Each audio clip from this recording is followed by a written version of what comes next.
This is me dying. Hey guys, it's Alex. We have Evan, Nabishin. I almost called you Brian. Nabishin, Scott, and our guest John Anderson with me here for some bonus content. This is why this isn't the show proper because I With can't. some boner With content. some boner content. Yeah. John, how are you doing? I'm good, man. I'm good. Uh, Fucking living the dream, you know? I don't know what you said we're supposed to talk about real life here. Like, Yeah, like what you been up to? How's life treating you? I mean, life's all right. Like, you want to hear about meetings I went to? Like, I'm crushing it. Straight crushing it in meetings. Are you the guy like who wears like the plaid checkered pants in the meeting No, no, and no. I dress like a designer. So I go to the meetings and like try to I talk about we're gonna like drive engagement by getting users to click on this fucking blue button and shit. Um, but somehow it works. I think it's like some combination of the beard and the cardigans, and like people think I know what I'm talking about. yeah, the cardigan does. I like when I see a man in a cardigan, I just want to trust him. I don't know what it is. Yeah, no. So honestly, it's boring as shit. But I had like two really good meetings this week. They were both kind of around video game stuff. Like good, solid choices, aligning stakeholders. Driving engagement. Hmm. I have a Sounds son. like you're repping hard. Yeah, yeah. I have a son. I have a baby. That guy's rad. Hmm. Um, You know what? You are definitely one of the more interesting people I see post about their children on Facebook.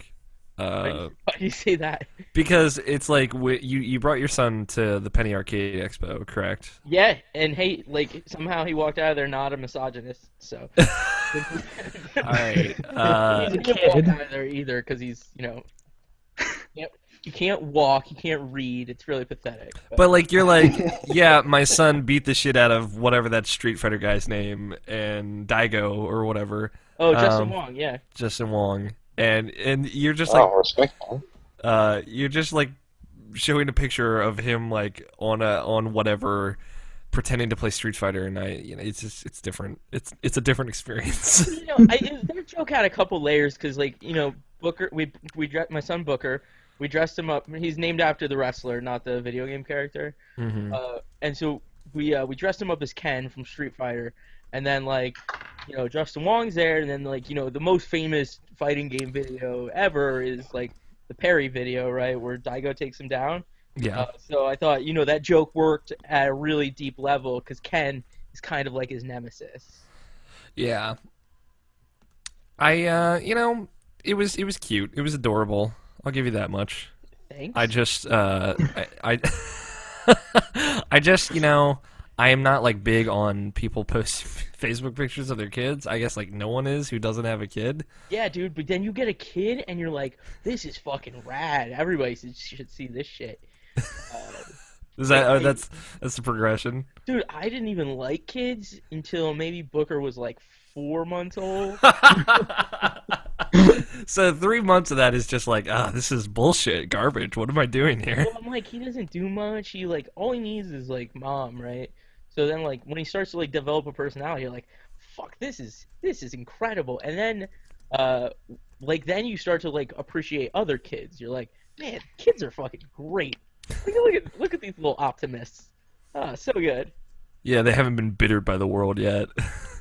Yeah, and whatever. You could filter out bad news Booker all you want, man, but it's fun having that kid. I'm exhausted and don't play video games as much, but yeah, it's cool. I can't wait till like he's like 3 and can hold a controller. Yeah, no, that's exciting. Like that's always something. Whenever I have kids, I'm looking forward to playing video games with them.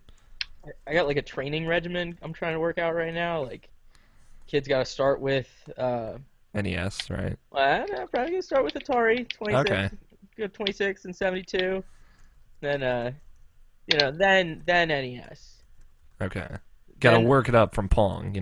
yeah, we'll probably let him uh get some Super Nintendo after that, but I was a TurboGrafx and then a Genesis kid. Uh Oof. Clearly, now I see why you have a beard. I'm just kidding. no, the fact that I chose Sega like 3 times in a row like says so much about me. You're rooting for the underdog right there. Oh man.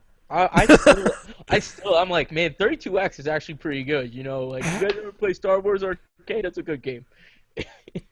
Yeah, no, I played the Star Wars Arcade. That is it's a Definitive, video game. Um, definitive version of virtual racing. You know, it's yeah, no, I had a Genesis, but you know, I was never particularly attached to it. The Jurassic Park game on the SNES was better, and I wasn't old enough to play Mortal Kombat yet, so. Oh no, I disagree. I like the Genesis version better.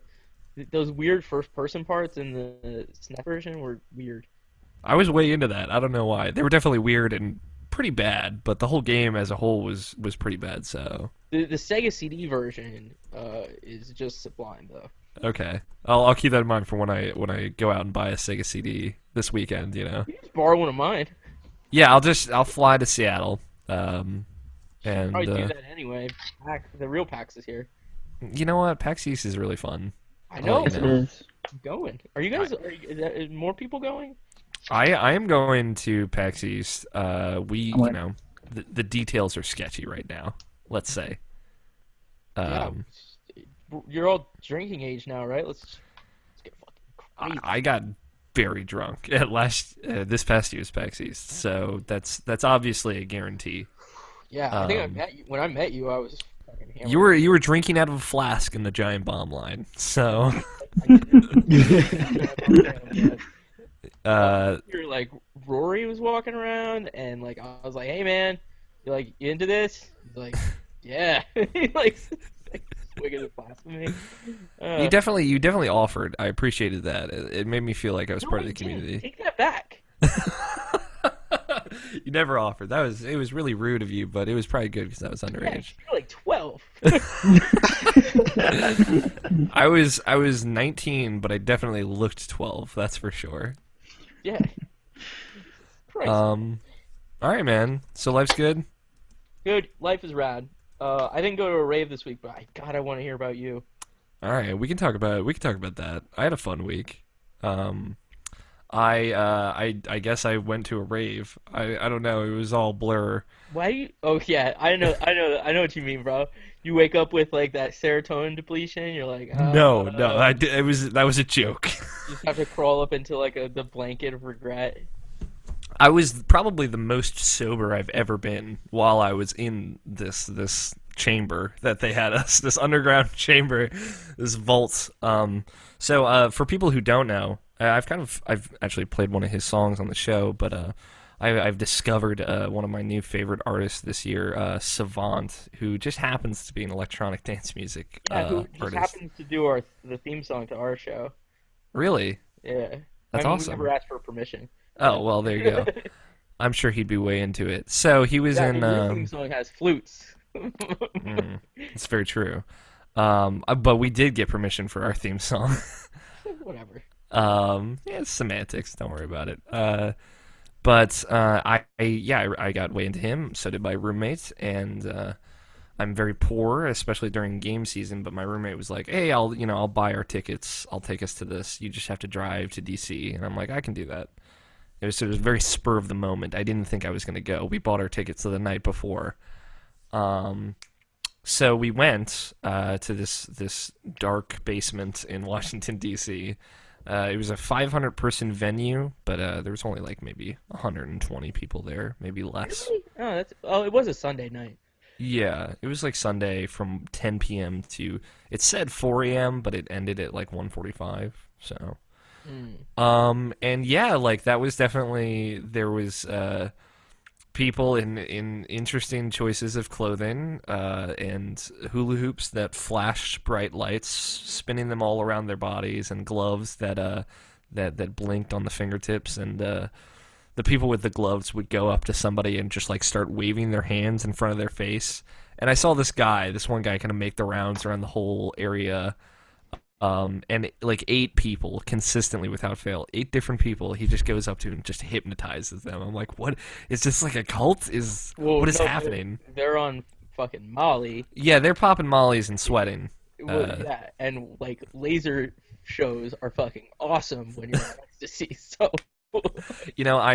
I'll take your word for it, but I've heard, bro. I've heard. I don't know. Yeah, no. Um, it was fun. Like there was more people there, just kind of chilling, listening to music, and not going absolutely ham crazy in the pit of people covered in sweat and dripping, which was where I was going Dude, that's absolutely where ham crazy. that's where you gotta be, man. Yeah. I went to Paradiso in last June. It's like a Hmm. huge like EDM festival. Like fuck, man. Things I saw there. Oof, that was great. Yeah, I'm it about was that life. it was good. I, It's I all about that bass. it's all about that bass, no trouble. I could feel the bass moving my brain around in my head, which was cool. And also, I thought there was a moment when my heart was beating with the music or against it. I wasn't sure. Um, and yeah, it was a good time. I something I won't forget, and I'd do it again. So, is that like was that more tame than what you wanted to hear, John? I mean, I was hoping you like ended up like just in like an orgy of groping and like hugs and like maybe you were wearing leg warmers or something. I know I opted out of the leg warmers. The 60s era leg warmers. My roommate sweated more than I think he's ever excreted in his entire life, though, which was disgusting, but it was great. There was a lot of jumping and screaming. Some raver girl grabbed my hand and started dancing with me at one point, which was Yeah. pretty. Yeah, no, that's awesome. That's how it's about that life, bro. Yeah, it was pretty good. And another girl handed my roommate a bag of Pop Rocks and said, "Have some and pass it around," which doesn't make any sense. No, Are no, you no. sure they were pop rocks? No, they were like so. It makes sense if you're on drugs. Like, Yeah, no, I don't doubt that. yeah, Um, like smelling Vicks Vapo Rub. or like just lighting up on Sharpies. Literally anything is much better on drugs. Yeah, it was a good time. But like that's pretty much all I did this week. I got an A on my midterm that I took last week, and Oh, your history midterm? no, well, I got an A on that, but in my other midterm, my mass media one, Oh, so got 100% on it. good for I you, buddy. I know, in college, being all young and stuff. Um, was that mean? I don't even know. But yeah, no, college is rad, dude. That's why I went for like 6 years. Yeah. That's like the path that I'm on right now. So, Fuck yeah, um, dude. yeah, and it was good. It You was a end good up in week. it last year, and you're at like parties with like 18-year-olds, because 18-year-olds like are indistinguishable from high school kids. If you're Yes. like 24 or 25 at a party with high school kids, like it makes you like, fuck, man, maybe I should take like 21 credits next semester. Yeah, no, that is very true. And you do that, and you move away. You move away, we get away from that shit. No, I went to Shop House. Are any of you familiar with Shop House? It is Nope. the Southeast Asian equivalent of Chipotle, made by the same founder. I know you Um, love that Chipotle. I'm all about that. So, they are having a deal that this weekend you can take your Chipotle receipt to a restaurant, a Shop House restaurant, which they're only like 7 or something, um, and you can get a free meal. But I went there to see where it was and to try it out today. There's one like right in the Columbia Mall, which is right near me. Wait, that's the one they're building? It's open. It's been built. It is available to your So what is it? So it's a chop house? Shop House is what it's Oh. called. Like shopping and then a house afterwards. It's like Chipotle. You go up and you're like, I want that and I want that and I want that, and then they all put it in a bowl for you and they give it to you. But it's Southeast Asian food like Malaysia, Vietnamese, that kind of food. I just fucking winged it and got an assortment of things, and it was pretty good. I definitely want to try something else when I go there, but I'm gonna continue giving it a shot. It's definitely more focused on like spicy food, but they have a lot of vegetarian options, so it's pretty good. There's your Alex Eats moment of the week. Um, that was my week. Evan, what about you? School, work, Battlefield 4 for a little bit. All right, like I saw Scott on Wednesday. you saw Scott on Wednesday. We were texting vehemently before we started. And how was that? What did you guys do? We said hi, and I had to go to class. I was late. Yeah, he was late. Oh, so you saw like a wild Scott sighting in the Yes. school. The wild Enigma sighting. I had 2 of those in my first week, and I was concerned. I thought like this was gonna be like some weird thing. I had transported to an alternate Scott dimension. Hey, it's fun over here. Yeah, it is fun in the Scott zone. Harold is watching us live, and he's commenting saying that his prediction is that this will be the best Irrational Passions episode ever. He's a So sweet it's kid. I don't know why I just called him a kid. He's older than me.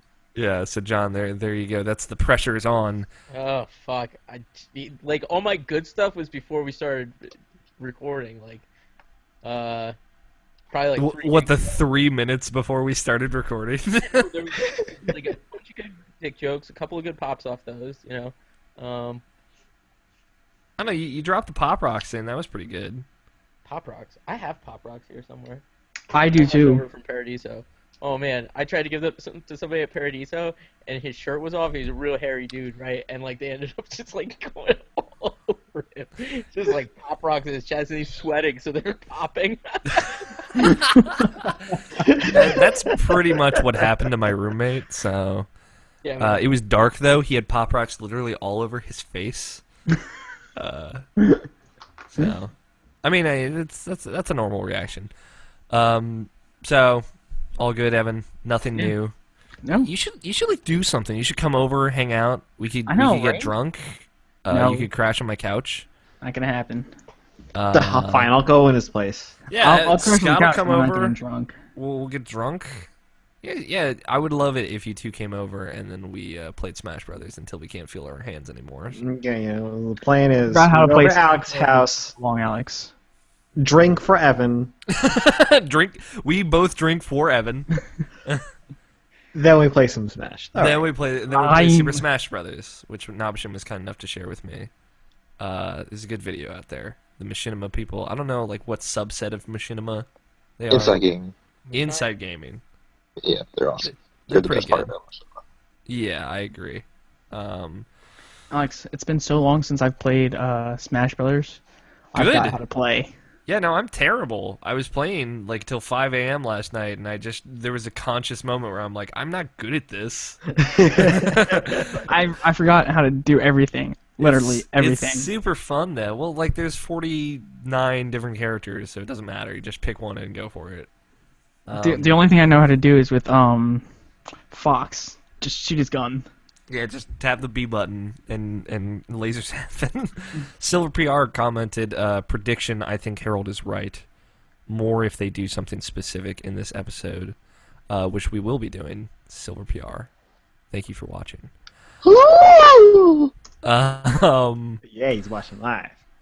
Yeah, he's watching. This is happening live. Of course, only people who watch the video can see this part of. No, they know what happens. You can follow me on Twitter and see me tweet out Oh this my thing god, from. did you just see that fuck me look that Alex gave the camera? I'm glad someone sees it because like even when I have my camera turned off, I look at it and I realize like there's a light on it, so I realize when I look at it, I'm looking at no one. But now it's on, so people can see the just the dirtiest looks I give it. I mean, no, it's sweet. It's sweet. You're like the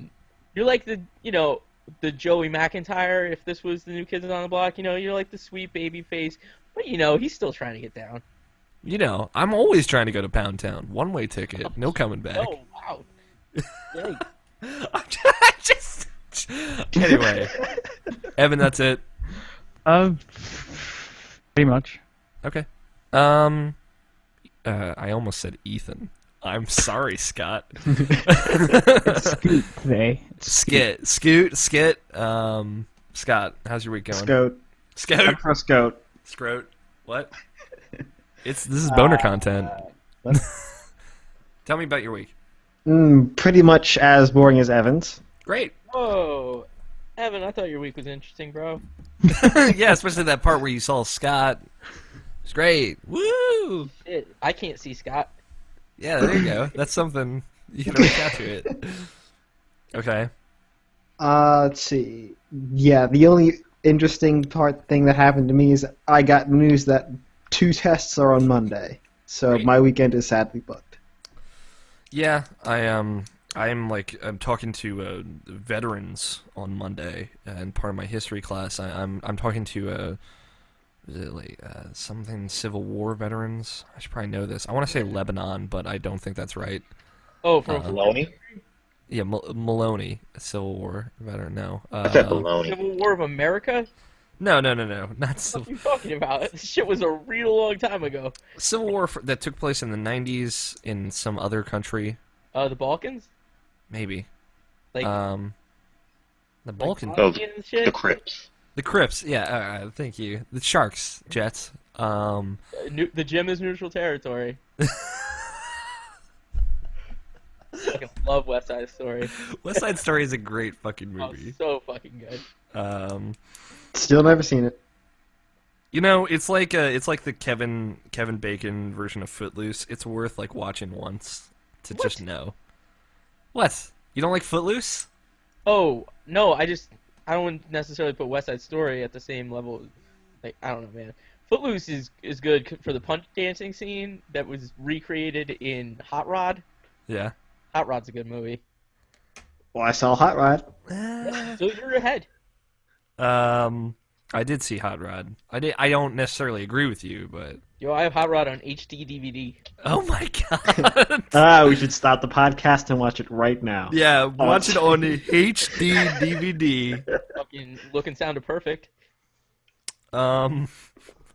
That's how you know someone works at Microsoft, right? What? No shit. Like, I mean, they didn't really. That was 6 years before I started working there. I know. I'm just kidding. All right, Scott. That's your life. You're done. Unless Yep. you have anything else. Nope. Nabishin, please tell me you did something. Nothing much. Nothing completely different. It's just been work pretty much. And kind of getting back into my anime groove of things. Okay. Kinda. I'm glad Greg's not here because if he was here, I would tell him not to say anything into this part. But Well, he's not. So there you go. yeah, well, there you go. But I've been watching this anime called Kill Kill. Yes. Um, I'm familiar. oh, have you watched it already? I watched part of the first episode, and Greg talked about it extensively on Malicious Underground podcast, Mm-hmm. which you can hear over at maliciounderground.wordpress.com.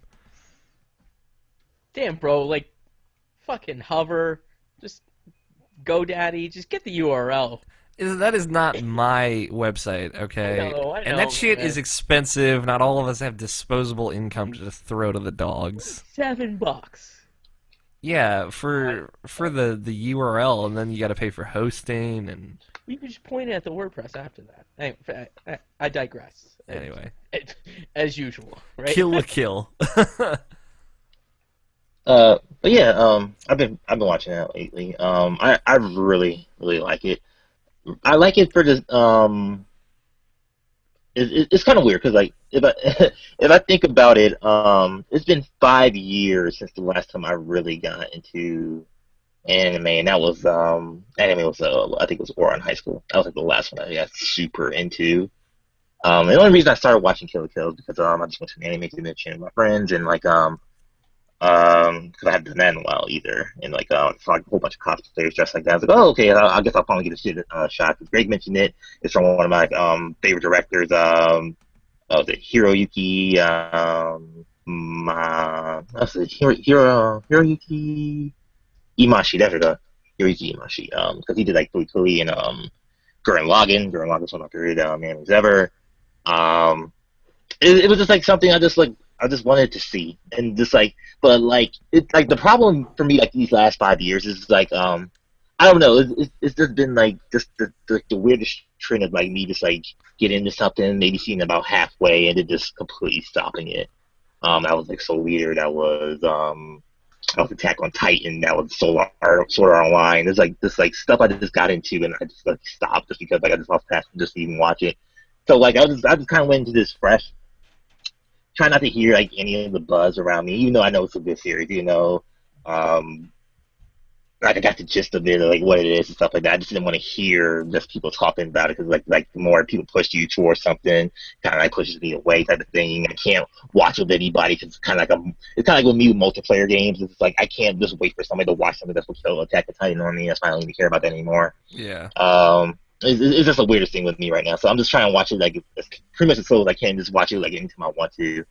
But all in all, like I seriously enjoyed the series like so far. I'm on like episode 5, and I've been I've been kind of do like an episode a day, but I'm even going slower than that. But like I super enjoy it. Like I love the intro song, Sirius. With Siri, I can actually spell Siri than us. I bought that song on my iPhone, and I like listen to it like almost every day. It's like super good. Yeah. And, like the animation is great, and like the action is over the top great. It's kind of like the same way I like Bayonetta 2 is like the same reason I like the series. It's just like sure it's super like sexualized in a way, but like in a way it's like empowering, and in certain type of ways like it's just that it's the way that I can't really explain it, but like it's the way that Japanese do it.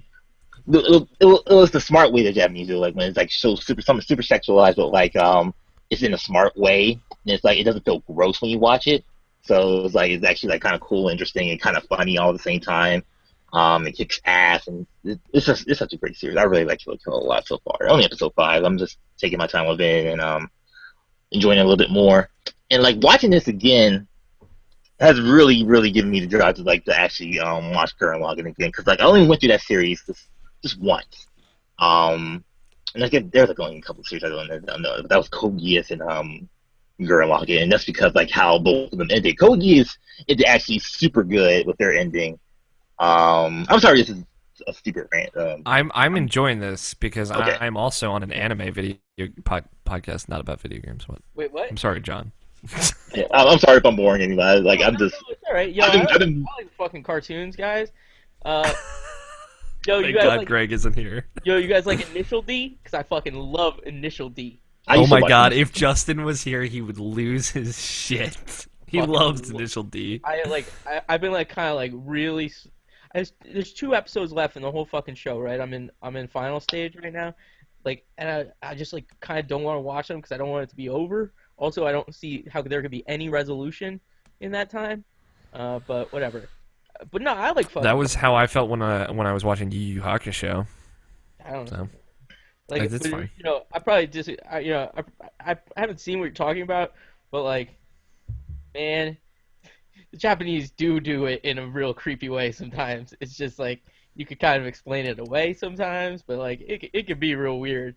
Well, there's certain things that like just completely is for that. There's stuff that's just like in your face just to show upskirts and stuff like that, and there's other stuff like Kill la Kill where it's like yeah they show it, but like it's more for the comedic effect more than it's actually just showing us to like oh ooh, I can see it under her shirt or stuff like that. It's hard to explain, but like this is just how I feel. And like I said, I'm sorry if I'm boring anybody. Like I've been really weird as far as like what I've been feeling as far as like how I was used to be in anime, and now I'm just like almost completely done with it. And I'm kind of getting that same with video games right now. So it's like, what's the new thing I'm gonna get into? I talked to Alex about this, so I'm not gonna get super into it.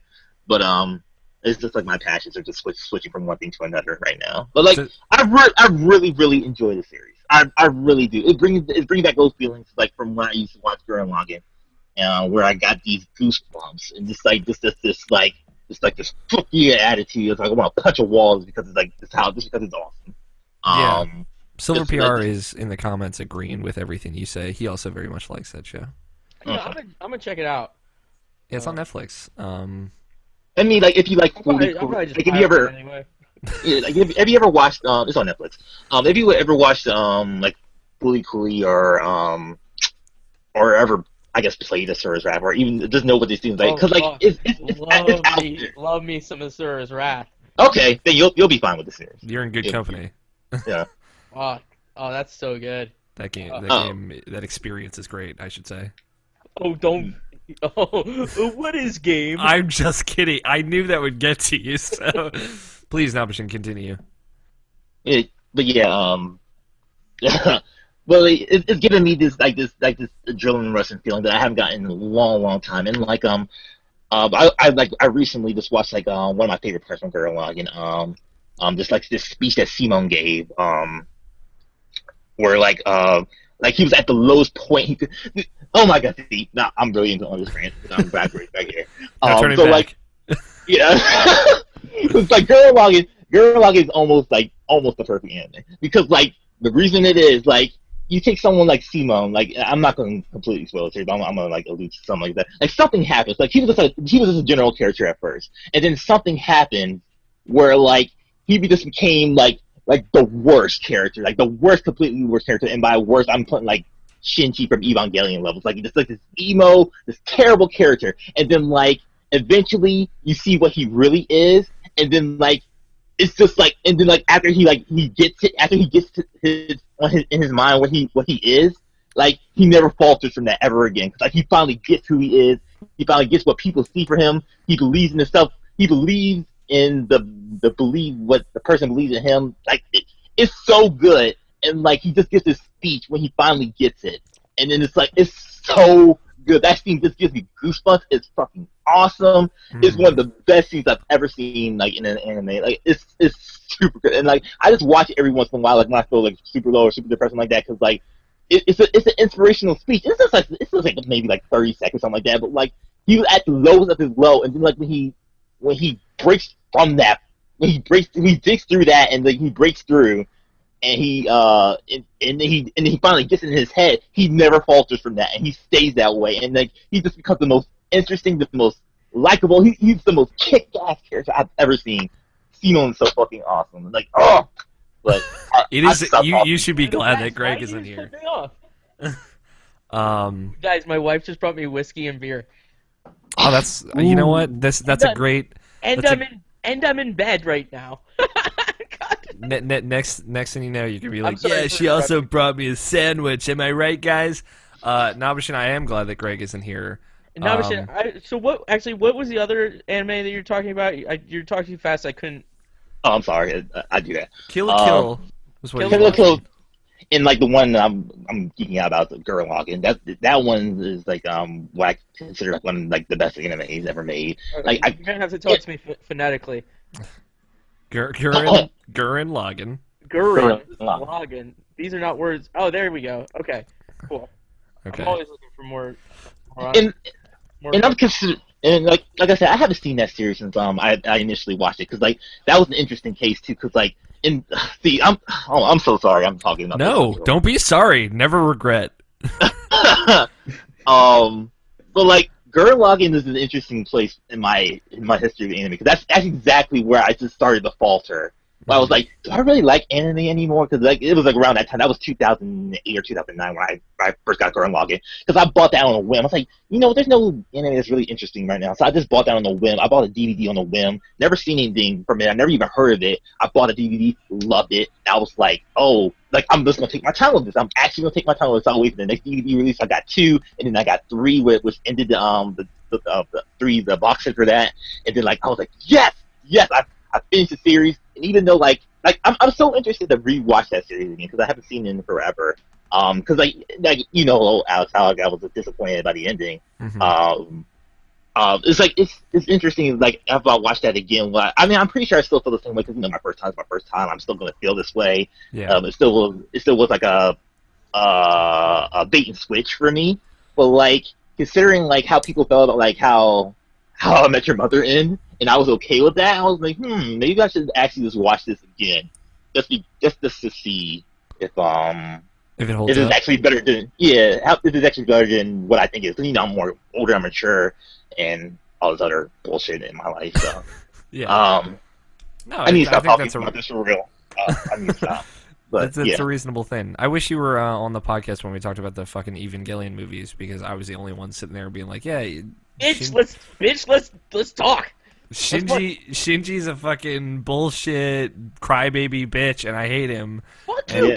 dude. I can't. Everybody fucking hates Shinji. no, like on the podcast, I was like, I don't like him. I didn't say that. I didn't say any of Okay, that. yeah, so because my friends are like you, like, well, my other friend that likes Evangelion, but like, I'm like, man, you don't know what it's like being having a rough upbringing, dude. Like, whack parents. No, you're right. I don't, and it's funny because It's, Nep and some people Greg love overcome him. that. Yeah. It's just like I don't know the Dude, way what do you think of those rebuilds? I fucking love how different they are.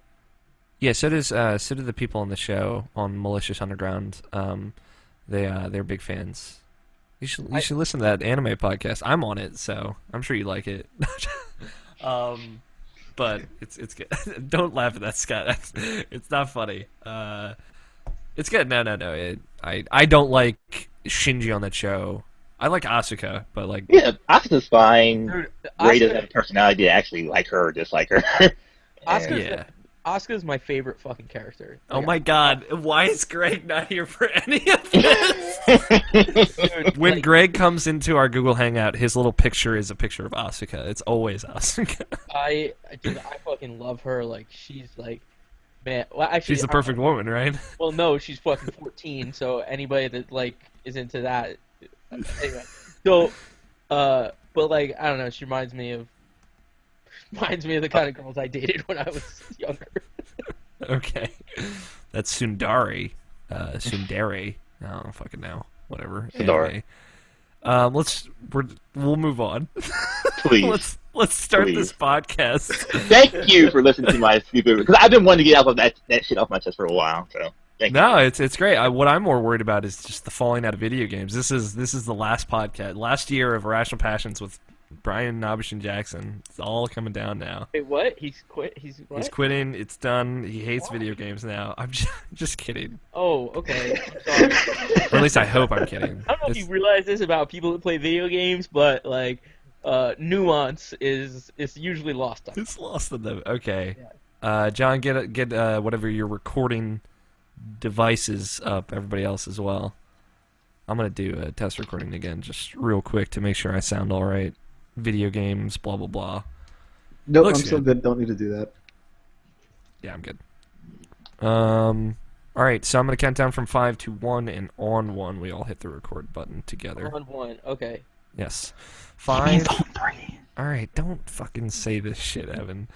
5, 4, 3, 2, 1. There you go.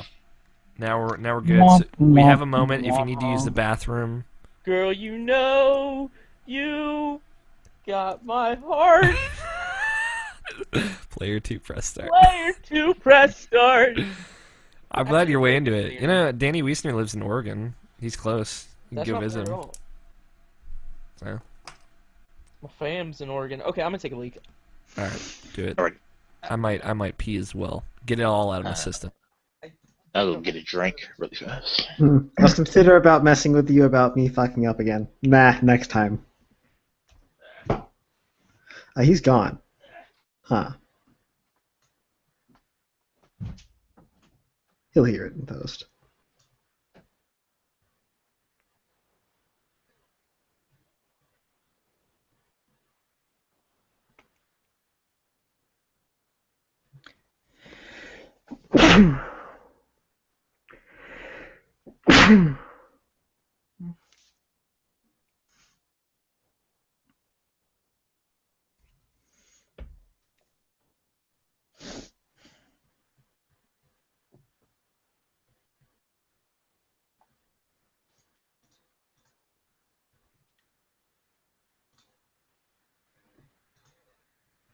I'm gonna go to the bathroom too.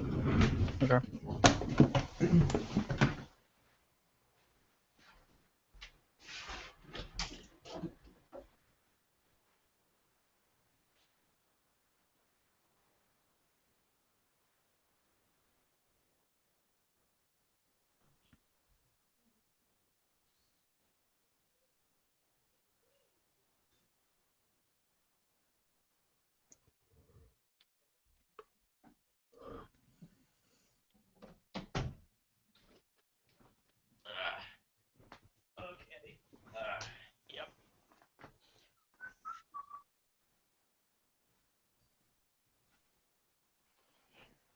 Uh, do. Shit.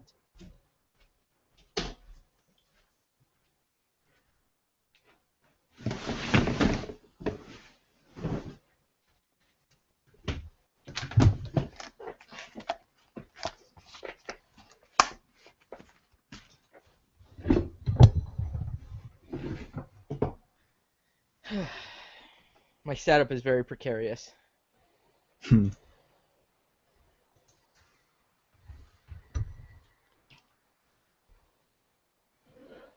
Damn it, Alex, what's taking you so long? Fucking small urethra.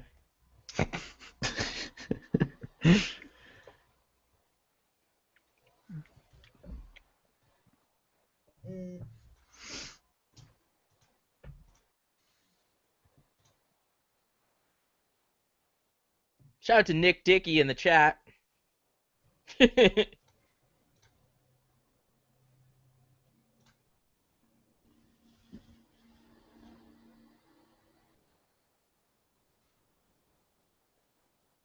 All right.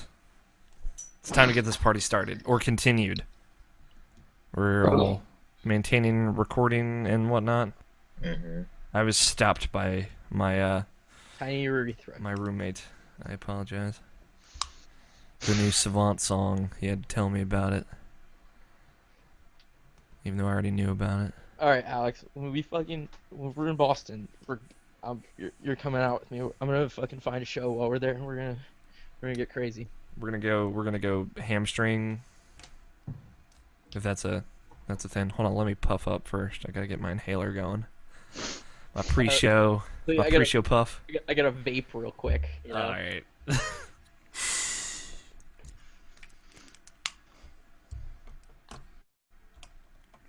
Oh yeah, that's the stuff. Dude, I am drinking the $5 Costco whiskey. Fuck me in the eye. I'm sorry, I couldn't hear $5 Costco whiskey without losing it. Ugh. And there's like $4 in taxes, but whatever. Yeah, no, that sounds disgusting. Doing work. Hey man, got diapers paid for. I bought a car that was way too expensive. Ugh, dummy. Got that diaper money. Save money on the whiskey. I think Mark and Katie might be watching. My friend Nick. Oh God, no! I feel. I'm embarrassed. I think they just tuned in. I don't think they caught what came before. God, no. What did he say? The anime stuff. Remember? Was that weird?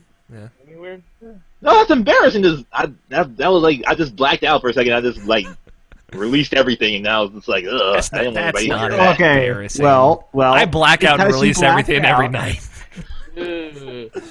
Ugh. There it is. See, that's embarrassing. There you go. Not Damn you, right.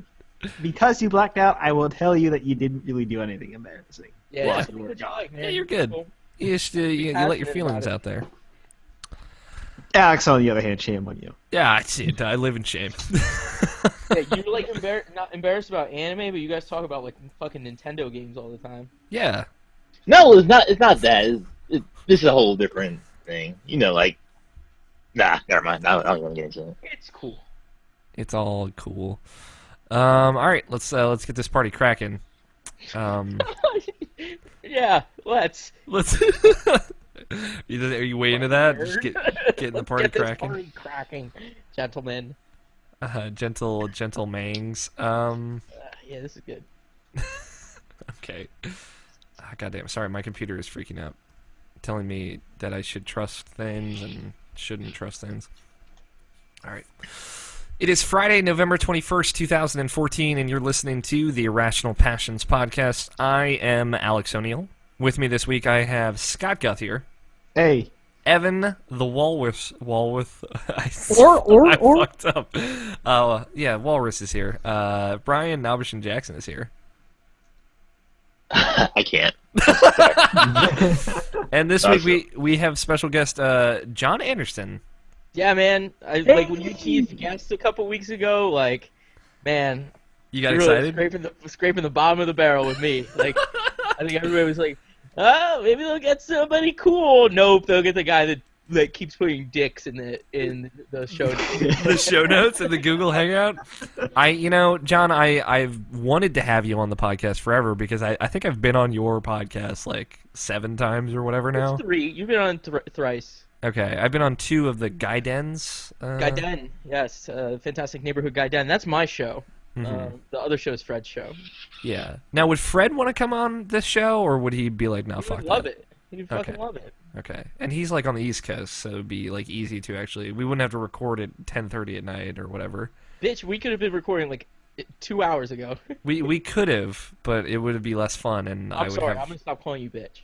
No, I mean, yeah, you You should, guys, you but guys have an explicit tag, right? yeah, Yeah. you can say fuck all you want on this, but God knows I do. Gobble said- cocks.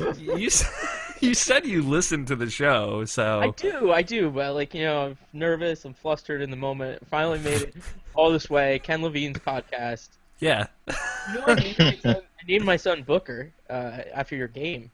Yeah. Okay. Why'd Booker you leave those people off? Booker DeWitt Anderson. God. Booker James. His middle name's after James T. Kirk because I am that guy. I'm that fucking guy. To everyone watching, I'd highly recommend you watch the bonus content of this episode. Boner content. Boner content, as John is rebranding. It's very good. You get to see a whole other side of Navshin that he's apparently embarrassed about, but it's fine. And I talk about a rave and Chipotle's new restaurant, kind of. So you can always watch the video version of the show where you can see John's glorious beard. And that's youtube.com/irrationalpassions. And we do like a full 30 minutes before we start the show. Primarily beard focused talk. Yeah, beard and lumber sexual. Yo, okay, so that was my good joke. Somebody called me a lumbersexual at work, and I get what he was saying, but nothing about that doesn't say fucking trees. That purely says fucking trees.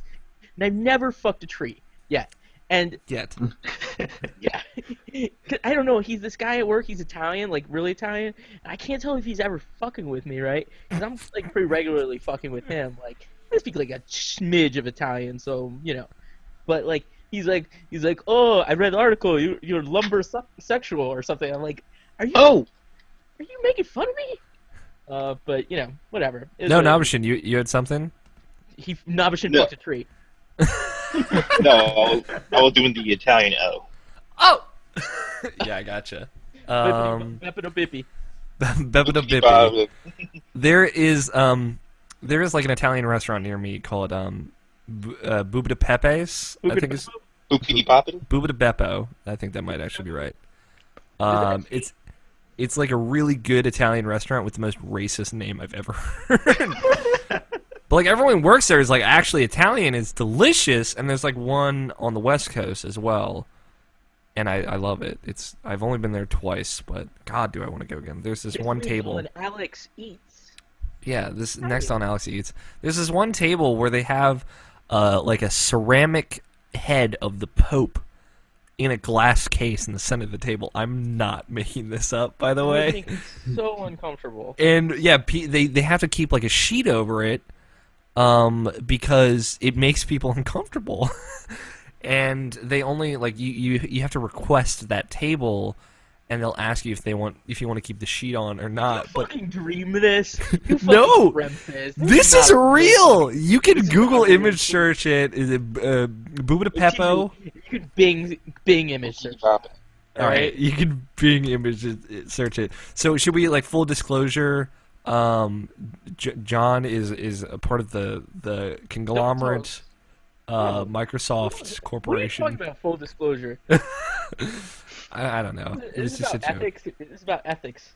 Yeah, it's about ethics. Yeah, no, I'll probably talk about that when we get to my stuff.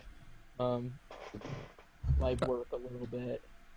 Buca de Beppo is the name of the restaurant, and if you search it, you can find the Pope table.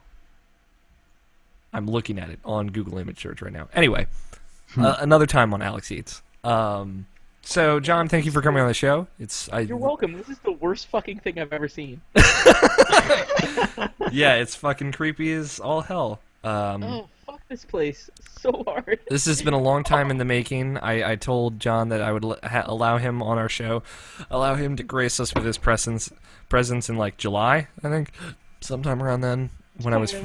Neither of us is going anywhere. Yeah, so here we are, and thank you to everyone who's watching live. Again, you can watch live. We didn't even mention my show, did we? Fantastic Neighborhood. Oh yeah, That's where I'm here from. Fantastic Neighborhood. It's a podcast.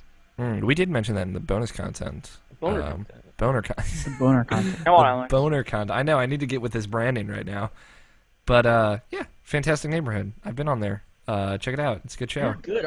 If you want a good place to start from, and you like Persona, you should go to fantasticneighborhood.com and look for the Persona show that me and Alex did, where we geeked out about Persona for like 45 minutes. It was great. I did that for 3 hours in my spoiler cast version of that. Yeah, you schooled me because you're like the Persona Obi-Wan Kenobi because we're all fucking nerds here, right? And I'm like the Han Solo. Okay. Yeah. I can get behind that comparison. I have had. I'm glad that people sometimes come to me for reference on which version of Persona 3 that they should play. Yeah, you know what version I played? Like the version where I quit after 3 hours because I'm like, fuck, I'm not prepared to go back into this. I'm not prepared to lose your entire soul to it. Nicholas Dickey in the comments below, he's watching live, says, "I'm pulling the sheet off of my Pope." Nick Dickey, he's good people. I love that guy. Okay, there you go. Well, let's get the show started to catch you guys up on what's been going on IrrationalPassions.com, which is where you can find all of your Irrational Passions needs. It's like the giant bomb of video game websites. Nah, no. I'm pretty sure that's giantbomb.com. It's like the U.S. gamer of video game websites. All right. Don't get cute with me. So a couple things went up this week, and there are two more things that I know are coming up within the next week.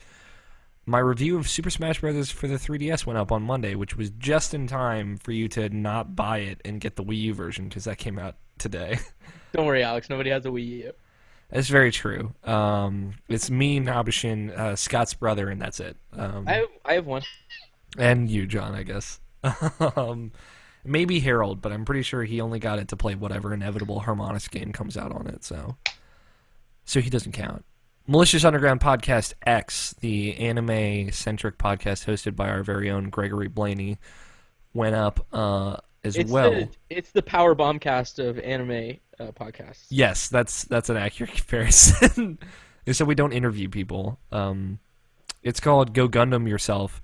And Greg Blaney breaking his streak of showing up on here after releasing that podcast is no longer he's not here. I don't know what he's doing. He said he would try, but fucking classic Blaney. Clearly that was all bullshit. So go check that out. That episode we talked about that was our October episode. It went up a little late because of some technical problems, but we talked about scary Japanese anime stories that definitely prevented me from sleeping for a few days. I had to leave early on that show because I had class to go to. So there you go. Boo-hoo. I know. You're like That's it. in summertime, Alex. There is another review in. Multitasking. Well, that went up like 2 weeks ago. Do you want me to just be like, "Hey, Monthly Passions is still out. You should still read it because this month's really good." We had Justin talk about The Evil Within. Nabishin repped Bayonetta hardcore. And I talked about Fantasy Life because I really like Fantasy Life. It's like the Citizen Kane of monthly articles. Citizen Kane? What? Anyway, there's another review and another opinion piece about the game of that review going up soon, so check that out. Wait, what else did you review? I didn't review it. Jarrett reviewed it. It's some Warhammer video game. It's Wait, seriously? Yeah. So it's out recently? Yes. It's crazy, right? I don't know. I'll take your word for it. Okay. I haven't proofread the review yet, so I can't say. All right, let's talk about video games. We talk about video games around here, so I'm gonna have Scott start us off. Oh man. All right. I Well, I'll know. start off with Fantasy Life. Start off with a showstopper, Fantasy Life. I haven't touched that game, and I feel really bad about it. Yeah. Well, I can't pronounce it. It's Almehak. I don't know. Almechach? Whatever. Close enough. I hit that place in the Omaha. story. I'm around like level 32. Okay. I'm 24, but I have a 2-hour flight next Tuesday, so I'm looking forward to just digging deep into Wait. that How long of a flight? 2-hour, 2.5 hour technically. Where are you going? I'm going to Florida to visit my mom. No. Yeah, you don't For want to drive Thanksgiving? that far. Well, I drove that far this past May, and Yeah. Do you want to do it again? well, I had 2 other people with me, so that made it a lot easier. Do you So, want to do I it love- again? Not I love particularly. that. I love that. Exactly. Scott wants to go with you. I love the South Jersey to Florida run, man. Oh, that's my shit right there. Really, that's like 15 hours. No, it's like fucking 11 hours when you drive like me. All right. I'm flying My to friend- Florida. Oh my god, my friend's dad had to sell his car after we got back from Florida one year because that was no good. Sounds super classy. Sounds like our Um, trip to Atlanta. We don't talk about the Indusfest trip. Those are dark times in our lives. I road trip to Atlanta. I had fun. It was, we had fun afterwards. Go ahead, John. I took a road trip to Atlanta one time with my just my one friend. We were like, it was the summer we got back from Italy, and we were like just following this band around. We went to all their like southern dates or whatever, and so we're driving to Atlanta, and like he's asleep in the passenger seat, and then like it's raining, and I'm going like 80 or something. There's nobody out. It's 3 in the morning, and he fucking starts having night terrors, and Oh like my god. tries to like grab and shit. Oh man, road trips. So the rule was for the rest of the trip, he had to sleep in the back of the car. And it was like a Sebring convertible. It was not a big car, and he's like 6'4". Fuck that kid, though. No one talks to him anyway. I had night terrors when I was a kid, but like the worst thing I would do is like have the Taco Bell farts in my sleep, which did happen on a road trip once, and I woke up just out of my mind. And I was like, I need a bathroom. My mom pulled into a gas station, and I just ran in, and I just destroyed the bathroom. Oh, man.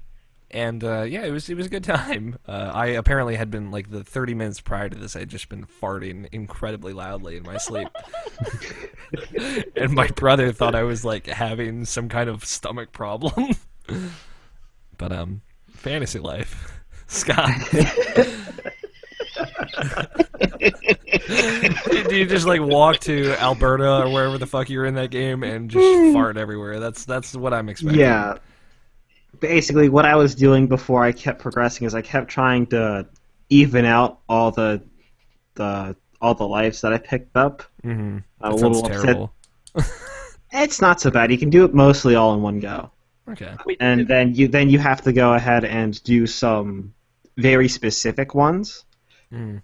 which you read over. You kind of know what to do. You see what you're supposed to do as you're doing all the general ones, and you go and do it. Okay. And when you have to swap from class to class to do the specific ones. Sounds reasonable. Yeah, so it's not too bad, but it does slow the game down a lot. Yeah, I don't doubt it. I mean, that story is only like so many missions long. Yeah. I think it's only like 6, honestly, and then there's like the DLC, which I think I'll probably buy after I finish it. But it's really good. It's a good game to just kind of mindlessly sink your time into. Mm-hmm. Jesus Christ. I know, John. Time with you is like anything but mindless or available. Like but, you have to be so. I have to be like so vigilant about free time. It's like, oh shit, I got 40 minutes. What can I do? Let's figure out like what races I can do in Forza or something. Like, oh, I can get through one Assassin's Creed mission and maybe 3 crashes. All right, here. Let me give you a reference of my life, John. Since Monday at midnight, when Dragon Age Inquisition came out, I've put 23 hours into it. Alex, you crazy. I mean, God bless you, sir. Dude, when Skyrim dropped, like I didn't have a kid, right? And my wife was studying for studying for something, like midterms in law school or finals in law school, and like so she'd leave me the fuck alone. She was, we weren't married at the time, and like the Skyrim came out first week, 40 hours. Yeah. First month, 160 hours. That's what I like to hear. Haven't touched it since. Well, you got your fill. You got what you needed out of it. Yeah, no, I still like think about going back sometimes, but I'm like, man, Booker needs his father. Very true. Like I bought all the DLC, it's just sitting there. Yeah, it's just waiting for you to come back. Just go make a house. Yeah, man. Hearthcraft or whatever. Dude, my wife is waiting for me there. She's my fucking werewolf wife. I think if next time like a Bethesda RPG comes out, like, I'm legit just gonna take a week off. Like there's no way I can't like, there's no other way I can do it. Well, that's fair. I mean, it'll inevitably be a Fallout video game, so we could you could just lose yourself to that. Yeah, I mean they're gonna announce that right at the Video Game Awards. I don't even know anymore. I thought they were going to announce it last year. So am I breaking your format if I bring that up? No, I mean, like, I don't want to dive deep into it right now, but yeah, if I go off topic on Harold's show, man, like he starts texting me like, John, I'm so angry at you. You know what? He runs a tight ship. You gotta stay on ship, or else he'll throw you overboard. I brought him on my show, and he's kept me on topic. It's all right. I'll tell you when I need you to shut up. Don't worry. I'm pretty good about that. I go over my head, man. Yeah, probably. Scott, fantasy life still treating you well. Still treating me well. All right. No big advancements. Is like this new area? Is it different enough?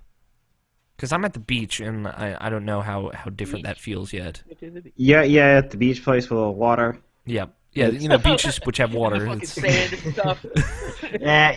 No, it's not much different in terms of that. Like the biggest area that's different, it was the mountain area. Okay. Damn. Well, I'll definitely. I'm curious to see what like the DLC area is, like a whole new island. So I know that's pretty varying. Hopefully, it's more like the mountain. Yeah, hopefully. So, have you played anything else, Scott? Such as Super Smash Brothers for the Nintendo Wii U. I actually had to run out and get that before the show. Oh, okay. So I haven't actually played it yet. Damn. We can play some online. I'll probably be up tonight. Yeah, that'll probably work. If it works. If it works. Yeah. I got it working last night, so... I had some trouble, but... So what's the online experience on the Wii U? Is that like a dial-up thing, or...? Yeah, it's dial-up. No, Mario Kart 8 online on Wii U is excellent. Yeah, that's really good. Except for the part where you can't talk, which is good and bad. Yeah, you can talk with your friends before and after, like between matches or races, I guess. Mm-hmm. You can play Same with Smash. Red Dragon and like Doom. Yeah, it's just like Doom. Think of it like that. No, it's good. No, I don't know how much you play your Wii U. Clearly not that much. But... no, man. Damn. Yeah, burnt. I played Super Metroid on it. That's a good game. I played Super Metroid on my Wii U. It's good. I would go as far to say that of the classical era, like we'll say like Birth of Christ to like 1997, we'll say Super Metroid is the best video game ever made. Okay. I would disagree with you, but... And then Chrono Trigger. Well, I would put A Link to the Past No, I put Lunar first. You know me. Yeah, it's true. I would put A Link to the Past above that. God damn it, John. You were good at this. Scott, you haven't touched Smash Brothers yet? You haven't even unlocked your own Falco? I haven't even opened the game yet. Okay. Have you taken the shrink wrap off? No. Doesn't sound like it. Jeez. So, I still like that taking shrink wrap off, popping that thing open, and like getting that like new game smell. I don't know if Justin's watching, but he just tweeted me saying like, "Hey, if you want to play Smash Brothers online, let me know." After the show, down. We're gonna have probably Casey and Will joining us, and you will hate them within the first 10 minutes. I don't want to play with Will. He's too good. He makes the game not fun. You guys Wimp. Want to be like friends? Well, I mean, I could send you my Nintendo ID. We could get like an 8-man Smash thing going, but I don't think that happens online. Yeah, I don't think that can happen online. Oh well. All right. Anything else, Scott? That you've actually played as opposed to just staring at a box and thinking? No, there is a couple of games. I booted up Dust. We got through the tutorial part of the game. Oh, and I'm liking Elysian Tale. Yep. That's a good game. No, Yeah, I like it. I've been wanting to play that too. It's pretty good. Sticking true to what I normally do, I was like, there's 4 difficulty selections here. Yes. Go for Most hard. difficult one. Go for broke or bust. And then because some games burn you on it, and the game's difficulty isn't an actual hard. It's more like a new game plus, where instead of it being a hard mode, it's more like this is a challenge run mode.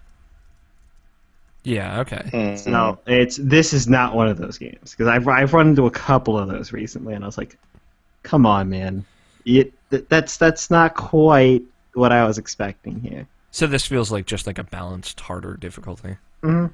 Good. I'm curious to quickly... I'd recommend at least bumping the difficulty above normal to get through the game, because the game itself is, the tutorial is good enough to say, to get you through the game pretty easily. Mm-hmm.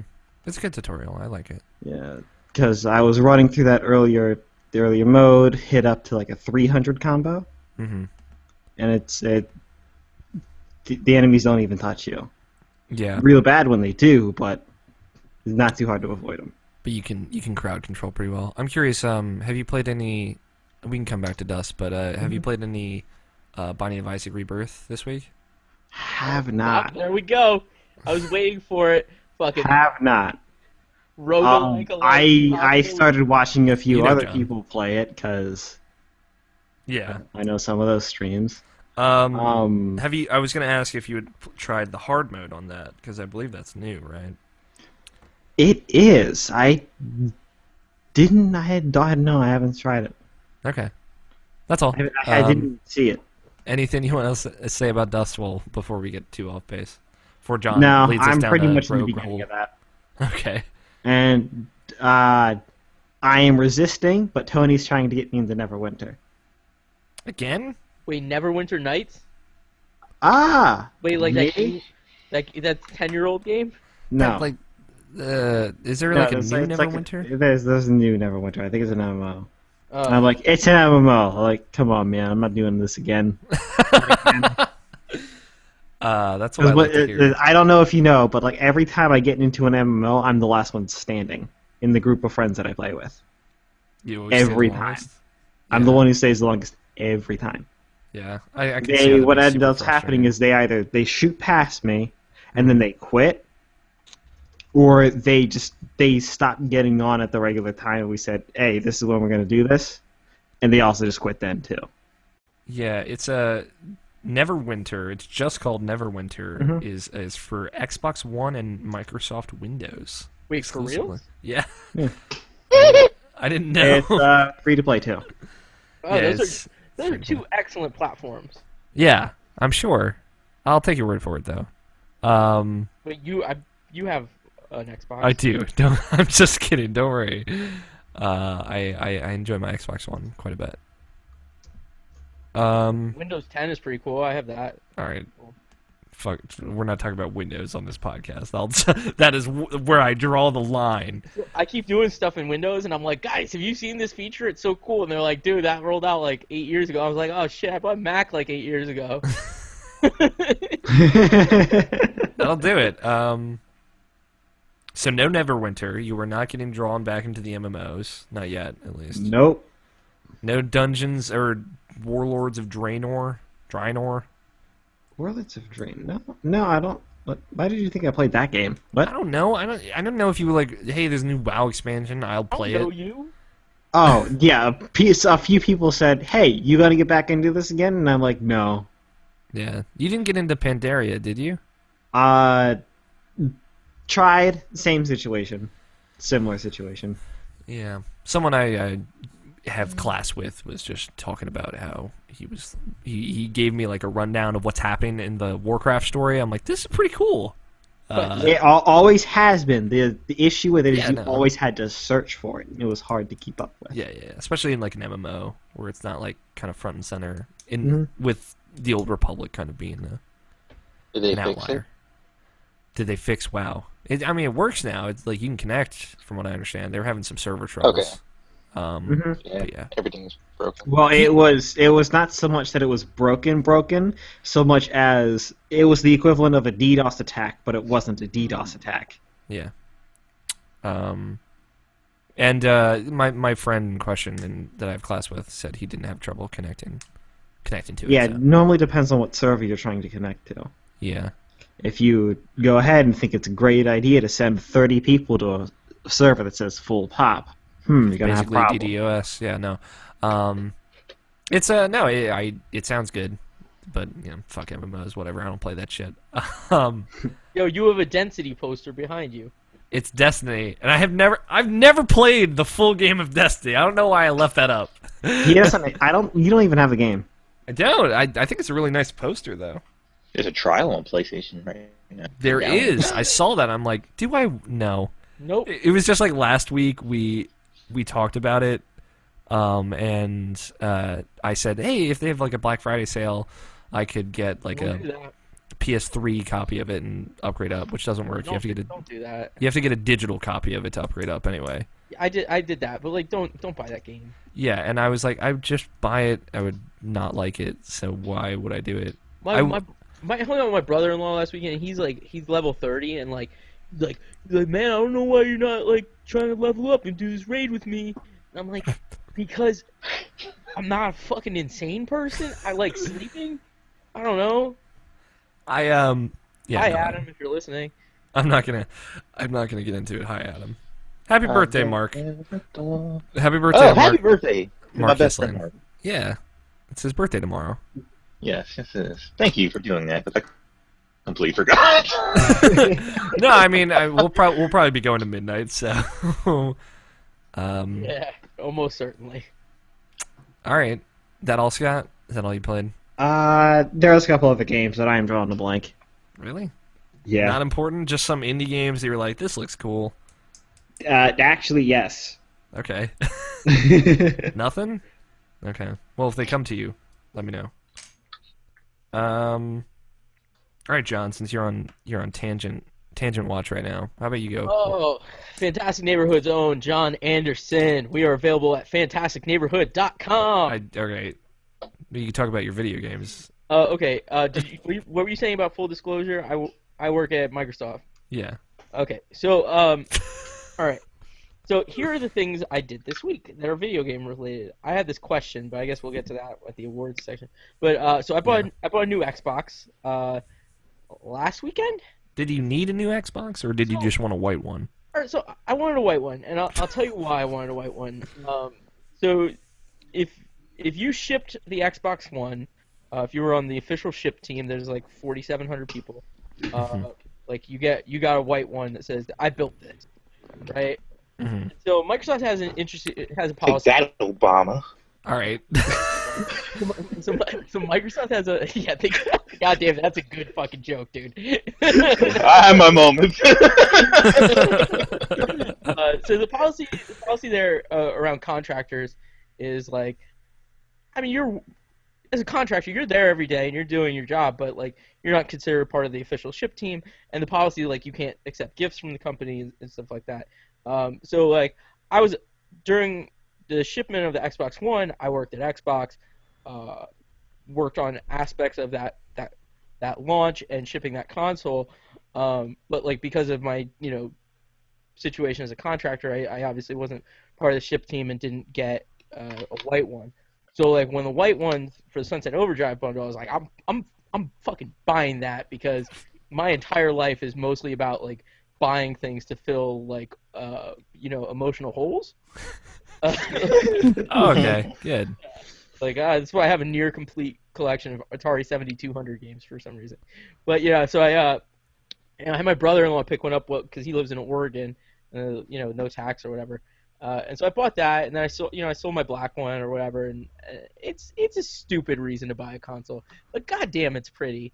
Now I'm thinking, man, I need that white PS4 with that purple light. Time to buy Destiny again. Density. Density. Yeah. Density is just the most ironic name. I'll let you know. I approve of how ironic it is. But here's the thing about the white PS4 though. It's like you cannot find the white Xbox One anymore. But the white PS4 is more plentiful. So I feel like I'm probably going to be able to pick that up at a reasonable price in a few months. Where the Xbox One had to hop on that stuff. But yeah.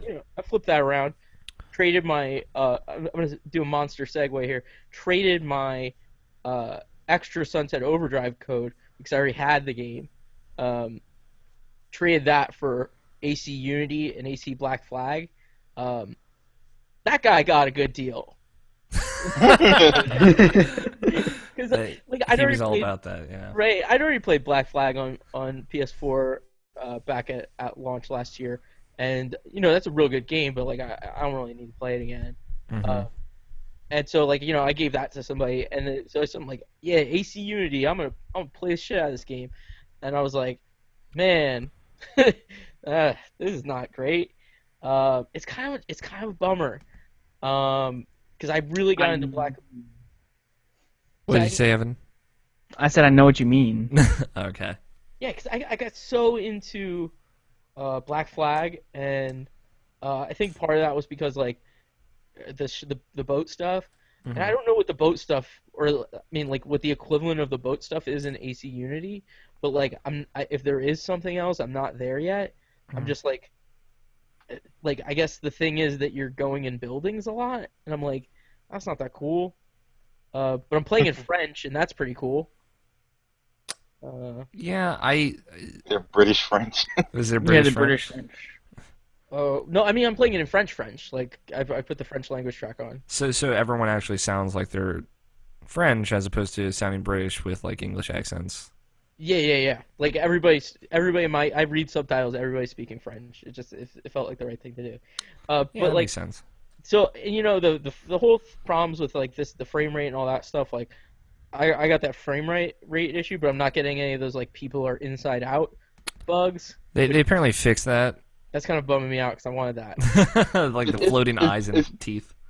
It's supposed to be only from the PC only. It's just from a certain a certain driver just have it make that happen. But the internet, with this one person have it, and it's oh, everybody, this happened on everything, and it wasn't really that. That was really just a weird anomaly for certain people. Yeah, that's the thing about software and game development is you can QA things so much, but when it gets to 4 million people or 5 million people have it installed, even a bug that affects a minuscule amount of the population, still hundreds of people, and those people are gonna be vocal about it. So but at the end of the day, that game is just not as good as last year's game. Yeah, that seems to be the consensus. It bums me out because it's AC4 was the first Assassin's Creed I played, and it's oh yeah, okay, these games are okay. And so then I buy this one, I'm like, this is kind of a bummer. So then even if next year's is pretty good, I'm not going to hop into that. It's the whole sins of the father kind of thing. Yeah. Yep.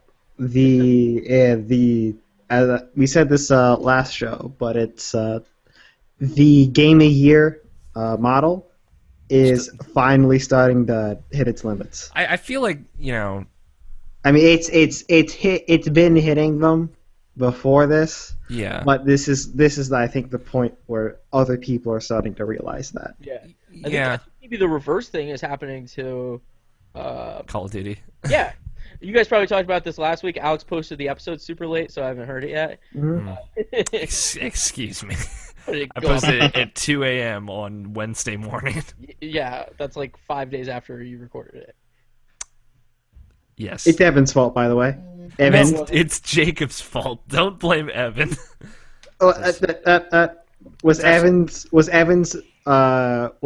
track not early like you asked?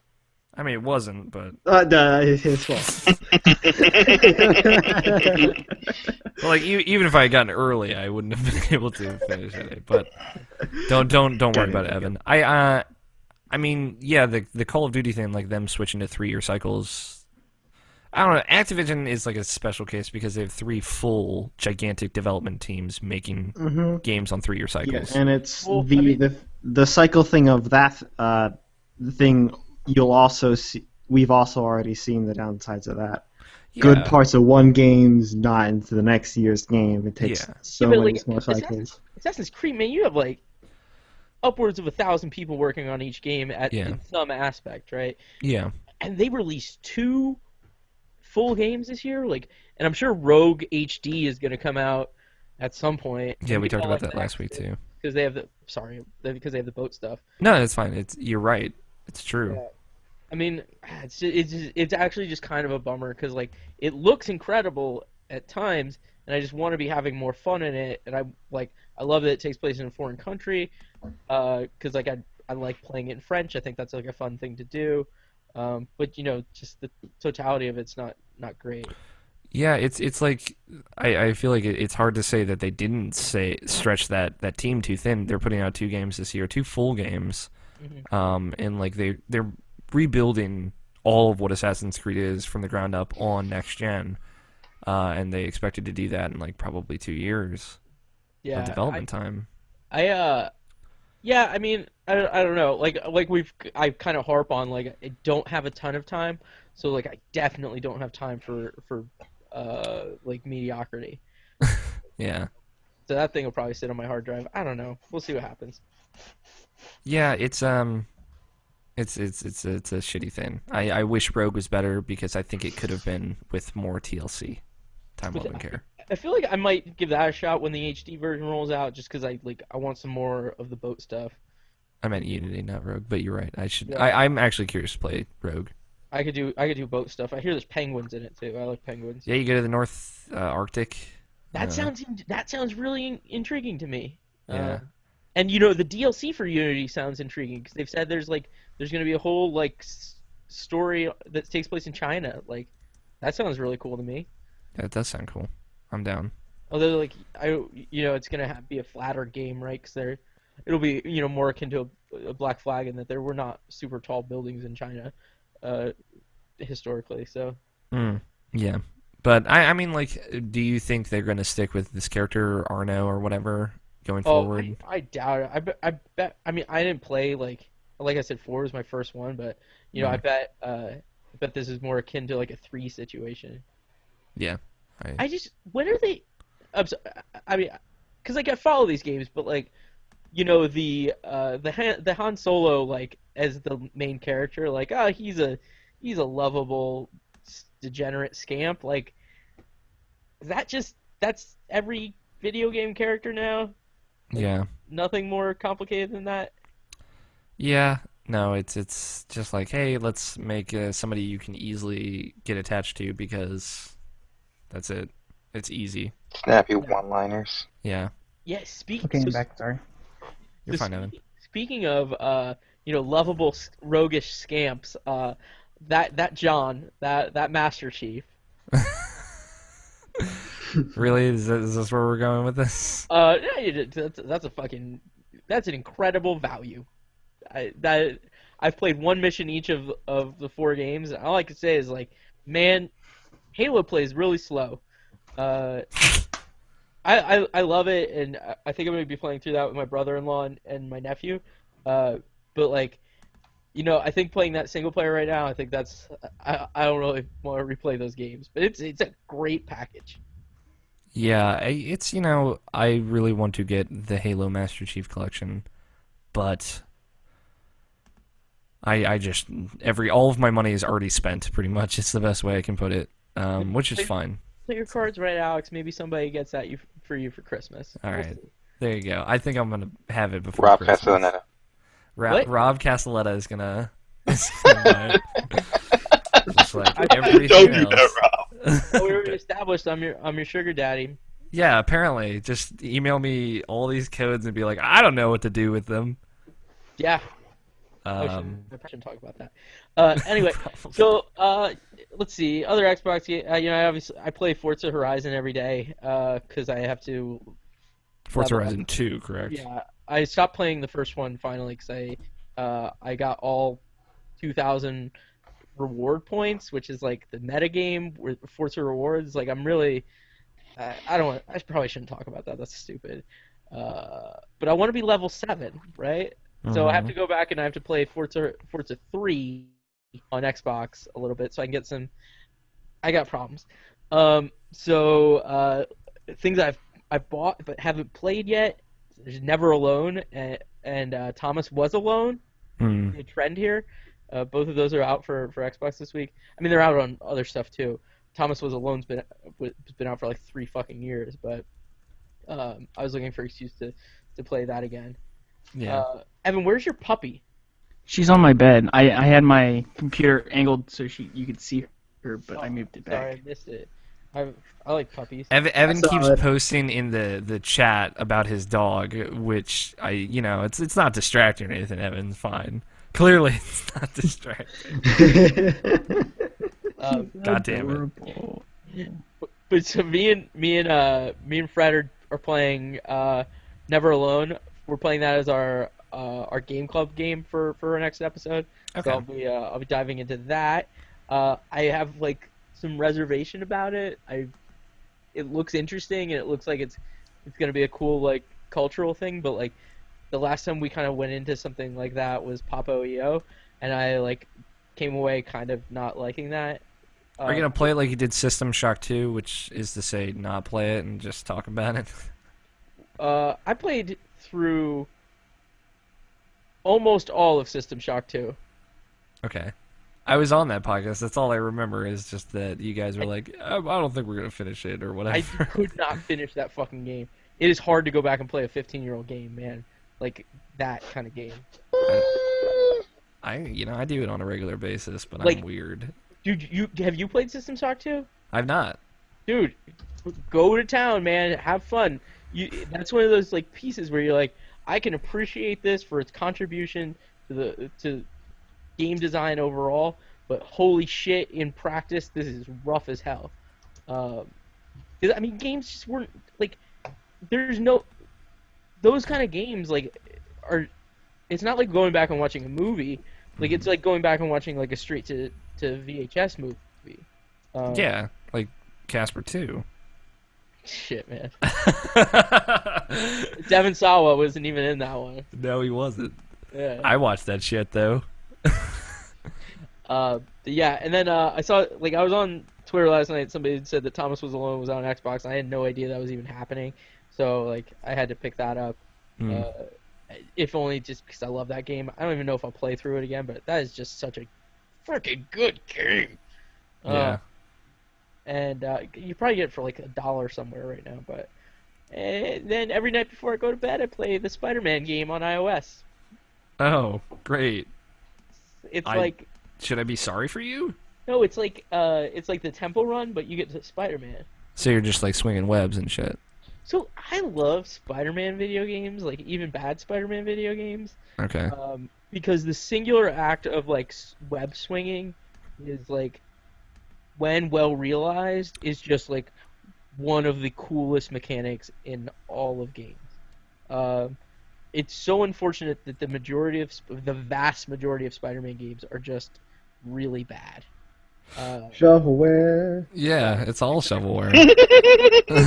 Because the thing is, like you're starting out with like a pretty good video game character. He's snarky white guy, like fuck, and then like he's like swinging on fucking webs that shoot out of his arms. Like how is that not a cool video game mechanic?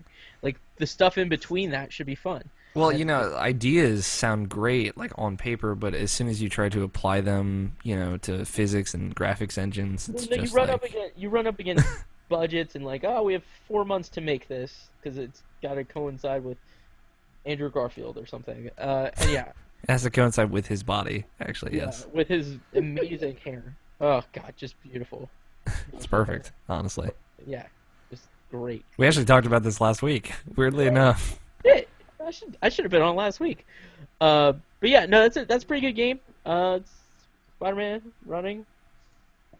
All right, I'll take your word for it. Honestly, I don't think you will. I think you're gonna feel sorry for him. I never liked any kind of infinite runner video game ever. Cannonball? No. Oh no, that's not true. I guess Funky Bus does qualify as some form of infinite runner. And I love Funky Bus. it's cool. Like they're constantly trying to get you to buy stuff or whatever, but it's whatever. It's something I do for 5 minutes before I go to bed when I listen to Irrational Passions or whatever. Yeah. Just tuck Yeah, in, put your headphones on, in the earbuds, you just hear Evan's voice talking about Assassin's Creed. Brings you joy. I get all snuggy. Yeah, Snuggy, and I play Spider-Man. that's what I do. Listen to Alex. I mean, I do talk the most on this show, but that's just kind of like it comes with the territory. Also, like, I think you mix yourself higher than everybody I don't, actually. because you want to be the alpha. There was one case where I did that during the discussion, and I Alpha felt bad commentator. about it. I do that to Brad all the fucking time. I'm sure. No, I don't like to do that. That's why we all do the same thing to all of our audio files, except for me. I make everything louder on my part. No, I'm just kidding. But All right, guys. So yeah, that's my slate of games. And just to recap, I am John Anderson from Fantastic Neighborhood. there you go. All right. Well, John, it was nice having you on. No, I'm just Review kidding. us on iTunes. Listen to Fantastic. 5 stars only. 5 stars only, or else get the fuck out. I'll delete your review. You can't do that, but like You're in Seattle. You could go to Apple headquarters and be like, "Listen, I'll pay you $25."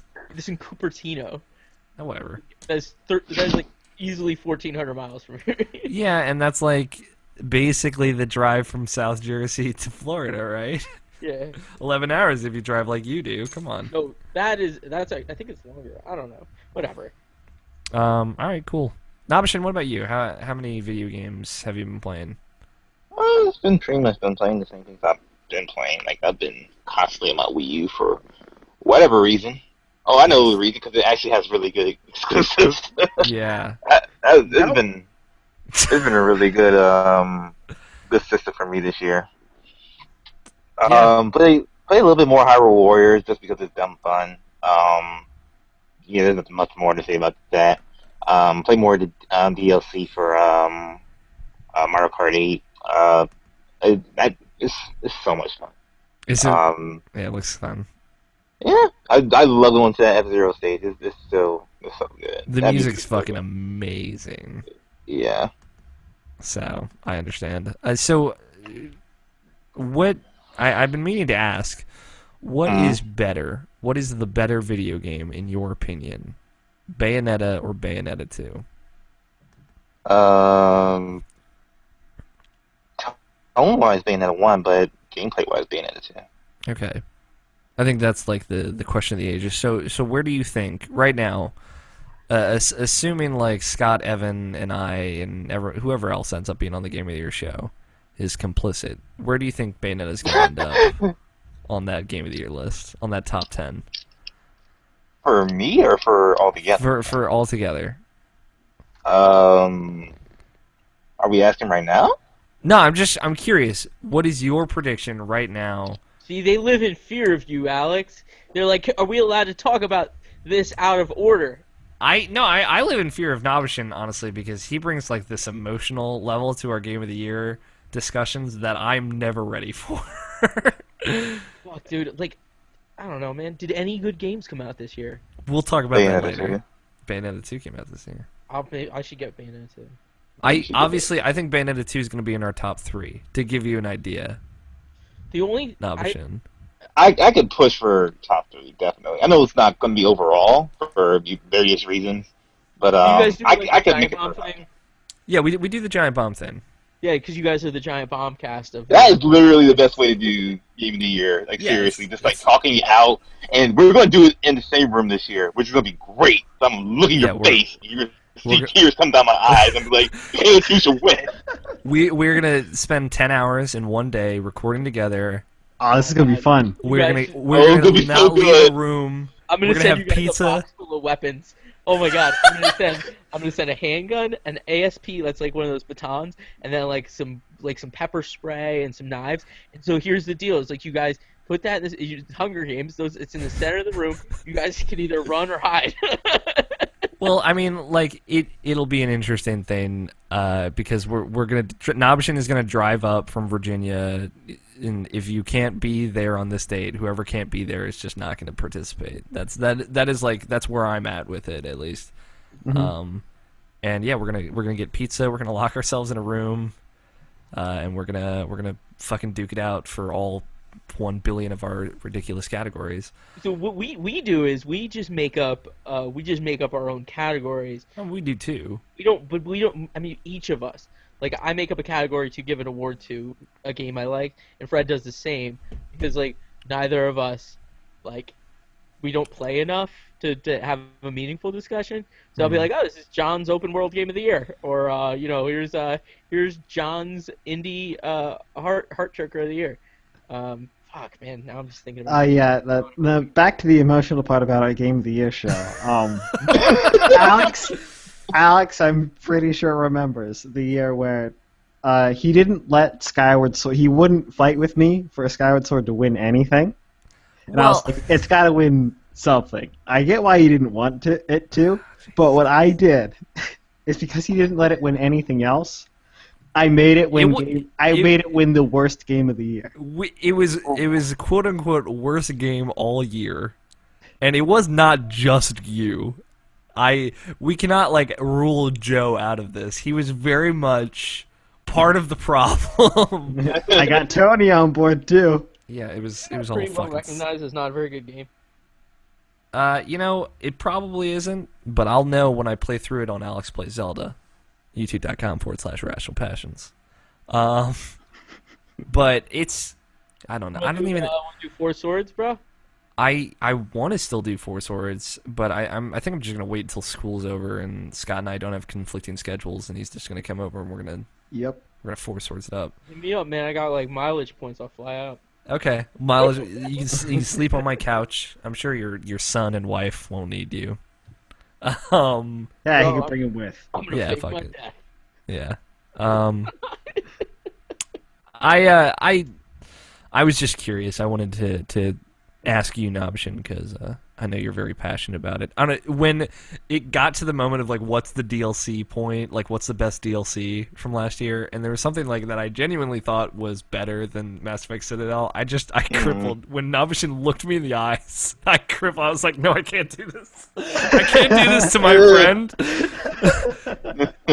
It came from a thing of well, I like Citadel too, so it's not a big deal. Fuck it, I'm done.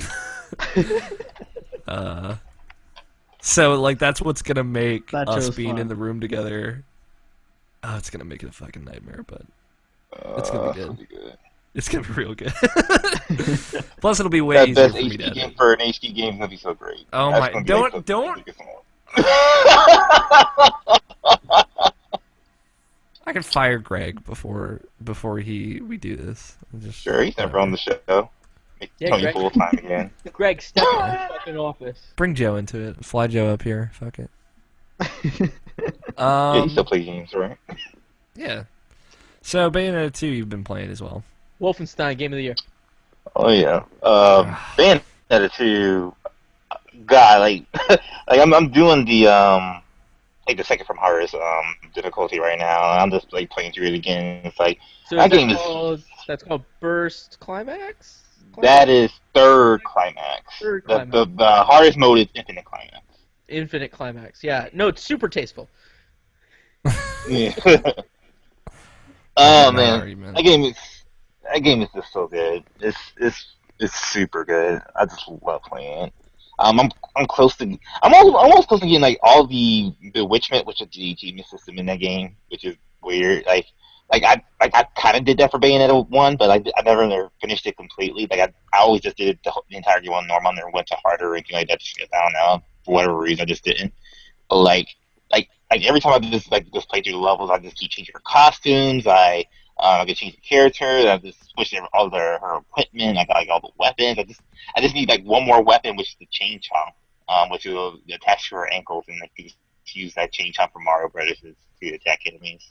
So Mhm. I just got to be on the difficulty now that I did not have to do infinite climax to do that again. Like I just love that game. That game is just great. It's a great game. It's the like for me. Like I said, I waited 2 years for this game, and I played it.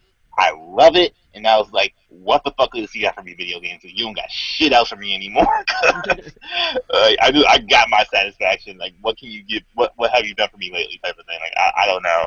Like I said, other than Persona 5, I don't even know what I want to play anymore. That's why I'm like kind of in a rut with video games right now. Speaking of rut, I hear you though, man. Like it's kind of on a different tip though. Like I don't feel like there's anything that's I like the sappy make you cry kind of games, and like nothing has really gotten me there this year. Like people are suggesting this War of Mine to me, and I think that's gonna probably be my next thing to hop into. But like you know, I'm like, what are you gonna after fucking Gone Home left me sobbing in my living room? Like, what do you got for me, video games? Mm. mm, It is like weird. I don't know. Like I feel like I approach it with a different mentality because I played Persona 4, and afterwards I just sat in my room and I was just sitting there, kind of like not broken emotionally, but in just like a whole nother world of like this means something so different to me than anything else I've played. Dude, same thing in a bathtub. But there you go, in a bathtub. So, I finished Persona 4 in a bathtub. but that's a good place to finish it. But it wasn't like I was like, I don't know what video games can give me anymore because I've reached the apex. It was more of like an optimism of like, video games can give me this feeling, and I don't think they're going to stop. But like, that's how I approach it. I'm more of an optimist, you could say. Oh no, totally. But like, it's also like heroin, man. You gotta like keep chasing that dragon. Like, you need to get higher and higher. Yeah. I mean, like, nothing has done what Spec Ops: The Line did for me. Like, and that was like 2-3 years ago at this point. Like, nothing has like subverted my expectations of what a war game is. And to be frank, like, I have not played a military shooter since. Like, I've tried to, and it's just like I'm like, this is kind of distasteful. And most of the time being the exception because it's got that weird sci-fi alternate future thing going on. But like, I just, I, d- sometimes you play these things and they ruin other games for you. I'm sorry, I guess that's a little pessimistic, but yeah, I'm also super looking forward to Persona 5, obviously, and Yeah. Persona 2.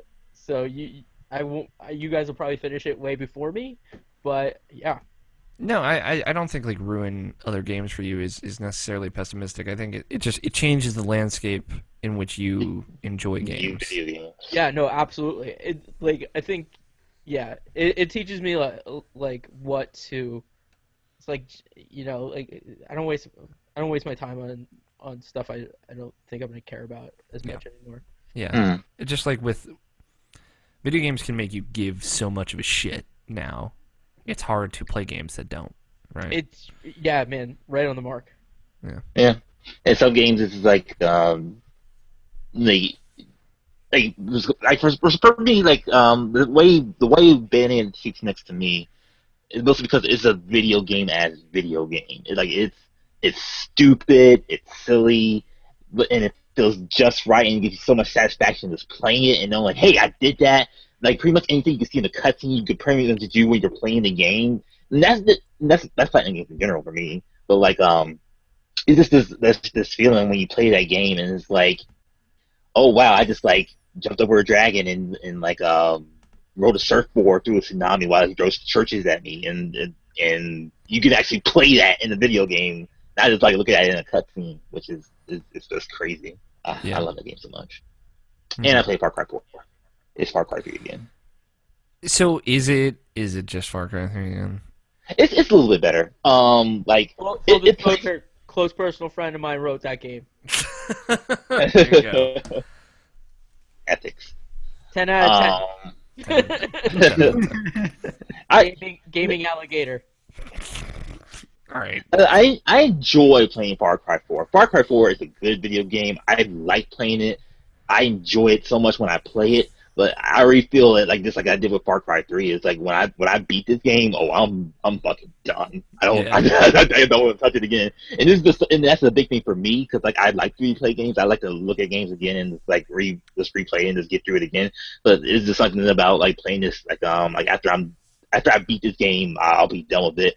That being said, though, that game's fun. That game's fun. It's literally Far Cry 3 again. I will say though that Pagan Min, the main antagonist one, not as good a boss. At least so far, at least I only seen him make in person like once at the beginning. I haven't seen him again, and I don't know. Like he's not really doing it for me like Boss did. I fucking love Boss in Far Cry 3. Underutilizing Troy Baker, this is bullshit. That is how I feel about this. Well, he still talks to you. He does talk to you like every once in a while, like he's Handsome Jack and Borderlands 2. Yeah. Like Usually he'll calls hit you talking over. about double rainbows or some shit.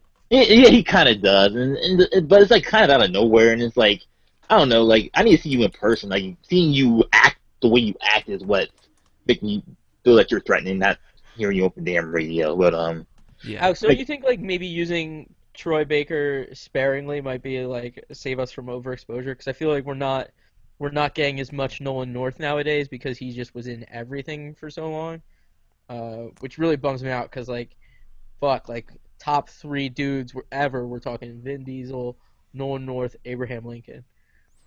Wait, what? Vampire Hunter. Just like, are we just talking about 3 men Wait, that have existed ever? Is Abraham Lincoln, Vin Diesel, and Nolan North? That was not the order I gave you. I gave you Vin Diesel, Nolan North, Abraham Lincoln. But yeah, those are my 3 favorite men of all time. Everybody go. Let's go around. Top 3 men of all time. Okay. I mean, I haven't really thought about it, but I can probably say that Abraham Lincoln is in the list. Okay. So there. Joseph Gordon-Levitt. Oh, fuck. Okay. That's one of them. I'm not saying he's number 1. Word Rock from the Sun fan over here. I am actually Benedict Cumberbatch, and Chris Evans. There you go. For me, I didn't like say 3 people you saw in a movie this fucking year. Well, I mean, I like them. Joseph Gordon-Levitt and Benedict Cumberbatch would stay on the list. I just really like Chris Evans. He's a very handsome man. Cellular is a very good movie. Deep cut. for me, it's Neil, Patrick, and Harris. There you go. Oh, you see that part where he gets cut? Wait, what? Gone Girl? You guys didn't see Gone Girl? I have Yeah. not seen Gone Girl Go yet. see fucking Gone Girl. I really want to. My roommate's like, the ending sucks. And I'm like, I want to decide that for myself. That movie is good. That movie is so good. I'm rooting for the lady. So, Evan, top 3 dudes of all time. No, Man. you have to answer. Don't bullshit this out of here. Doctor Who, and Doctor Who. Yeah, there you go. Matt Smith, Yeah. David Tennant, and Peter Capaldi. Yeah. Nope, can't use any of the 3 on the list. Pick somebody else. No, Matt Smith's okay. I know. Yeah, I like Matt Smith and David Tennant. They're both great. And then it'd have to be Benedict Cumberbatch too. He's great. Yeah. I fucking love Benedict Cumberbatch. Or so Martin much. Freeman. He's good too. Martin Freeman's great as well. What do you have against Joseph Gordon-Levitt? I think this is the bigger problem. I just like the best performance I think he's ever given was as Cobra fucking Commander. So All right. like, yeah, let's. He's great in Inception. He's No. great in Don John. No, he's got a bad, stupid accent in both of those movies. And well, that's your stigma against the accent, not against No, the 'cause person. it's so fucking forced. And he's a good person. I'm sure he's a great person. Well, then if you're just judging them on their acting career, you're doing exactly what you No, I accused wasn't. me of doing. That's why I had Abraham Lincoln and Vin Diesel, because those are just like on the spectrum of them being amazing. Nolan North is mostly on his acting career. Scott, save us. Let's see. 3 men. I can only come up with 2. He's like, Alex O'Neill and Will Guthier. That's what I thought. No. I'm just kidding. Jesus. I know. Jesus. He chose Jesus. There you go. Jesus Christ. Oh, well, all right. Well, you already know the second one, Abraham Lincoln, and then Okay. Honest Abe, man. I don't know people. I don't talk to people. I'm surprised I'm fucking talking to you guys. No, I understand. I'll just go with Will Smith. There we go. Will He's Smith. pretty cool. I like Will Smith. You got Suda, you got Miyamoto, And Aonuma. There you go. and you know that guy what does the Metal Gears. The guy, what does the Metal Gear? Okay. Far Cry 4 is pretty good, apparently. Godzilla. Troy Baker, Yeah. you know, I'm okay I with read Troy box the Baker. game, and I'm glad that I didn't buy the game. Let's just say that. I'm glad I didn't buy the game, because it sounds like I would have just played it for a couple minutes and then stopped. You just want to take money out of my friend's Red pocket. boxing, man. $2. Maybe. I think I'm gonna get in that kick again because like I haven't written video games in the longest time, and now I think like this is actually will save me money because like I'm like somewhat interested in playing Little Big Planet, but not enough to buy that game like whatsoever. So I don't even care about that game at all. Yeah, I do. I mean, the only reason I'm somewhat interested is because Katie mentioned it. It's like, oh, I really want to play it, and she doesn't have a PS4, so it's like me as a good friend, I'd be like, I'll run in, we'll play it together, and you'll get bored of it. Because Yeah, it's the Little idea of Big spending $60 on that thing. I wish that game didn't exist. It's hard to say that, but I Yeah. wish it didn't exist. Unless if Media Molecule had made it, then I'd be more okay with it. But I think Still. I think there's a reason they didn't make it. You know, not that isn't just Tearaway. I think they didn't Which is make a great game. which is a great game. I think they didn't make it because it's Little Big Planet 3 and it's just more of the same. But it's awesome. They're Hot busy Sauce is doing that amazing. move thing from the big press conference. God knows what that is, but I'm sure Remember it's that? not that anymore. You guys remember that? I remember that. The weird puppet show? Yeah, it was cute. Anyway, is that all you've been playing, Albushin? That's pretty much all I've been playing. Oh man, we're still on Robertson. Dang. We talked about men for a little while there. We got way off track. Well, Evan, bring us back. All right. I've been playing Battlefield 4. The Final Stand DLC is out. Yeah, it is. This is the final DLC for Battlefield 4, and then you can go buy Battlefield Hardline when it comes out in March. Hooray! Is it Oh good? my god. Is it fun? Are video games fun? Is it good? Yeah, it is. There's a few downsides. Like, maps are too white. White? Yes, because it's all like it's in Russia and it's all snowy. Oh, okay. Maybe like But corporate there's a little America too is much too white. Like you can't see what you're doing because it's too white. Just like the video game industry. All right, I'm done. That was for you, John. I swear I'm walking away from it now. SJ-Dub. No, I understand. Like it could be difficult. I mean, you play into that. You make mechanics around that. You give people white ghillie suits and have them sneak around. Yeah, but it's so white you can't even see your score. Like when you kill somebody, you don't even notice you killed them. That's fucked up. Basic design principle about contrast, like being able to read things. Yeah, they should give it a little bit of that border around it. I forgot what the word Yeah, was. so yeah. No, they did. It's a white border. Brilliant, right? Yeah. Why didn't I think of that? But like, so how many? Tell something. It's 4 maps, 5 It's maps. 4 new maps. Okay, 4 new maps. all in Russia. 3 of them are snowy, Okay. and one of them's grassy. What? Wait, where is that in Russia? Is that where Metal Gear Solid 3 took place? They had the Summer Olympics there. Or Oh, Winter Olympics there. yeah, Winter Olympics. Sockeye, like salmon. Sochi. Salmon. It's like salmon. Okay. In like. Is it the best DLC for Battlefield 4? Yeah, is so this like far? the- Is this the no, peak? it's not. No, it's not. What was the best? Dragon's Wait, Teeth? Either Dragon's Teeth or Second Stand or whatever that one is. China Rising is awesome. That was the first one. The second one, the one they brought all the new old maps back. Yeah, they had a stupid like look back name, like throwback or something like that. Yeah, something like that. But I like that one better than. Throwback Thursday. Yeah, Throwback Thursday and Um, all right. but they made these new maps like totally unsnipeable. You can't really unless Oh god, unsnipeable. The other maps you can, okay? It's just that's what I like to do in Battlefield because it's realistic and it's fun, but you can't now, and it's really annoying. Okay. Okay. God, video games, stop making Evan mad. Yeah, I know. Well, have you? I So shot so sniper rifles. They're cool. I. they are, but I Ugh. I meant IRL in meat space. don't please God. I'm not. You got the Barrett 50 No. cal. You know I have this beard, but I'm not a god. Okay. Jesus Christ. I don't even know what podcast this is anymore.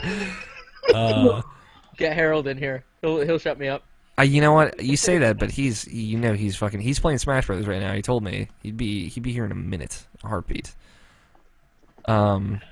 Oh, Harold also commented Patrick Stewart, Leroy Selman, and Alex Rigopoulos. Just so you know. is it- I don't know any of those people. Patrick Alex- Stewart? Who's Alex Nope. Rigopoulos? Alex Rigopoulos is the CEO and founder of Harmonix. Oh, yeah. Makes sense. I don't know who Leroy Selman is, though. Do you know, John? Nope. Okay. We're Googling. He's a sports thing. Never mind. It was football. American football. He played for the Bucks. Yeah. All right, Evan. Please continue. I know you have disappeared and are now back, but continue. Say anything else to say about Battlefield DLC?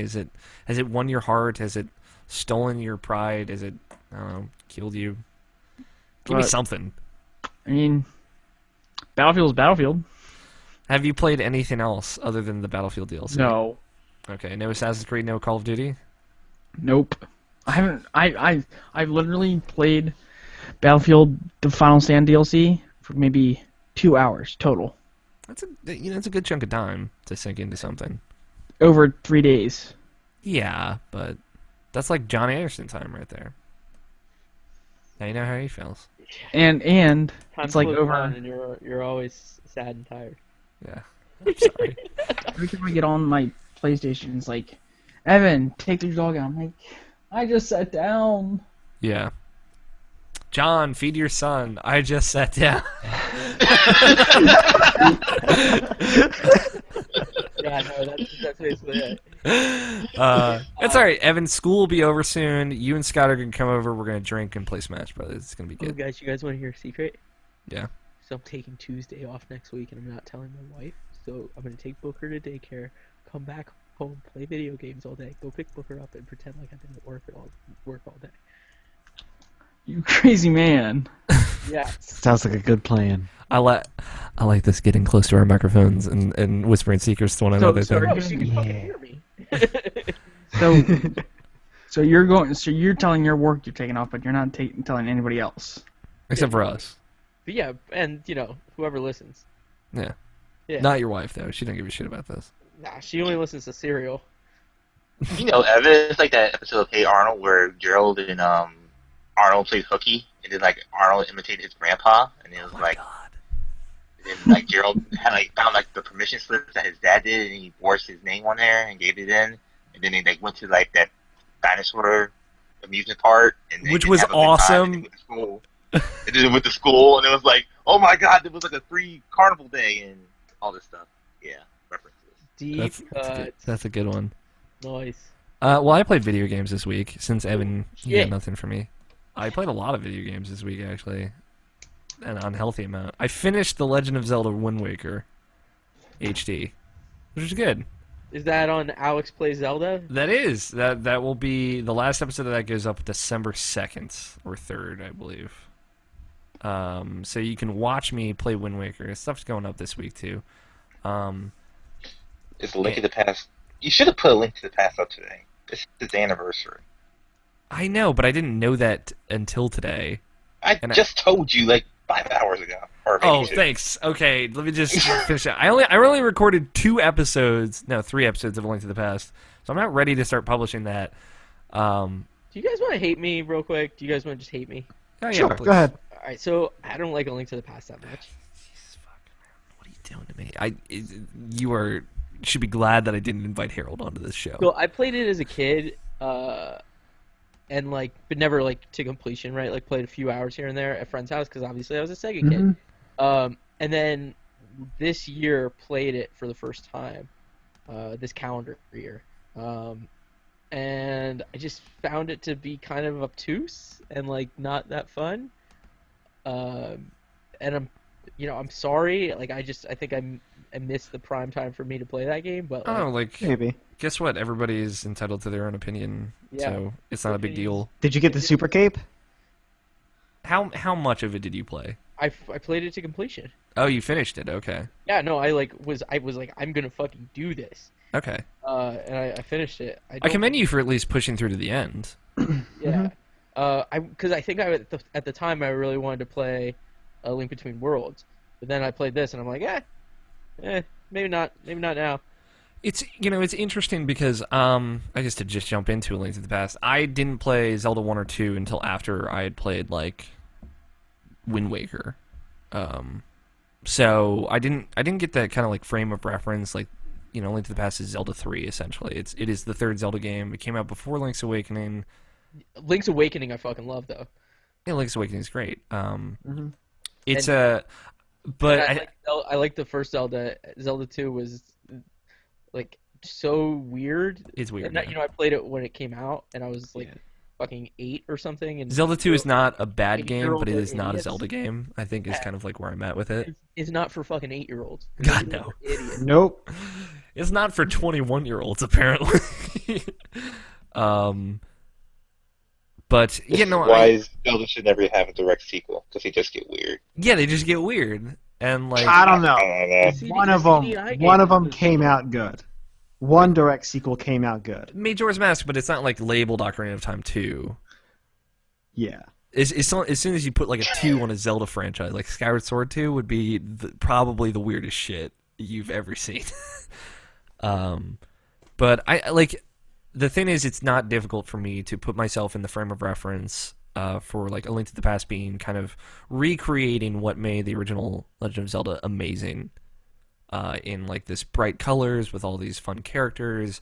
And like it has like consistency to like you have a village that you go to and it feels like you're exploring it and it feels like one cohesive world that kind of explains itself, whereas the original Zelda feels like one cohesive world that's full of mystery, right, with nowhere to be safe, kind of, which it has its own appeal. I like the original Legend of Zelda, but again, I didn't play it until I was kind of like adolescent, so I lost that experience of exploration with it. It just wasn't there. I was in the internet age. But fucking A Link to the Past is still just so magical But to fuck me. it. But fuck it. I play A Link to the Past and I smile and like you can hear me talk about it in those first couple episodes. I'm just like super hyped to be playing it. It's so much fun and I think it's so gorgeous. It's like the pixel art style in that game is some of the best. I'll give you, dude. I will fucking give you that all along. So I've started playing it. I played it on a DS Fat, Mhm. and those things do not look good. And then like 4 or 5 hours in, I switched to a DS Lite. And that is a great screen on that thing. And like, I'm like, man, this fucking game is pretty. Just very, very crisp. It was hard to think it was over 20 years old. Yeah, and it's got its own sense of style. Like it knows its style so well. Yeah, no, it's very deliberately designed game. Yeah, it's just I think it's fun. Nothing seems accidental. Mhm. It's a meticulously well crafted game that it's very difficult for me to see flaws in it. I'll say, but it's one of my favorite games of all time. My second, if you wanted to hear a list about it, and I really like it. You separate things out into like modern era and like pre-modern era. No, I've written Okay. one cohesive list. It is Persona 4, A Link to the Past, The Last of Us. That's my top 3. So, no, it's not separated out. But yeah, that could be an interesting thing because I love a lot of retro games. I got Final Fantasy VII and Secret of Mana and stuff like that on that list. So, Hmm. Retro. I know. Lunar. Lunar is really good. I need to play Lunar as an adult. because It's good, man. That's one I go back to every few years. yeah, it's really good. You should play Final Fantasy VI. Yeah, you should play Final Fantasy VI. But anyway, to Uh, wrap up, yeah, I know. Alex, To you ra- like good games or bad games? I like both. I like all games. I like games that I like. I like games that some people hate. So fucking what do I know? Deadly I Premonition. but yeah, like Deadly Premonition, which is great. It's a great video game. Link to the Past is good. I like Wet a lot. Yeah, that's a bad game. You're a bad game. I know.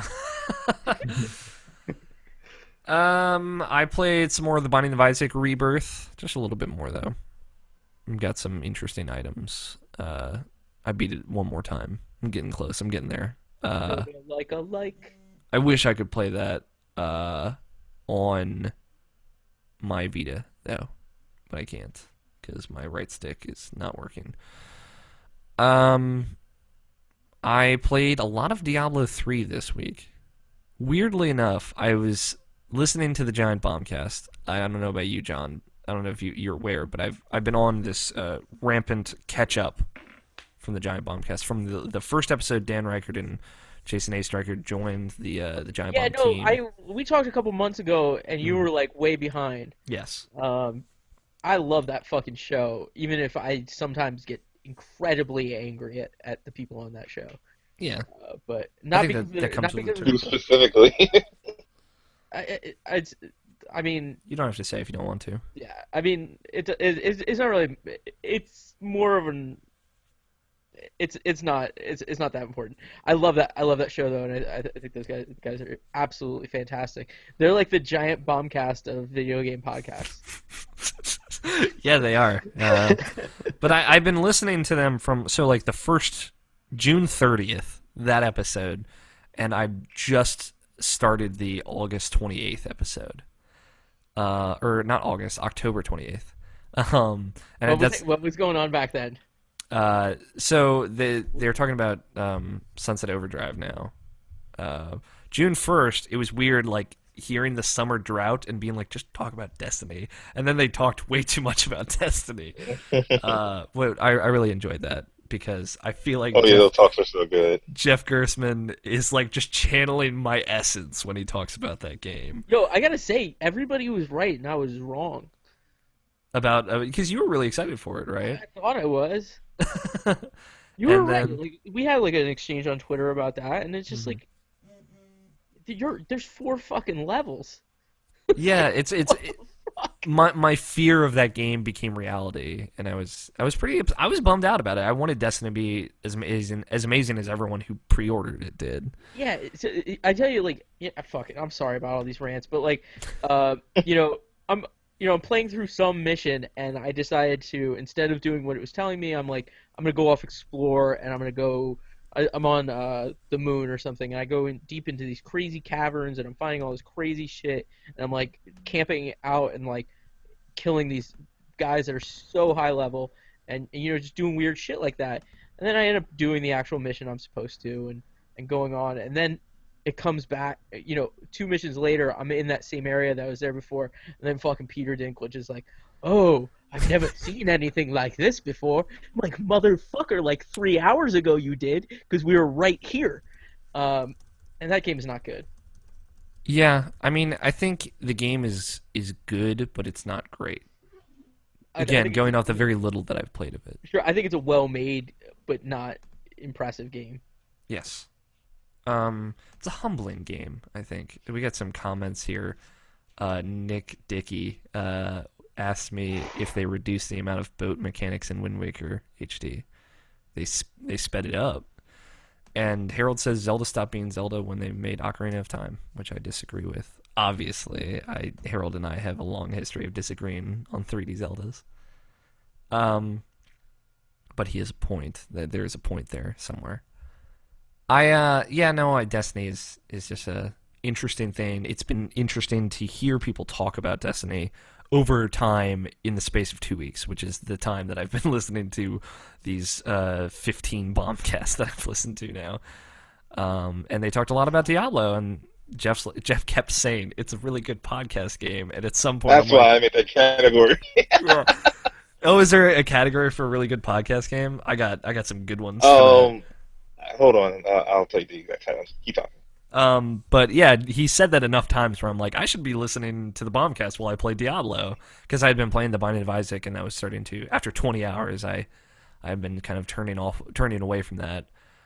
So I started playing Diablo 3, and that game continues to be fucking fantastic. And with, again, listening to the Bombcast and Gersman kind of talking about putting on elective mode, and you can do whatever you want, I'm like, all right, I'll try elective mode. So I tried elective mode, and I got rid of all the useless abilities that I'd never used, and now I'm just absolutely destroying things. And before I started, again, like jumping back in after like not playing for 2 months, I upped the difficulty level, and going back to it, it seemed easier than the last time I had played it, which is astonishing. The only time I almost died, I didn't even die, was when one of the nemesis that can appear has like it's someone who killed one of the friends on your friend list. He'll appear and attempt to kill you, but if you kill him, you get really good loot, and everyone on your friends list that has fought him gets really good loot. And he was Killer of Botitude, which is friend of the show, Jared Green, writer extraordinaire. So My man.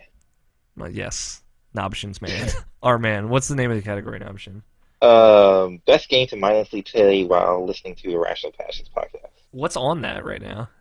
Hyrule Warriors, Destiny, Peggle 2, Diablo 3 Reaper of Souls, Hohokam, and the Binding of Isaac Rebirth. Okay, that's a good list. I could put Spelunky on there again, but I won't. Put driving a car on there. Driving a car is great. Yeah, drive a car, listen to Irrational Passions.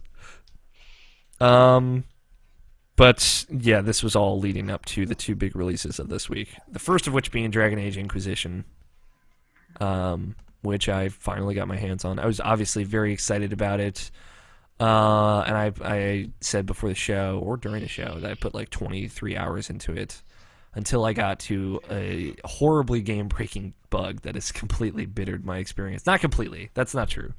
It has just really upset me because I can't progress. I don't want to progress any further until you fix it, or do you have like multiple? Yeah, describe this those one. weirdos have multiple saves or saves? So I'll describe it. I'll start off with it. So the bug is once you. This could be construed as minor spoilers, but I'll make it as ambiguous as I can. So full disclosure, because that should be the title of this show. I got to the end of the first act. Something terrible happens. You need a new base. You find a new base. That's called Skyhold, which is, I just want to say Skyrim after I see What a bunch of high fantasy garbage. it. Right? It's called Skyhold. It's up in the mountains. It's really cool. And Varric, one of your party members, is like, I have someone. Varric's back. Varric is amazing. Varric? Yeah, Varric is all Best up in there. character. It's not, the Varric that we know as from Korra, but Varric from Dragon Age 2. Who's great in this. He continues to be fantastic. But he was like, yeah, my friend fought this the enemy, the main bad guy, who I won't say. He did appear in Dragon Age 2 in one of the DLC things that I didn't play, so I was bummed out about it. Today. Yeah. Is the lady singer, is she a main character in this? The Bard lady, she is a main character. She's not a party member. Oh. Liliana. I like her. She is great. But he's like, I want you to meet my friend because he's fought this guy before. So his friend is the champion of Kirkwall, who is the protagonist from Dragon Age 2. So when you talk to Varric, he's like sitting up on the battlements, and it's like you hit X to talk to Varric.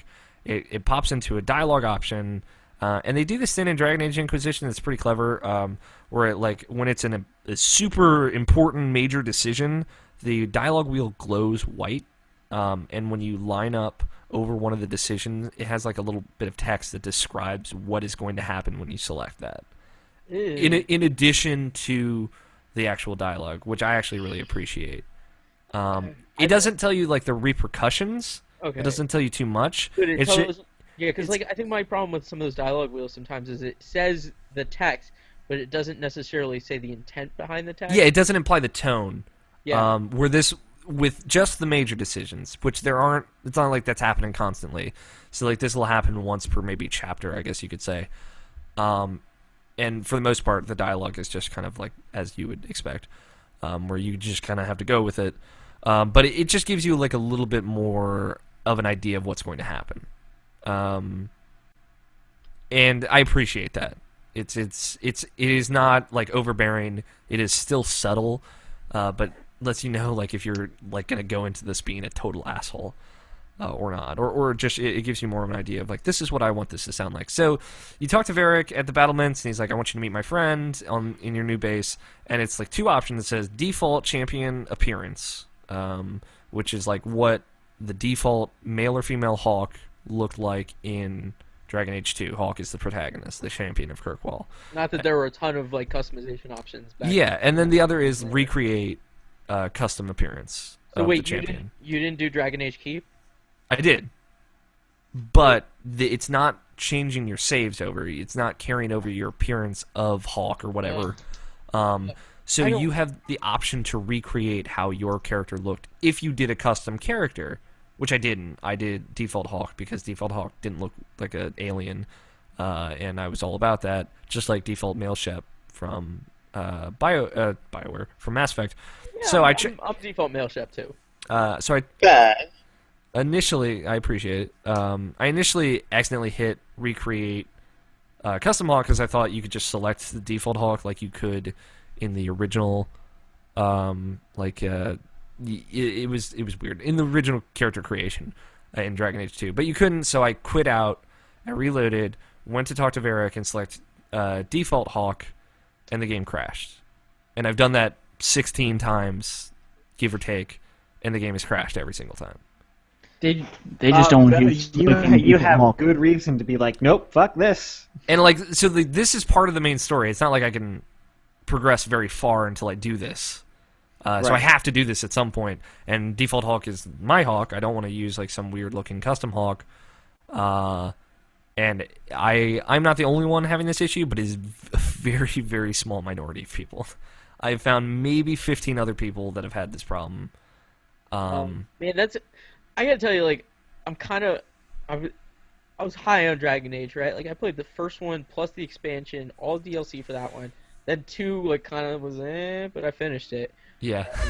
But like the idea of, even if I don't remember all that shit, like the idea of it being like semi-difficult for me to get all of my other shit into this game, is kind of like a bummer. It's really not that difficult. Dragon Age Keep will import all your decisions.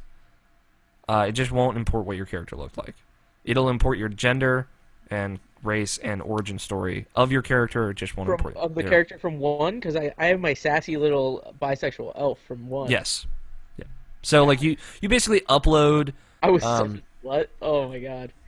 It uploads all of your choices to the EA servers, and then Dragon Age Keep incorporates that, and you can go in and retroactively change anything if you wanted to, or just make sure it's all there, and then you just upload that to. It's like you just upload that.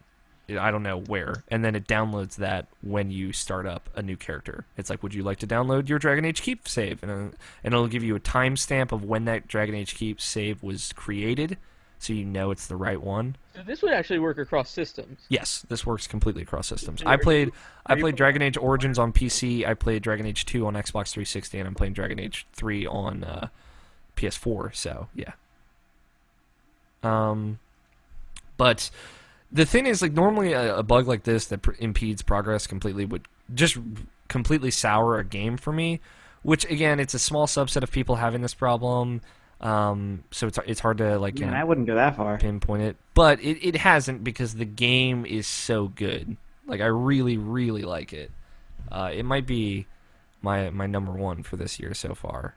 It's just. You think I would like it? That's the question. Well, I mean, I'll talk about it, and then maybe you will, maybe you won't. The game took Dang. took a Shut little it down, bit everybody. to pick up. Like, you kind of go into this prologue where one thing I like is, so this big explosion happens and a blows a hole to the fade in the sky, which is cool. But Oh, that great! So we're gonna fucking spoil Dragon Age 2 now? Great. well, that doesn't happen in Dragon Age 2. Didn't it? No. Didn't wait? Didn't the big building blow up? No, it didn't. It didn't happen yet in Dragon Age 2. What? Are you sure? Remember the initial trailer for Dragon Age Inquisition was like the fade exploding.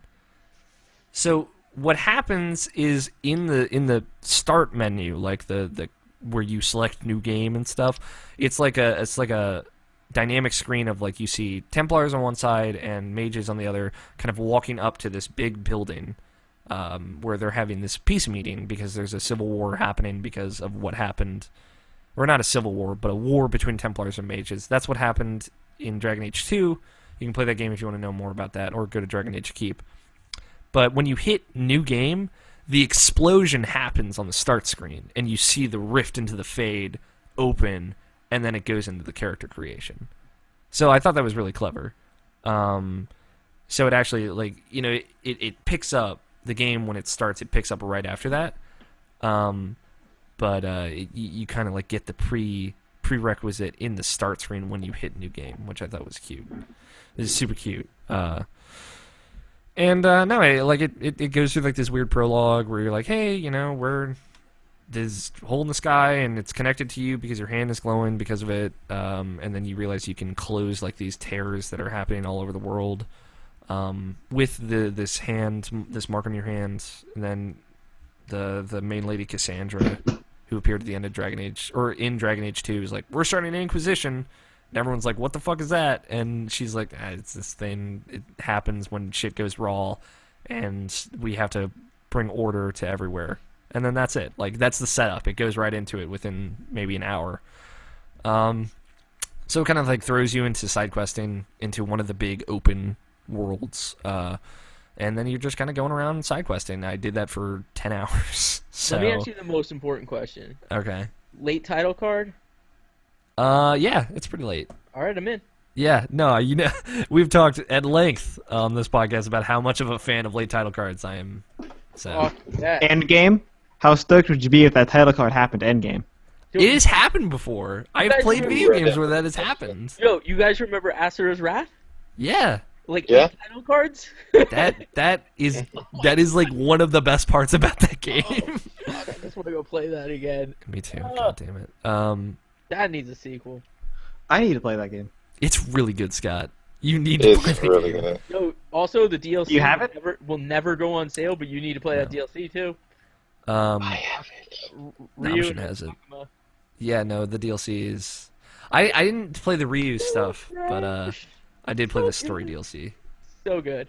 So good. The Ryu and Akuma stuff, so good. I don't doubt it. I've seen. I think I've watched all of it happen Well, just I on guess that's what you YouTube. really need to do. I really like Dragon Age Inquisition. It's like it's weird. The combat's weird because you just hold R2 to attack, so it's not very involved. But you know, you have a bunch of different abilities, and the tactical view where you can just touch the touchpad and it just zooms out and you can select everybody and move around. I haven't really had to use that much. I did when I fought a giant, which was pretty cool. But you know, it's good. It's weirdly janky. It's got like BioWare jank, like just hands clipping through articles of clothing because they don't recognize one another.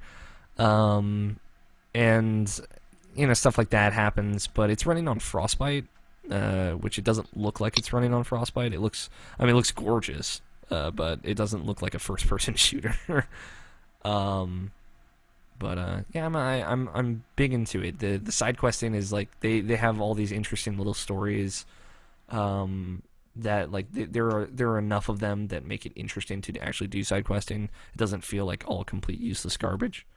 And the problem that Dragon Age 2 had, where you went to 4 different environments and that was it, that's not even a question of a problem in this. You have like the first area, the hinterlands as it's called, is enormous and beautiful and super expansive and nothing looks the same. It feels like you're going over like an actual world. It's easy to appreciate. I've been actually taking a lot of screenshots on PS4 because it's super easy to do. And the game is really pretty, so But I like it. I'm a big fan. I've sunk a lot of time into it. I just wish this bug wasn't totally making me super sad. But yeah, I think that's it for Dragon Age. Did you have any questions, John? Fuck, man, no. It's a thing, like this whole bug is totally clouding my head about it, so it's hard to talk about it because that's all that's in my head right now. But I think I'll talk about it more another time when hopefully this is resolved and I can actually play the game. But Aaron Hansen, Ego Raptor, one of the Game Grumps, is in this game. It's great. It's super awesome. So, and weird. The only other thing I've been playing is Smash Brothers for the Wii U, which I'm the only one that played this. You didn't play any Nabishin? Nabishin? I'm sorry, I'm busy with something. Yeah. What happened? Smash Bros. You play it yet? Yeah. No, I don't even have the game yet. No. Okay. The same's for me either. My brother's playing downstairs right now. They're like, "Hey, when are you gonna come down and play with us?" And I'm like, In like "Soon." 6 more hours. Hey, dude, I'm deliberating Game of the Year. Yeah, pretty much. No, it's good. It is exactly what you expect, except it's like way prettier than I even expected it to be. Even though John doesn't think so, apparently. Tweeted What? me. No, it looks. I mean, shit, dude. HD. Yeah, it's the first HD Smash Brothers games. All right. Hey, come on, it looks fine. Yeah, it looks really pretty. It doesn't look as good as like a game on a current gen console or a computer. I mean, like, I think that's a hard point of reference to say. Like, the characters look really good, and It's clean and it's fine, but there's nothing like dramatic about the art style that like I don't think I personally and obviously this is 100% subjective, but it's just there's nothing striking about it to me. obviously I disagree. The levels specifically jump out at me as each looking very unique. Well, and pretty and here's a stylized. question to give it some credibility. Are you seen Pikmin 3? In that in action at all? No, I actually haven't. It's a pretty game. I don't know how that game looks as good as it does. There's some parts of the Wonderful 101 where I thought that as well. Not a Guys, lot are of making it. me want to play a Wii U. Well, I mean, that's always the goal. Right now, Wii U is just like many people on this podcast think it is the top system of this year. It's the hipster console, man. No, that's the Vita, and you know it. So, like, Oh fuck yeah, I love the Vita. Vita's a console forever with me. Like I wish everything came out on Vita. yeah, you and a lot of people. I actually see that sentiment a lot more now. If I was, I have to drive to work every day, but if I was still able to ride the bus, like, shit. Yeah, it's sad that the Vita thing is much more of a consumer focused that the developers were so worried about it Like, because that's where it's lacking. Whoever dug into it. it needs not to right. sell. More people need to have the Vita, so people. You know what I'm gonna play Persona 5 on? Yeah, you're gonna play that on Vita. fucking share play that shit all day, right? Share play. I mean, Or not share play, Remote play. Yeah. remote play, whatever play they're doing. Yeah. I like Smash Bros. Wii U is really good. I want to talk about it when you guys have played it, but you know what you're getting into. Except like I think the stage is really good. I think the Master Orders and Crazy Orders thing is way different than what I thought it would be, and it's a lot of fun. And I could see Do you use that myself. Smash Tour Rush thing, whatever it is called? Smash Tour. I played once. I want to play with people though. It was fun. My roommate stayed up and played with me. He was pretty excited about it. So. You have a name. But like it's easier to just call him my roommate instead of Ethan. Which one's shorter? It doesn't matter. It's about the people listening. being dumb. Which one's shorter? It's easier. I know what you're saying. I just flipped this whole fucking desk. I'm sick of this shit. But I don't want to draw us out too long. I think Evan just left. By the way, I don't think he's coming back. Nope, not at all. Straight up. Yeah, he didn't even text us. He said he had to go. Yeah, he said he would have to dip out soon, so he could have at least said goodbye. I miss him already. Yeah, Look at the desert. Check some your files, bro. I will. We'll take a break now. So we've been going on about games for 2 hours. So Yeah. when we come back, we're going to talk about the Game Awards, and then we'll keep things moving. So we will be back in just a little bit, guys. So John, you want to just keep recording? Yeah, no, I'm just gonna take a leak, and I will be back in like 2 minutes. Okay. Sitting Greg outside. texted me back so I can see if he can get in here. Sure. Oh, Evan's back. What? Evan's back. Yeah, he's back. I think something is giving him problems on his tech side, I think. Probably. Of course I'm pulling a Greg right now, but Fucking Greg. I have to get more drink and more pee. Evan, we're on break now. Do you want to just peace out? I told you guys this was gonna run late. I did warn you. yeah, didn't expect the show to start at 10:30 though. Yeah, we definitely shenaniganed for a while in the pre-show. And by for a while, I mean like an hour. All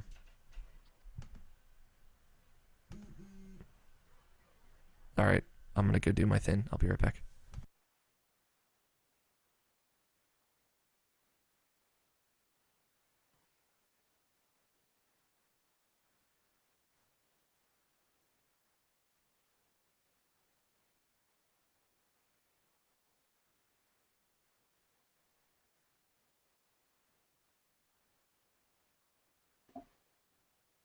It's break time. Yeah, it's break time. Do you know if you have to go or not? I'm getting really tired.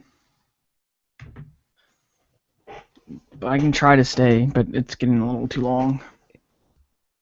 It's okay if you pass out. I did it once. It was fun.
I got the rosy cheeks going right now. Evan, you there? Talk to me. Hello? Hello. Hello? Hello? Evan's back, apparently. It's cool, I like Evan. He's not talking, though. Talkers get walkers. Snitches get stitches. There you go. It's Evan's policy, man. Fucking rat on him. Let me check the, He won't drop dimes, he'll drop manhole covers. What? Sorry. Is that like off the Empire State Building? I don't fucking know, man. I got another Mike's Hard Lemonade. There you go. I got another beer, so. I told you that was my cycle. I said Mike's, then whiskey, then beer, and now I'm back to Mike's. You've gone through the full cycle. What are you doing? I popped a Molly too, so. Now you're sweating? Woo. Is Greg coming in, or He hasn't texted me back. Oh. So I'm guessing no. Okay. Girl, you know you. Evan, you got to talk to us here. Is he even there? He's muted. He's probably this adorable puppy. He is. He loves his puppy more than he loves us. He's tired. Let him go to bed. Yeah, that's what I want to do, but I need him to, sign out. No, just, It's 1,000 o'clock. It is 1,000 o'clock. we're just gonna tell him to get out. I said something in the chat. I said, "Do you want to leave?" Apparently, they've closed my case on EA support. Maybe there's a fix out there for it. Yeah, I doubt it. Yeah. All right, Evan's taken care of. Let's go. Evan, get out. Go to bed. Alright. Oh shit! I need to do the music thing. Oh no.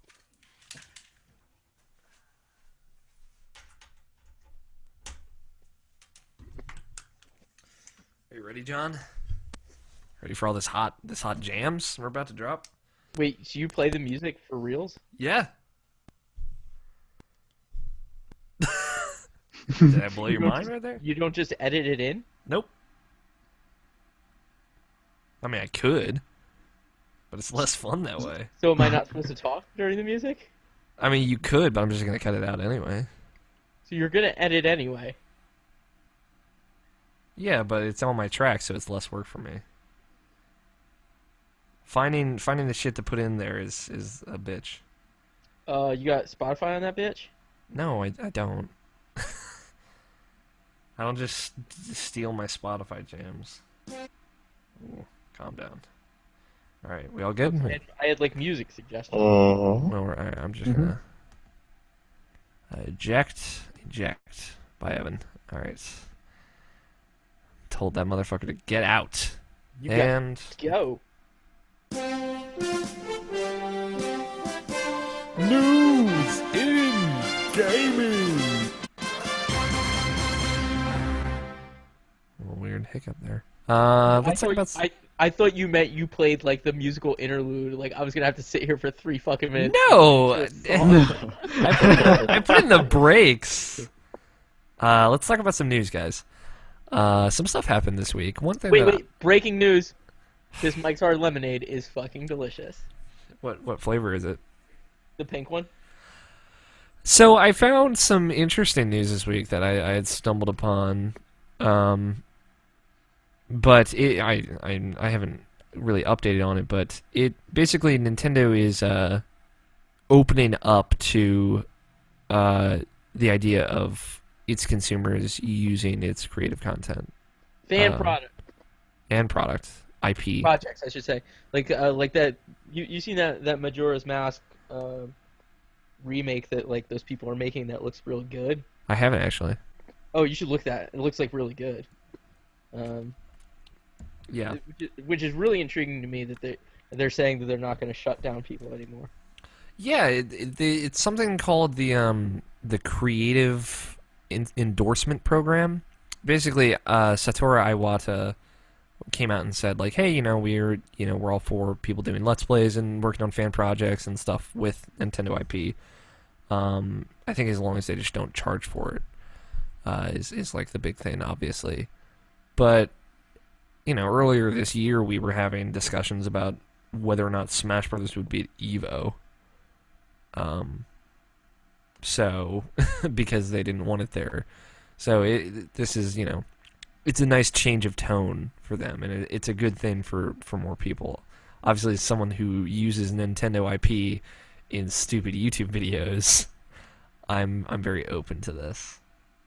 Yeah, it's good. I don't think there's any harm there as long as people aren't trying to maliciously steal IP. Yeah, content. I haven't noticed or come across any content that was taken down due to this. Yeah. Well, I mean, Due to this stuff.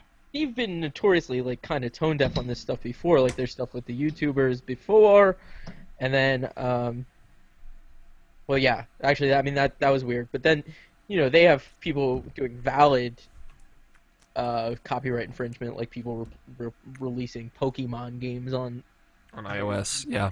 stuff. Yeah, that's stupid and bullshit, and people shouldn't do that. I don't think, but being more open to Let's Plays and YouTube videos and fan projects and fun stuff that their community Yeah. is doing just to basically promote them. Right. Like somebody was doing that like Star Fox sequel or something that they shut down years ago. That was gonna be cool. So there are people doing an Earthbound 4, or Mother 4, I should say, out there making a fan sequel to Mother 3, so, which I think is pretty cool. And obviously there are infinite fan translations of Mother 3 out there. Yeah, it's a good thing. Programmer Barbie thing happened. Noption, did you add No, this? that's me, man. That's me. Oh, okay. You see this? Like, so Mattel I heard about this. Yeah, Mattel released this book, or it's like this. They released this thing where it's like Barbie could be like a game programmer or something, and like the whole book is like still her like, hey, she asked Scott and Ben for help on doing the graphics or something like that. Then obviously there was backlash, but luckily it sparked this meme of like feminist hacker Barbie. Yeah. It's because like the pictures in this fucking book are ridiculous. Like somebody handing Barbie like a DVD, and so like people are like captioning this stuff like, "What the fuck, Scott? My laptop doesn't even have a DVD player. Haven't you heard of Dropbox? Or no, haven't you heard of GitHub? That's how we share code in 2014." So like That's fucking great. so like all tone deaf like corporate fucking PR lately. Like the best way to combat that is by having a hilarious meme. Yeah, especially if you're a Final Fantasy franchise. I heard about this. I saw some of the memes getting passed around, and I thought it was pretty funny. I'm glad that you brought it up. Yeah, and Mattel they pulled the book. They basically apologized like, "Oops."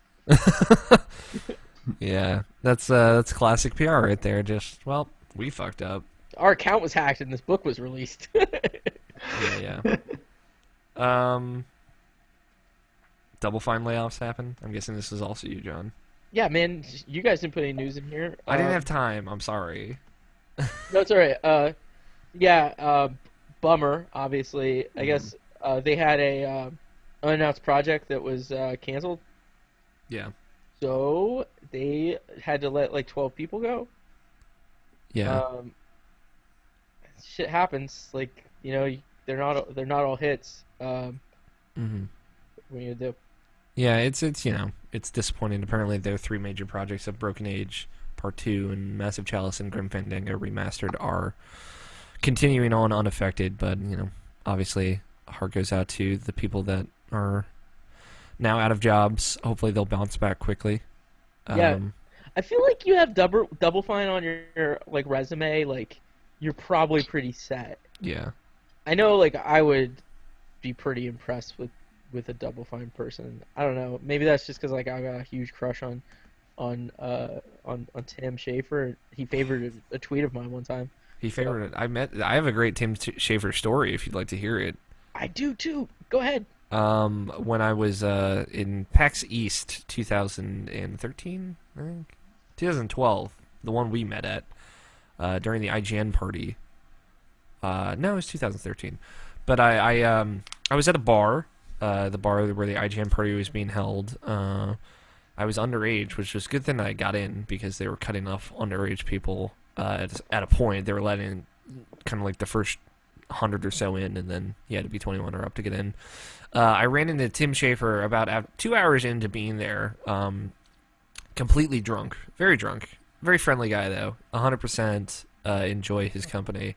And we had I was wearing a Ravenclaw hoodie because I'm a Harry Potter fan, and he grabbed my arm like just like a part of my jacket and was like, is this bright green? And it was dark blue, and I was like, no, it's blue. It's just, how are you okay? And he's like, no, this is green, and I'm going to prove it right now. And he pulled me over to like this table over where a couple other Double Fine people were. And he like took out his phone and turned on the flashlight on his phone and aimed it at me until like he was assured that it was blue and that he had seen it well. And then he's like, "I like your fashion sense, kid." And then he patted me on the back and sent me on my way. And then he kissed me on the lips, deep and hard. Yeah, that's what it was. It was a weird little thing, and I ran into Here, I'm him. gonna send you a link to my Tim Schafer /fic. Okay. I ran into him this past year's PAX East and told him about it, and he's like, I do remember you, but I'm not allowed to talk about that. It was funny. That was right outside the Double Fine booth. Yeah, he's a good guy. I really enjoy him. He always comes off as like nothing but humble and endearing, and he's I like his games quite a bit. Yeah, my story is like not as long as yours, but at Prime, not this year, the previous one, like you know how I do Giant Bomb, right? Like Yeah, get some beer, whiskey, whatever you need. I get drunk as fuck, dude. Like that is the only way to do Giant Bomb. So To bomb giants, yeah. a few hours before that, like I go to the hotel bar and I'm like just kind of sitting there like drinking fancy man drinks, and like I somebody like reaches over my shoulder to like try to order at the bar that I'm sitting at, and like what the fuck is this? And like I turn around and I'm like it was like Tim Schafer and Adam Sessler standing there, like just like trying to order drinks, and I like turn to the guy like next to me. I'm like, you fucking see this right here? And then I said hello to them and went on with my day. Yeah. Nice guy. That was kind of like how I met And I've gone to a Jeff couple Grossman and panels. stuff. He did a couple of panels at NYU Game Center. Mhm. And just really incredible stuff. Showed like unreleased prototypes and like, fuck man, it's really cool. I mean, and granted, obviously we're talking about layoffs. It sucks. Anytime you have a project canceled, it fucking blows. Like as a creative enterprise, like you sink your heart into something, it's either not working or like funding drops out or something. It's like your heart sinks. Yeah, I have so many like unreleased awesome projects that just go away. It's like is what it is. As Irrational Passions, we've only ever canceled one project, which was like going to be our kind of 100th episode, but it turned into something very different that I still enjoyed. But it's okay, not a big deal. It just didn't work out the way I wanted it to because of a lot of crazy, silly things. But yeah, I agree with you that if someone had Double Fine on their resume, I think they would look pretty sharp, for sure. But the Xbox One and PlayStation 4, as of like this kind of 14-day period that we are in, have now turned 1 year old in the United States, and the Wii turned 8 or whatever. But no one cares. Yeah, tomorrow will be Xbox, the worldwide release date by 1 year, and the 15th was the PlayStation. Yes. What a fucking year, right? Yeah, it was pretty slow year. Yeah, the first video game console I ever worked on shipped, so that was cool. Yeah, that's a cool thing. I bought, I would say since November last year, I bought 5 video game consoles. Jesus Christ, man. I mean, I bought 2, but that's a lot. PlayStation TV is not very good. Neither is the Retron 5 is also pretty bad. Fuck, I must have bought something else. Well, that was just a silly decision. Oh, and I bought the regular Vita in that time frame too. That's a really good system. Yeah, the Vita's pretty good. I like the Vita a lot. Persona 4 is a pretty good game. Okay. What is the best? I open this to the three of you. What is the best PlayStation 4 / Xbox One game to come out in the past year? This is the question for the ages. Forza Horizon 2. All right. Okay. Do you have like one for Xbox and one for PlayStation? Oh, if you're gonna go that, fuck, that's Pixel Cat. Pixel Cat's pretty good. Pixel Cat is the fucking truth. Holy shit, that game is so good. The new truth? Oh my God, that game is impeccable. Of course, I haven't played it on PlayStation 4. I only played it on Vita, but uh, that's a really good game. I mean, let's get real. Like the PlayStation has not, and it really like the indie stuff, but not the banging exclusives. I'm sure they're gonna get stronger when like Naughty Dog releases something. Uh, Yeah, I'm just talking general terms here. Just Yes, overall. that totally counts. anything that's already been out counts. I think the the best PlayStation 4 game that's come out is Spelunky. hashtag blessed. Did you see Hashtag that? blessed. I'm gonna the call best. Alex out. He did another fuck me look at the camera. So I did. And then the best Xbox One game is Titanfall, and I think Titanfall is the best of the Ooh. two that has come out. ooh, actually, I gotta. Yeah, man. Fuck. Titanfall is so good. Yeah, Titanfall is a fantastic video game. That's a really good game. Forza Horizon though. And Dragon Age, I think, is up there as well. I like I said, I haven't really decided between the two, but Titanfall is just it reminded me why fucking video games are really fun. Dude, isn't Titanfall like, if you're gonna look at like, like two major like kind of breaking the mold or supposed to break the mold releases from developers that are kind of going a different route supposedly, like you look at Titanfall and you look at Density, and you have to like just say like Titanfall like shines so fucking bright, compared to Density.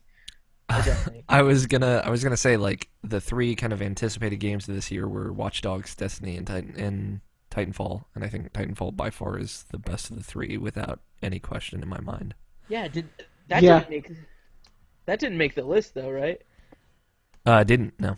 That's It's a shame, I think, especially with how well they've supported that game. all right. So I have to I tell mean, one. Destiny didn't make the list either. No, That's it good didn't. though. That's nice. Neither did Watch Dogs. Watch Dogs don't own anything. Nope. It wins runner up for most disappointing after Destiny. Yes. Well, Scott and Option, do you guys have any clear ideas of what's the best Xbox? What's the best PlayStation 4? No. Killer Instinct is Xbox, Scott. I know. All right. Regardless of what you say. Sure.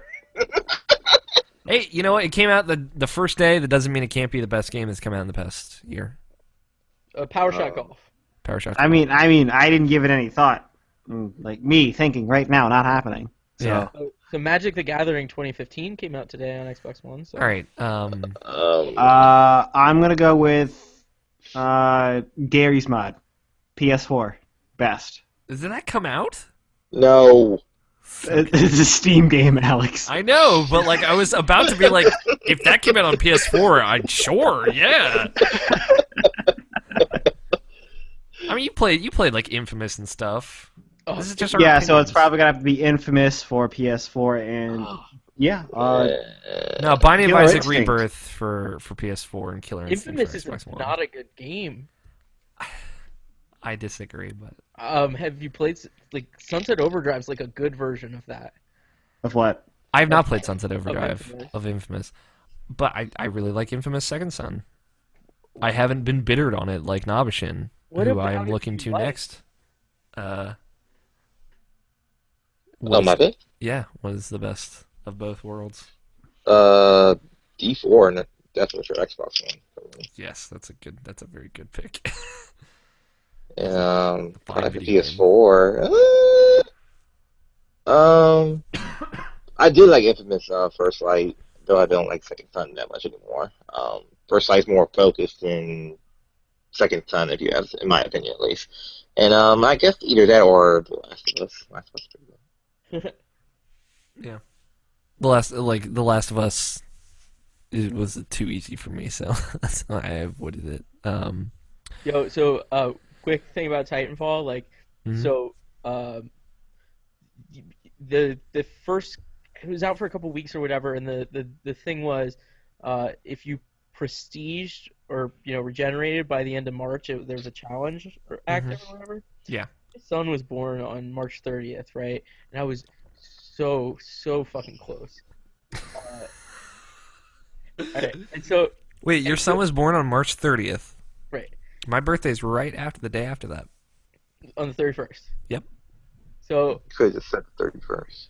Hey, So, you should have just said the 31st as far as so your son is concerned. so here's what happened.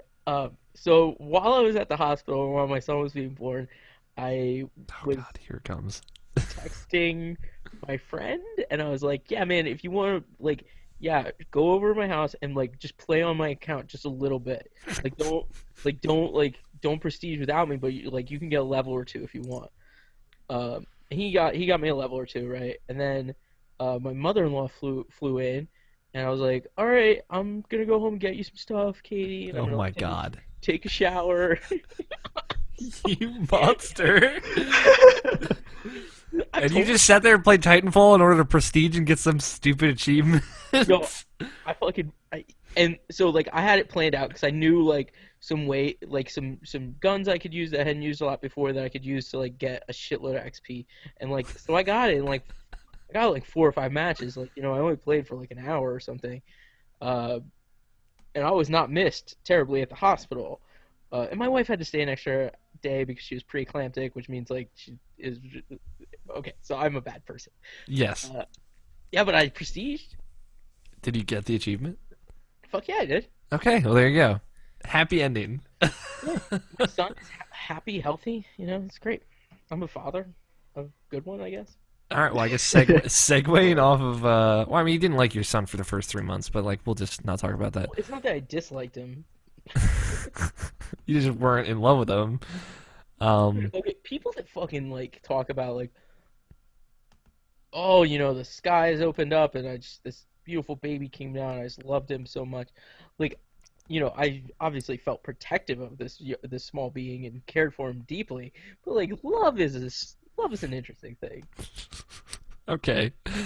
Well, I mean, I guess segueing off of that and segueing off of love itself, I It's think something I know how to feel now. we should talk about the Video Game Awards, Oh, 2014. excuse me, you mean the Game Awards? What? The Game Awards. Excuse me. December 5th, 2014, live from Las Vegas. On the internet. On the internet. Jeff Keighley's paying for this out of his pocket. And I'm sure investors are involved as well. But Doritos are paying for this out of their pocket. Doritos and Mountain Dew are paying for this out of its pocket, but so we didn't really. This was kind of announced last week, I guess, or the week before it.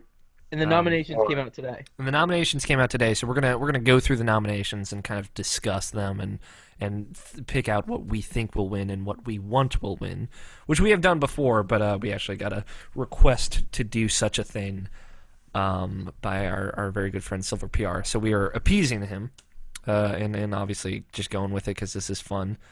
So Jeff Keighley is kind of running the show on this. We're gonna start from the bottom, right? Well, we can, but let's discuss it first. Jeff Keighley is kind of like Motherfucker, no. Let's go. Oh my god. Have you seen Trending Gamer? Oh my god. no. Motherfucker. Holy All right. shit. You have some clear opinions about this, but Jeff Keighley's funding this out of his pocket, or Dude, he's it's a putting this. picture of Jeff Gersman jerking off two ghosts. Holy shit. All right. I'm not too informed on exactly what the Video Game Awards are, or the Game Awards, excuse me. And I think you are, John. So yeah, I don't know. Yeah, Game Awards. They're fucking awards for games. Holy Yeah, shit, but picture of like Gersman.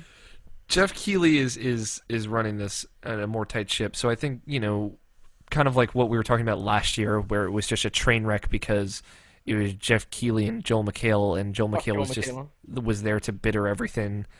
Even though I enjoy Joel McHale, but Garbage asshole. it would have been a better show if it was just Jeff Keighley talking to game developers, and that sounds like what this is going to be. But I thought it was like a big award show at a theater now again. I don't know. I have no idea. I think it is. Okay, but if it's just Jeff Keighley, I have more faith in it than anything else. Yeah, I think it's gonna be great. I mean, I think like yeah, great. I think it's gonna be totally cool. Yeah, taking a look at what the categories are alone has my faith higher than it was last year. That's what Nobshin and I were talking about on Twitter, I think last night. Just like there's best change, games for change, and it's like that's a smart category, and it's like And- kind of some things we've talked about on our Game of the Year stuff before, and Mm-hmm. it's games There's that are also different. there's also some real garbage here. Oh yeah, of 'Cause course. most anticipated game, that's a garbage thing. Like that's like saying that, like that's not a real award. That's like a fucking award for marketing. Well, that's I a mean, opinion choice, so that's pretty much what they're doing it off of. Just right, voting for people. but then you're also going like best remaster. I feel like that's like if the Oscars gave away an award for best fucking Blu-ray release. But I think that's important because we are drowning in remasters. I think it's good to appreciate the ones that do it I better. don't know. I feel like maybe they should stand on their own. The Hey, we're doing it. Yeah, we're doing it. God knows we've done it for like 3 years now. I guess I'm kind of happy to not see a best graphics up here this time. Yeah. Because like I think the best graphics thing previously to me kind of would be the difference between the Oscars having best costume design and best clothes. You know, like I think best if they don't have it up here, but best art direction or best art style or something like that would be a more compelling thing for me. But guys, can I? Oh my God, come on, we got to talk about this trending gamer. Okay, what is this trending gamer thing? I'm Have you looking at clicked this. it open? I clicked it open. I see it. Do you Jeff see your Grossman choices is here? is jumping Jerking off around. two ghosts. He's jerking off two ghosts. He's just pounding his fists. Okay. What is the Oh, he's trending being gamer a- category? Who Anyway. fucking cares but Jeff Grossman for the win? I like Jeff 'cause Grossman. Look at the competition here. So you have Total Biscuit. He's a misogynist fuck. You got Okay, that's PewDiePie. an opinion. He's a PewDiePie. You got PewDiePie. He's great. He's whatever. It's PewDiePie. Sure. And then you got these other two guys I don't really know. Yeah, they're Pretty cut well. off, so it's not like you could even point out their name. But whatever. Game Grumps isn't even on this list, so I can't even vote in good conscience. But I think it's fair to say that Total Biscuit is being propped up by his Gamergate movement. I don't know what Total Biscuit's relationship to Gamergate is, and this we've discussed is not the forum to discuss that. So we can discuss that at a later date. So we can all agree that we're voting for Jeff Grossman I mean, I'm not voting for anyone. I'm not voting for anything in this. because it's about ethics.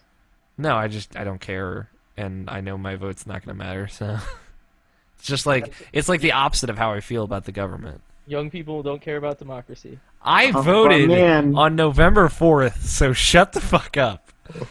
But man, best fan creation. Take a look what's on that list. You know what I'm looking at.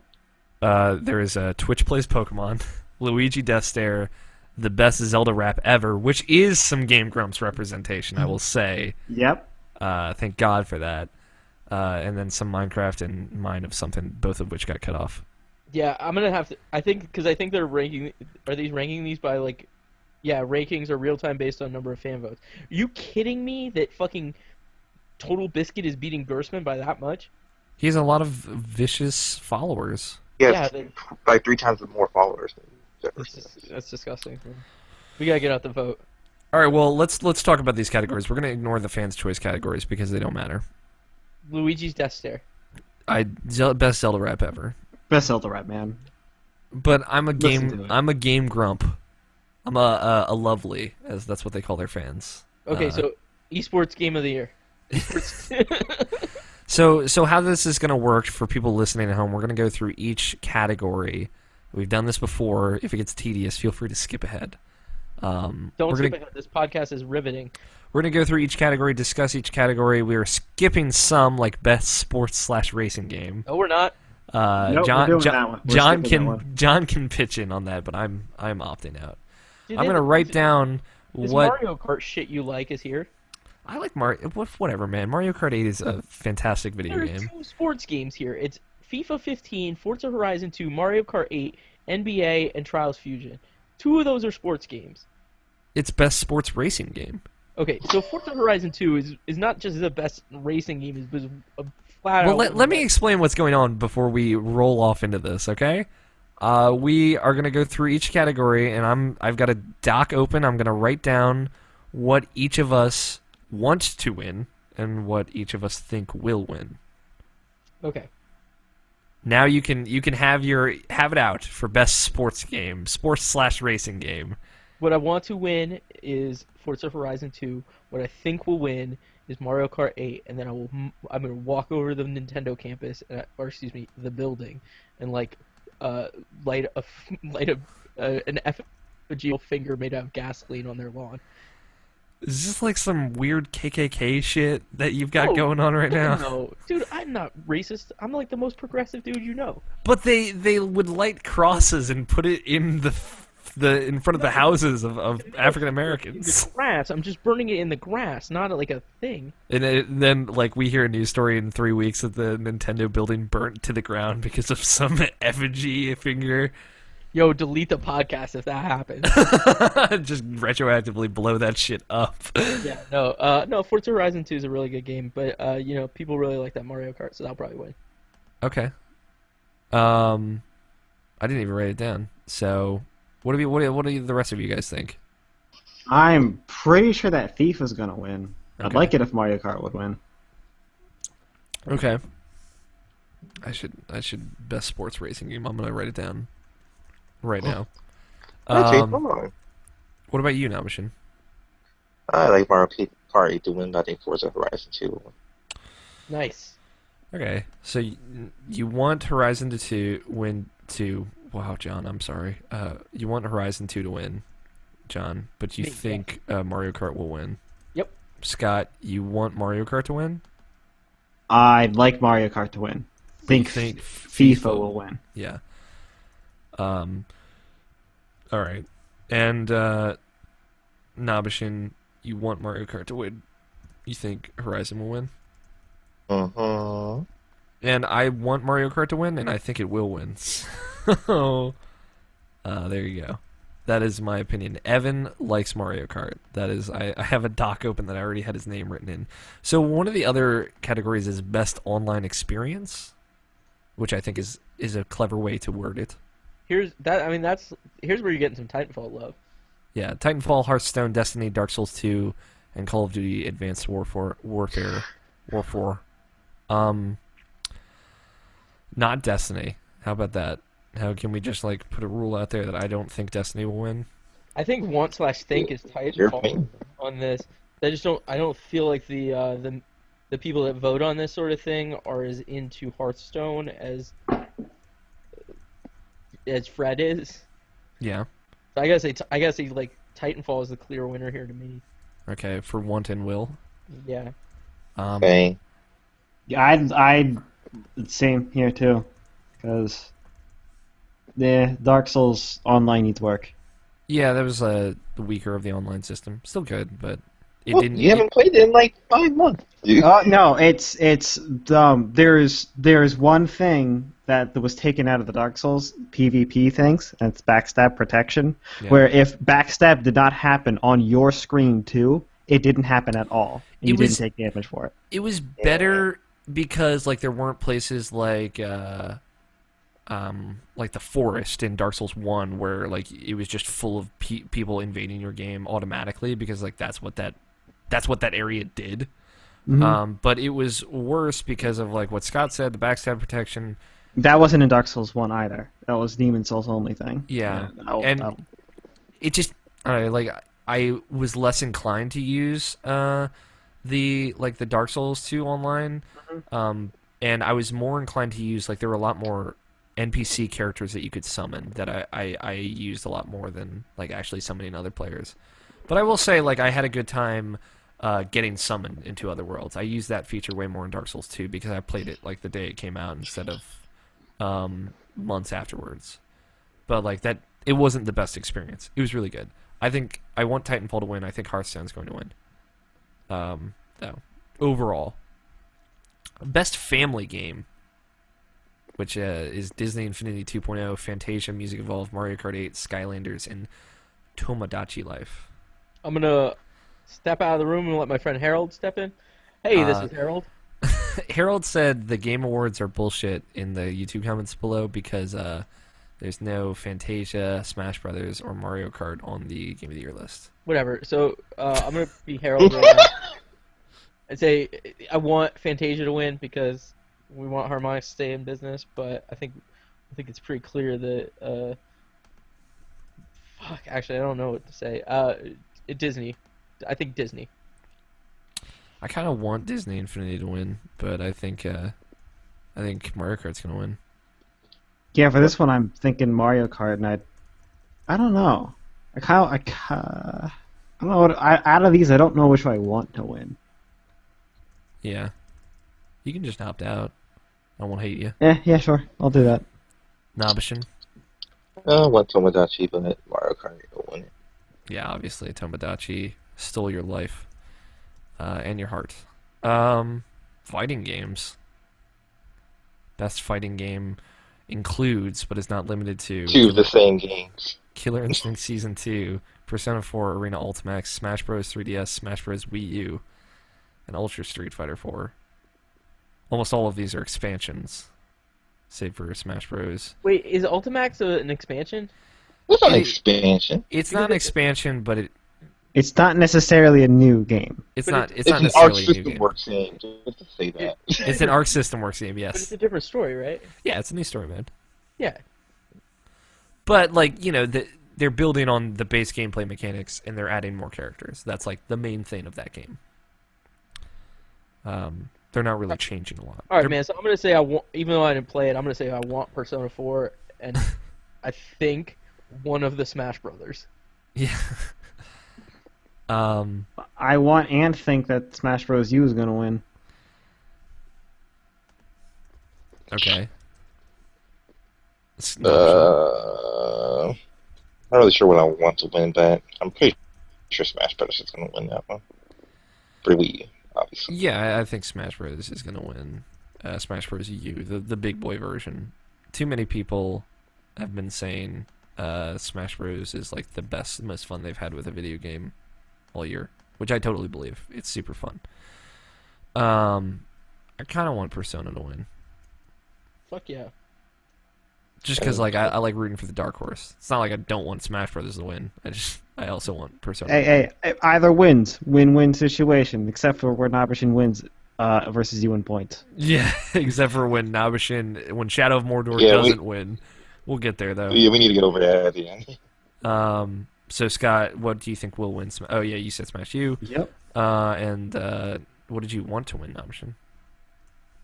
Yeah, I'll opt out for that. I really don't know what I want to win. Best role-playing game. I already have my pick for this. If you guys were curious, I think Dragon Age. I really hope Dragon Age will win. So it's Bravely Default, Dark Souls 2, Divinity: Original Sin, Dragon Age Inquisition, and South Park: The Stick of Truth. I'll put this out there. I really don't want South Park to win. Yeah, but I think it will. Really? I don't want that game to win either.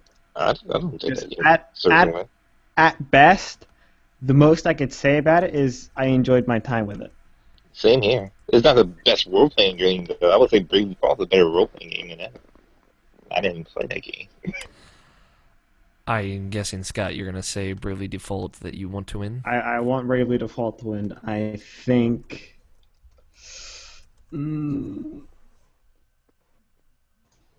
I got to choose between Dragon Age and Dark Souls 2 for the think. I am going Dragon Age on both accounts. I think it's. And then I'll flop and go Dark Souls 2. Okay. I think it's gonna be South Park. I didn't play any of these. But do you want one to win, or are you just going to say, fuck it? I mean, no. All right. I Nabishin, plan what on about playing Bravely Default one of these days when I retire and have unlimited time. you? It's all right. I think Bravely Default deserves to win, but this is a 3DS game. I see Dragon Age winning it overall. Okay. Interesting. Action adventure is next. The most divisive category in Irrational Passions history. Fucking garbage. Uh, Why? Because Far Cry 3 is not only. No, like, look at Alien Isolation. There's a Assassin's- 25-hour, 8-hour game. Assassin's Creed Unity, there's a broken-ass game. Bayonetta 2, by all accounts, very good. Shadow of Mordor, by all Perfect accounts, game. very good.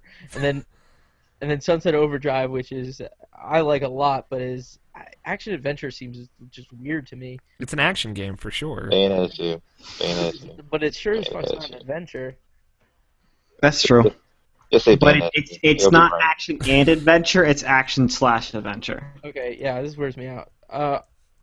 I'd say like, I mean, we all know that Bayonetta 2 is a bad game. It's not gonna win Always been on Bayonetta. because Nabishin said it was bad, right? So Yeah, totally, definitely. Always been on Bayonetta 2. Always bet. I don't know. I say I want Sunset Overdrive to win because it is the closest thing we have to a modern Dreamcast game. Okay. And I'd say I think Shadow of Mordor will win because it's so mainstream. I'm very confident that Shadow of Mordor will win. Yeah, same. I'd like Bayonetta to win though. Okay. See, Scott's a good person. If I got a second want Nabishin, I'd go with Bayonetta, and I haven't even played it. You were very I really like Shadow of Mordor. I want to play more. That is what I know. You haven't even touched Bayonetta 2. I haven't. You're right, but I don't know if I'd like that game. I know I like Shadow of Maybe you Mordor. should. Maybe you should fucking try it. Maybe I should. You're right. I'm not saying you're wrong. But I can't play all the video games. So best shooter, obviously this is the most important category. Call of Duty: Advanced Warfare, Destiny, Far Cry 4, Titanfall, Wolfenstein: The New Order. I know you really like Wolfenstein, John. Wolfenstein is like the best AAA narrative experience I had played this year. This is really fucking hard for me because Titanfall is also good, but for completely different reasons. Yeah. So, I mean, I really want Wolfenstein to win because I think like some of the things it does are so good. The heartfelt story from a grindhousey alternate history action game like is insane that it's as good as it is. Like that game almost hit me in some feels. So I want that to win. It definitely hit Greg, one of our hosts, with a lot of feels. Yeah, I agree. For me, I'm going to get on with mine. I think Wolfenstein is going to win over Titanfall because I don't hear anybody talk about Titanfall. I hear people talk about Wolfenstein. I'm talking about outside the people I actually know. Yeah. Mm. What do you want to win though? I'm gonna opt out of that one because I don't really care. Okay. Yeah, but I want Wolfenstein. I fucking think it'll probably be Call of Duty or some garbage like that. Okay. I'll write down Call of Duty. Far Cry 4 I'd be super happy with too, because shit, like I said, Buddy works on that. Good game. Nabishin, what about you? I like Wolfenstein to win, but I think Far Cry will probably get it. Okay. I think Titanfall will win, and I want it to win Bias. personally. God damn Wolfenstein though. Ugh, the fucking chainsaw scene. That was that was like just that. I mean, that reminded me of watching *Inglourious Basterds*. Like, It reminded me of watching *Inglourious Basterds*, but that doesn't mean I didn't. I liked it as much. I don't know. I usually don't like things like that either. Like it just, and I was like, fuck this guy. Let's do this. I hate Nazis, man. I hate Nazis too. Don't get me wrong. I don't hate Nazis as much as Greg, though. He hates them on a whole new level. God, I hate Nazis. Hey, Hitler has some good ideas. I watched Hitler deliver a speech in my history class this year. He's a monster of a human being, but he's a fascinating individual. By the way, out of context, that means I'll never be president. So there you go. There you go. Best remaster. The most important category, I think we can all agree. Tomb Raider Definitive Edition, Master Chief Collection, The Last of Us Remastered, Pokemon Omega Ruby and Alpha Sapphire, or ORAS, ORAS as it is known, ORAS, and GTA 5. FABOLLUS. I think, I am positive even. No, I won't go that far. Oh my, fuck me in the camera. I think, yeah, you like that. I am very confident Halo will win this. Oh man, opposite day, man. The Last of Us is gonna win this. Halo should win this. I want The Last of Us to win this. Master Chief Collection to win this. Fuck nothing, man. Fuck nothing. Fuck nothing, indeed. So you want Halo, and you think The Last of Us. Okay. Nabishin, round us out. I think I think Halo deserves it, but I think Grand Theft Auto's gonna win this. The reason, I think it was too late. yeah, I agree. I think it's just that what they did to Halo 2 will be Well, recognized. the online was busted, so I I know, think but it doesn't matter. I don't think. So, just a quick thing, like Yeah. the complexities of building matchmaking hoppers is something I'm like a little bit familiar with, Okay. and it doesn't make it any excuse it, but like at least it's not a client side issue. Like there's server fixes. I don't know. Fuck it. I shouldn't be talking about it.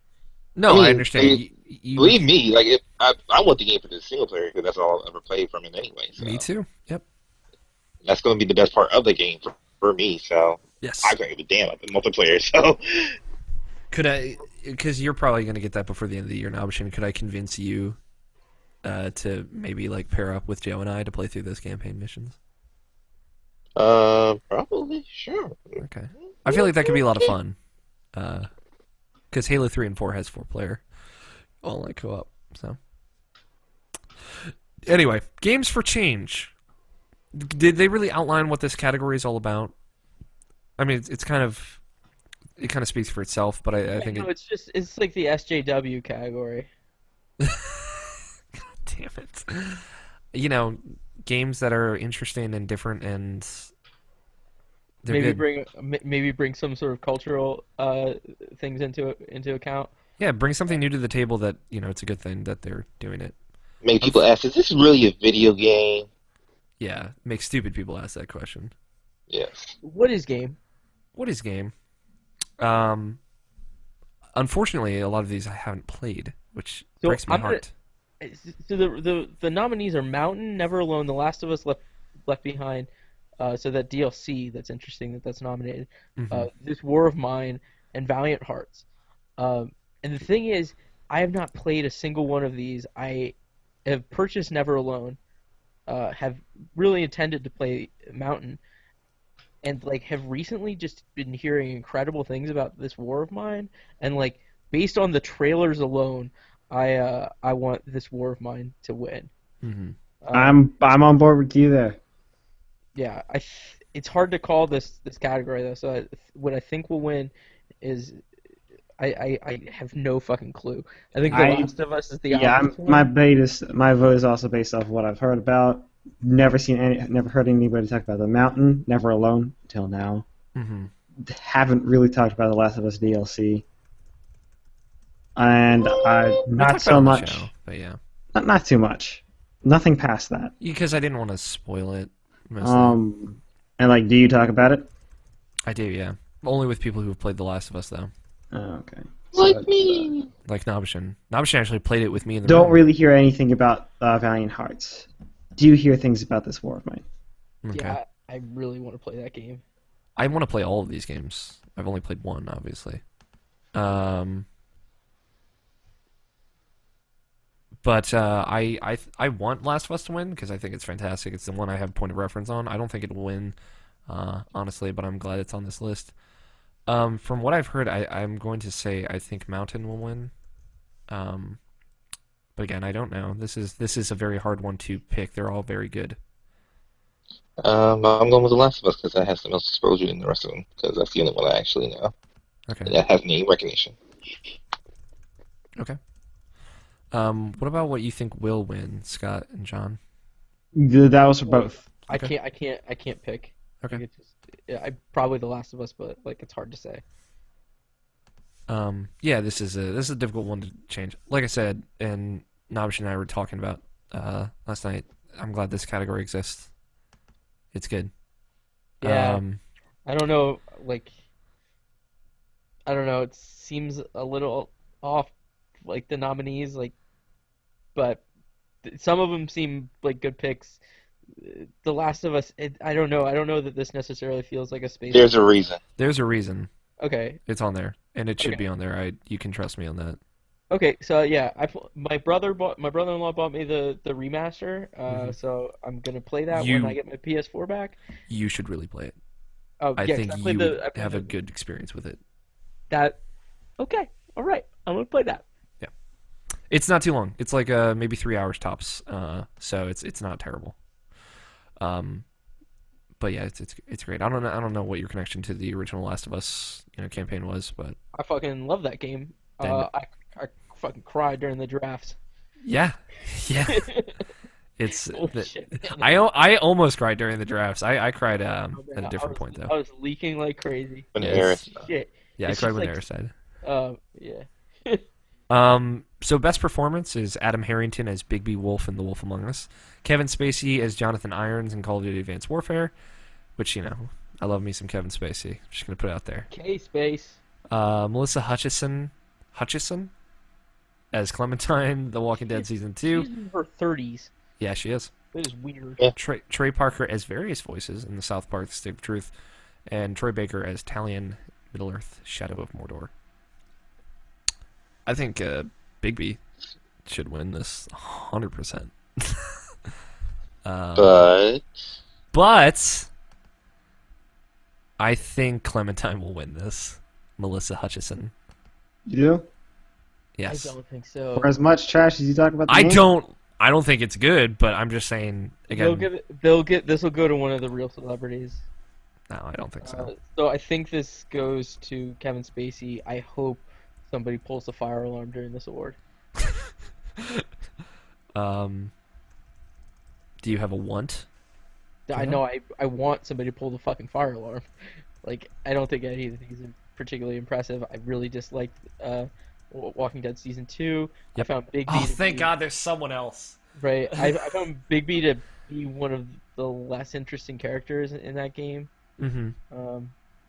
His performance was fine, but just, I mean, not remarkable to me.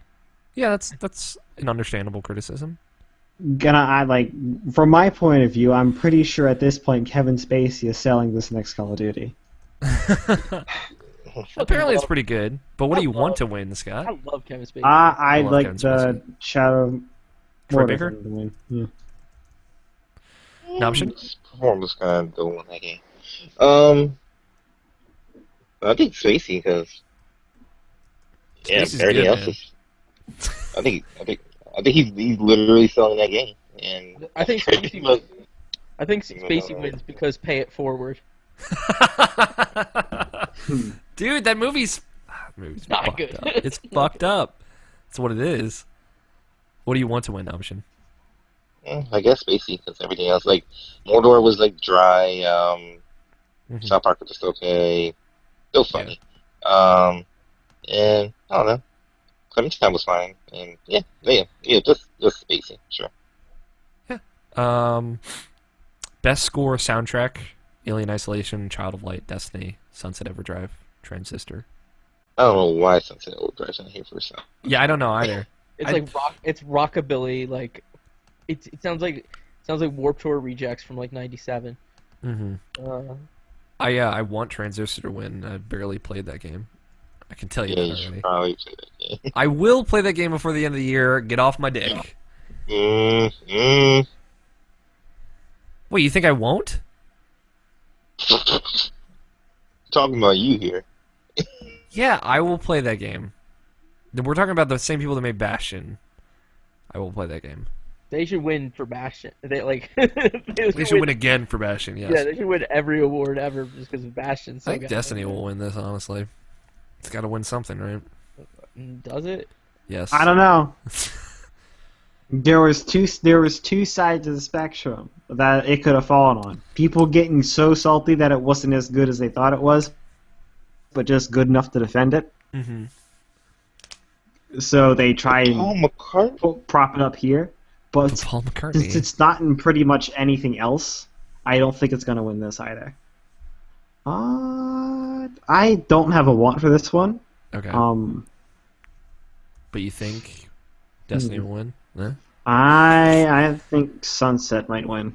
Okay. Oh, no. No? Well, Nabishin, what do you think? They- Transistor. Okay. I'm just saying that soundtrack is not that great in that game. No, I agree. Well, now, Machine, also, have you played Transistor? Yeah, Have you finished it? I'm probably too thirsty in that game. Well, you should finish it and talk about it on the show. I don't think I'm gonna finish that game. Okay. So I I like. didn't beat Bastion. I don't think I'm gonna beat that game either. Just because I don't know. There's something about drive to that game that's not given to me. But I still like it though. I even yeah, I have no opinion here, but like Transistor should win based on Bastion. Okay. That's fair enough. This is a pretty extensive doc I've got going here. All right, best narrative. The category that will always be deleted from the Irrational Passions Game of the Year. South Park: Stick of Truth, The Walking Dead Season 2. God damn it. I should have read these beforehand so I could get this anger out of my chest. The Wolf Among Us, Valiant Hearts, The Great War, and Wolfenstein: The New Order. Wolfenstein. Okay. I Want want The Wolf Among Us to win by a long shot, yeah. Nope. Fucking tanks.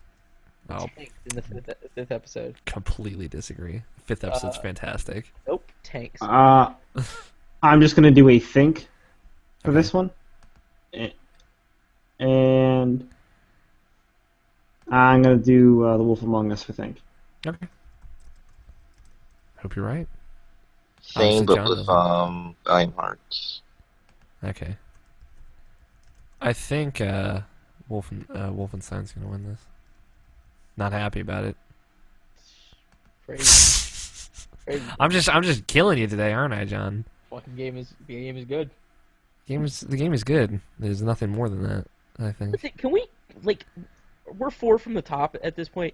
Can we just like acknowledge that this list, top to bottom, is not as good as last year? No, I don't think so Like, either. it's just like the crop to pull from is just not as impressive. Yeah, I That's just mean, this year in general. you wanted Yeah, to bring this that year. up. It's like, did any good games come out this year? Also, Justin just tweeted me saying best narrative Danganronpa. I mean, like good games came out this year, but great games did not come out this year. Bayonetta. I think great games did come out this year. Amazing games did not come out this year. Bayonetta. Sure, I'll give you that, man. Cause like Forza Horizon 2 did come out, but like the story's kind of weak. And we obviously know where Nabishin falls on this. But like one great game a year does not make. I don't know, man. Like I don't know, man. We might not be far enough into Smash Bros. To say it's amazing. Could be there. but, like, It could be, but Last year we had Played the GTA 5. 3DS. for You real. know what you're living. yeah. We had Gone Home. We had Thomas Was Alone. Like we had I don't know. Fucking last year was incredible. Shit. I'm sure it's okay. I think last year was really great. Was last year The Last of Us or was 2012 Last of Us? Last year was Last That of year's Us. Last of Us. Last year, I'd say last year was like a fucking. Oh man, last year was like a 98 caliber year. No. What? Oh, 98, yeah. For me, 2007 is the year. And that is what 2015 is shaping up to be. I don't know, like everything that was supposed to come out the holiday of this year got pushed to next year. Fuck, 98 was so good. I was 5. So Yo. it's a pretty good year. I Sonic was in- Adventure, StarCraft, Half-Life, Ocarina, Metal Gear Solid, Thief, Grim Fandango, Banjo-Kazooie, oh, fucking Pyro. Banjo-Kazooie. Rainbow Six, Gex, Unreal, Panzer Dragoon Saga. Oh man, yeah. Sounds like a good year. Head Best shoot. mobile handheld game. Bravely Default, Hearthstone, Monument Valley, Super Smash Bros. 3DS, and Threes. For real, if Bravely Default doesn't win, I'll say that's complete bullshit. And It's- I don't think Bravely Default's that great. Monument Valley. I'm just saying. I mean, over the rest of these games, I do. I don't think it's gonna win. I'd like it to. I think Hearthstone is a better game than Bravely Default. But obviously that's not the popular opinion here. But I think No, I just Hearthstone is a I fantastic feel that game. game. I feel that game, even though I didn't play it and I probably won't play it. I think Bravely Default just like deserves that, but it'll probably will be Hearthstone though, 'cause that's what people been raving about all year long. Yeah, I think so too. Shit, no, it's Monument Valley. Monument Valley? Never heard of Monument Valley. What is that game? It's an iOS I don't know, kind of deconstructed puzzle platform. I don't know. You should play it. It's like an MC Escher thing come alive. It's great. It's got a very short, small, tight, emotional story. It's gorgeous art style. Fantastic game. I think it deserves to win and will win. Okay. I'm not familiar. It's interesting. Best independent game. Broken Age, Act 1, Monument Valley, Shovel Knight, Transistor, The Vanishing of Ethan Carter. I think it will 100% be Shovel Knight. And I Shovel Knight. 100% agree with that sentiment. Shovel Knight. So you guys don't have to like do like full disclosure. I backed Shovel Knight on Kickstarter. I didn't back Shovel Knight on Kickstarter. Evan did, and he has talked about that before. I did. Mhm. I haven't even. I bought Transistor, haven't played it, but because Shovel Knight all the way. because they did Bastion, Transistor deserves to win. Shovel Knight would beat Kid any day. Um, that's very true, Scott. Justin also just tweeted me in all caps once more, best handheld Danganronpa with a smiley face at the end. Nabishin, do you agree about Shovel Knight? Yeah, Shovel Knight, definitely. And are you? What do you think? Transistor will I win? think Transistor like picks Oh, the cat Shovel Knight. deserves to win. No, I'm talking about John. Yeah, I think Transistor picks the cat deserves to win. Picks the cat. Okay. All right, now Trees the in now the light. big two: Developer of the Year, Oh my god. Blizzard, Monolith, Nintendo, Telltale, Ubisoft, Montreal specifically. Fuck this. I think Nintendo deserves a win, but I think Monolith will get it. This list is pretty absurd. I mean, they all put out good games this year. But Really? What did Ubisoft put out that was good? I guess Far Cry, right? Far Cry, Valiant Hearts. Valiant Hearts. There you go. If what people did- have a decent memory, Ubisoft is completely off the list because of Assassin's Creed. Yeah, I think Nintendo is gonna win. I think they deserve to win. I think Telltale had actually kind of a bad year. Yeah. Well, I mean, Game of Thrones isn't out yet. Neither is Tales from the Borderlands. Yeah, so this would be based on things they've released this year, and I think Yeah. we disagree about Wolf Among Us, but to me that was disappointing, and Walking Dead season 2 was terribly disappointing to me. Did you read my review of The Walking Dead season 2? You should. I should read that. I reviewed the season as a whole.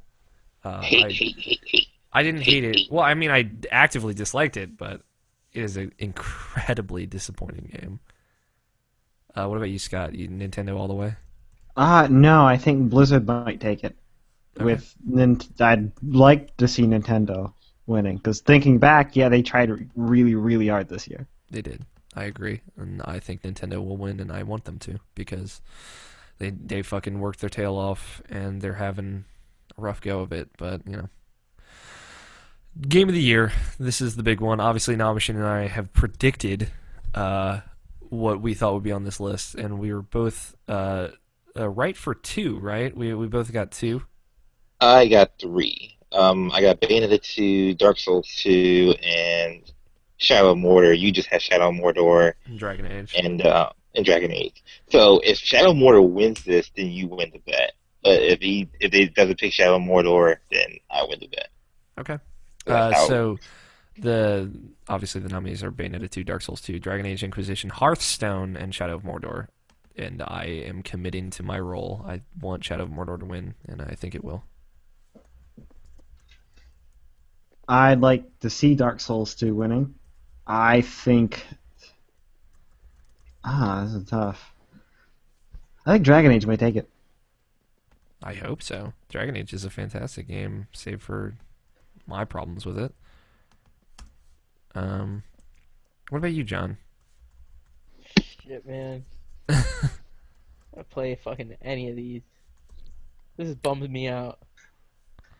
I'm for Nabishin's sake. I want Bayonetta 2 to win. Do you think it will, though? it's so hard to say. I'd say Dark Souls 2 is not going to win. I'd say Hearthstone is not going to win. Hearthstone's the other one that I think will win. If it's not Shadow of Mordor, I think it'll be Hearthstone. I I'll think put Shadow that of out Mordor. there. I think That Shadow would of be Mordor- insane. I But I talk to people who play Hearthstone, and It's a motherfucking card game. I know. And Fuck. guess what? I know. People are really passionate about it. Yeah, yeah, they are. That's what I'm saying. It would be insane, but I can see it happening. Mordor is going to win this, I guess. Okay. And Nabashin, you obviously want Bayonetta 2 to win. Yeah, and like I never would have said I would think it would win, but I actually do think it will win because it's been surprising me seriously how Well much received, love that game is getting. Like it was like I was saying to you before. It's like it's insane. Like people just get it now. It's like you get what I'm feeling about this game, and there's a lot of people who feel that way. So yeah, I'm putting my money down. And of course, that doesn't discount the other bet that we made with each other because I voted for Far Cry 4, and that's obviously not on the list. So, like I said, if Shadow Mordor wins, you win the bet. If it's not on there, I win the bet. So, there you go. There you go. Yeah, no, I think this is a pretty good list, honestly, for Game of the Year. Harold is turning. I mean, though. Thank the you last- for watching, Harold. I rage quit last year because last year's was pretty bad. Last year's was pretty bad in terms of the categories and what was in them. As far as Game of the Year, sure, last year's might have been better, but again, that's more because of the selection rather than what was on it. Yeah, Grand Theft Auto won Game of the Year last year, which I completely disagree with. was a good game. I have genuine complaints with that game, at least. I know. God damn it. It made me feel like I'm just You know, a in the shitty first person- Going In home, the first person, you can do the Gone Home- torture mode in first person now, so Gone Home was the that's best. awesome. And Bone. Gone Home was great. I'm glad that Gone Home won someone's Game of the Year list. Me and Polygon. Clearly, it's about ethics. No, I think this Game of the Year list is good. I'm really glad Hearthstone's on that list, honest to God. I Dude, think I that's just see kind of like a bunch of really solid 8s. I'm sorry, I didn't play anything. I'm a bad person. This is kind of like, it feels like an off year, which we haven't really had like a specific off year in a long time, I think. 97. Everything is broken. Yeah, like everything is broken, not awesome, and like no, I feel like no big names are putting stuff out this year. Like Blizzard put out Bungie. Hearthstone, but like Bungie puts out like the biggest disappointment of the year. Mm-hmm. And I'll it's take it like back. 97 was ill. Ubisoft, it's different, Microsoft. and Ubisoft puts out like one of the worst. They put out possibly 3 big games. but they put out possibly the worst Assassin's Creed game, which is Full- I know that's full one of the disclosure. 3. Full disclosure. Yeah. How did Microsoft Game Studios not make this list as best developer? I don't know. Dude, you're just- like This feels like an off year. It doesn't feel What's like the A game was this year. What did Microsoft do that was really good this year? Forza Horizon 2, Master Chief Collection, Sunset Overdrive, D4. That was But probably- Insomniac developed Sunset Overdrive. Yeah, I guess you're totally right. Age of Empires Online. All right. Don't I, get cute with us. some of those I'm pretty sure simply aren't first party Microsoft. Yeah, they're published. They're They're just all published. You're right about development. Right, so like I was just saying, like, any Yeah. game I get for free. They're all good. Minecraft. Minecraft is really good. you know what? I forgot they owned. Yeah, they own that fucking video game now. All right, well let's. another funny thing about that is apparently the people working on Bucket. I don't know if you remember, but we talked about Mojang buying out Bucket a while ago. We talked about that on the show, Yeah. and apparently the people working on Bucket after that happened didn't know that, and they got really upset after they found a few of the stuff out when Microsoft bought out Mojang. Yeah. I thought that was hilarious. That is pretty funny. All right, we're gonna roll right through our second break and go right into emails. So we have a voicemail from Silver PR. Um, and more songs getting caught in our heads. So let's play it. How's it going, guys? So PR here. Just in case, I got my baby Naffy on my lap right now because he's crying like a whiny, whiny little girl, like 10-month-old girls would do. So, yeah. But I digress about that. Guy sounds like me. Before I go through games, I have to say to Mark Hessling, happy birthday to you, man. I hope you get as Happy older as Happy me birthday. and Navishing and the rest of the world. Yeah. He's younger than Hey. me. That's what I all wish, right? Anyway, Little let's girl. go through games, guys. No, I'm shitting, but- I mean, short Mark, that is. story that I have to tell you guys. I don't have a PS4 right now. Oh, It's right now in Texas, being serviced by Sony. been there. Long story short, Classic my problems. console was ghosting in the way that the console was turning on and off and standby by some random reason without the help of a controller. I don't know what the hell was happening, and I just said, fuck it, I'll send it to Sony, and that's what I did. So hopefully by the time before Thanksgiving or past Black Friday weekend, I'll have my console back. So yeah. Oh, there's a Oh, baby. Wait a second. I have to let this baby come back. Okay, guys, I'm back. Let's go through games. I'm glad that he did the edit for First me. of all, one match of Destiny in the item banner because I needed to play it before I leave the console in the hands of Sony, and I didn't like it. That item banner 2.0, that's bullshit. Didn't like it with my level 27 Titan, and game obliterated by level 30 whatnot. So yeah. But I did play in the PS3 some Sly Cooper 4, Thieves in Time. Kind of coincidence because Alex mentioned it last week and I was already playing that. Yes. And It finally worked. also I did play some Luftrausers. Both games, I really loved them. I love the aesthetic of Luftrausers, the Atari lookalike. It's one of those games that you just want to play over and over and over again. It's one of those games that you go and say, okay, one more. And you go again and say one more after that. And one more after really that. suck at that and game. one more after that. And it's I kind have of to try it. I have it downloaded. really, really fun. I feel like So, the yeah. way it builds score also- is disappointing. Okay. Like Those- the bonus, like you're constantly building this bonus, and after you break your multiplier, it's just like, why am I even continuing anymore? Like, there's no point in going on with this run. Yeah, that's how I felt about Resogun in a lot of cases, but the game was so much fun to play. I just kept with it. Yeah, Blue Browsers I like a lot though. Like Cooper 4, I have to say that coming from a person that didn't play the other past three games, What are you doing, maybe just a Sylvia? little bit the HD collection, the first one, because it was plus. I don't know. I didn't like it that much, but I have to say that now in the second row, the fourth game, and I'm really enjoying it. So, yeah, and that's pretty much about games. Play 2 and 3. You Uh, can skip Let's one. go through tangents. Just one. The Game Awards 2014 nominees.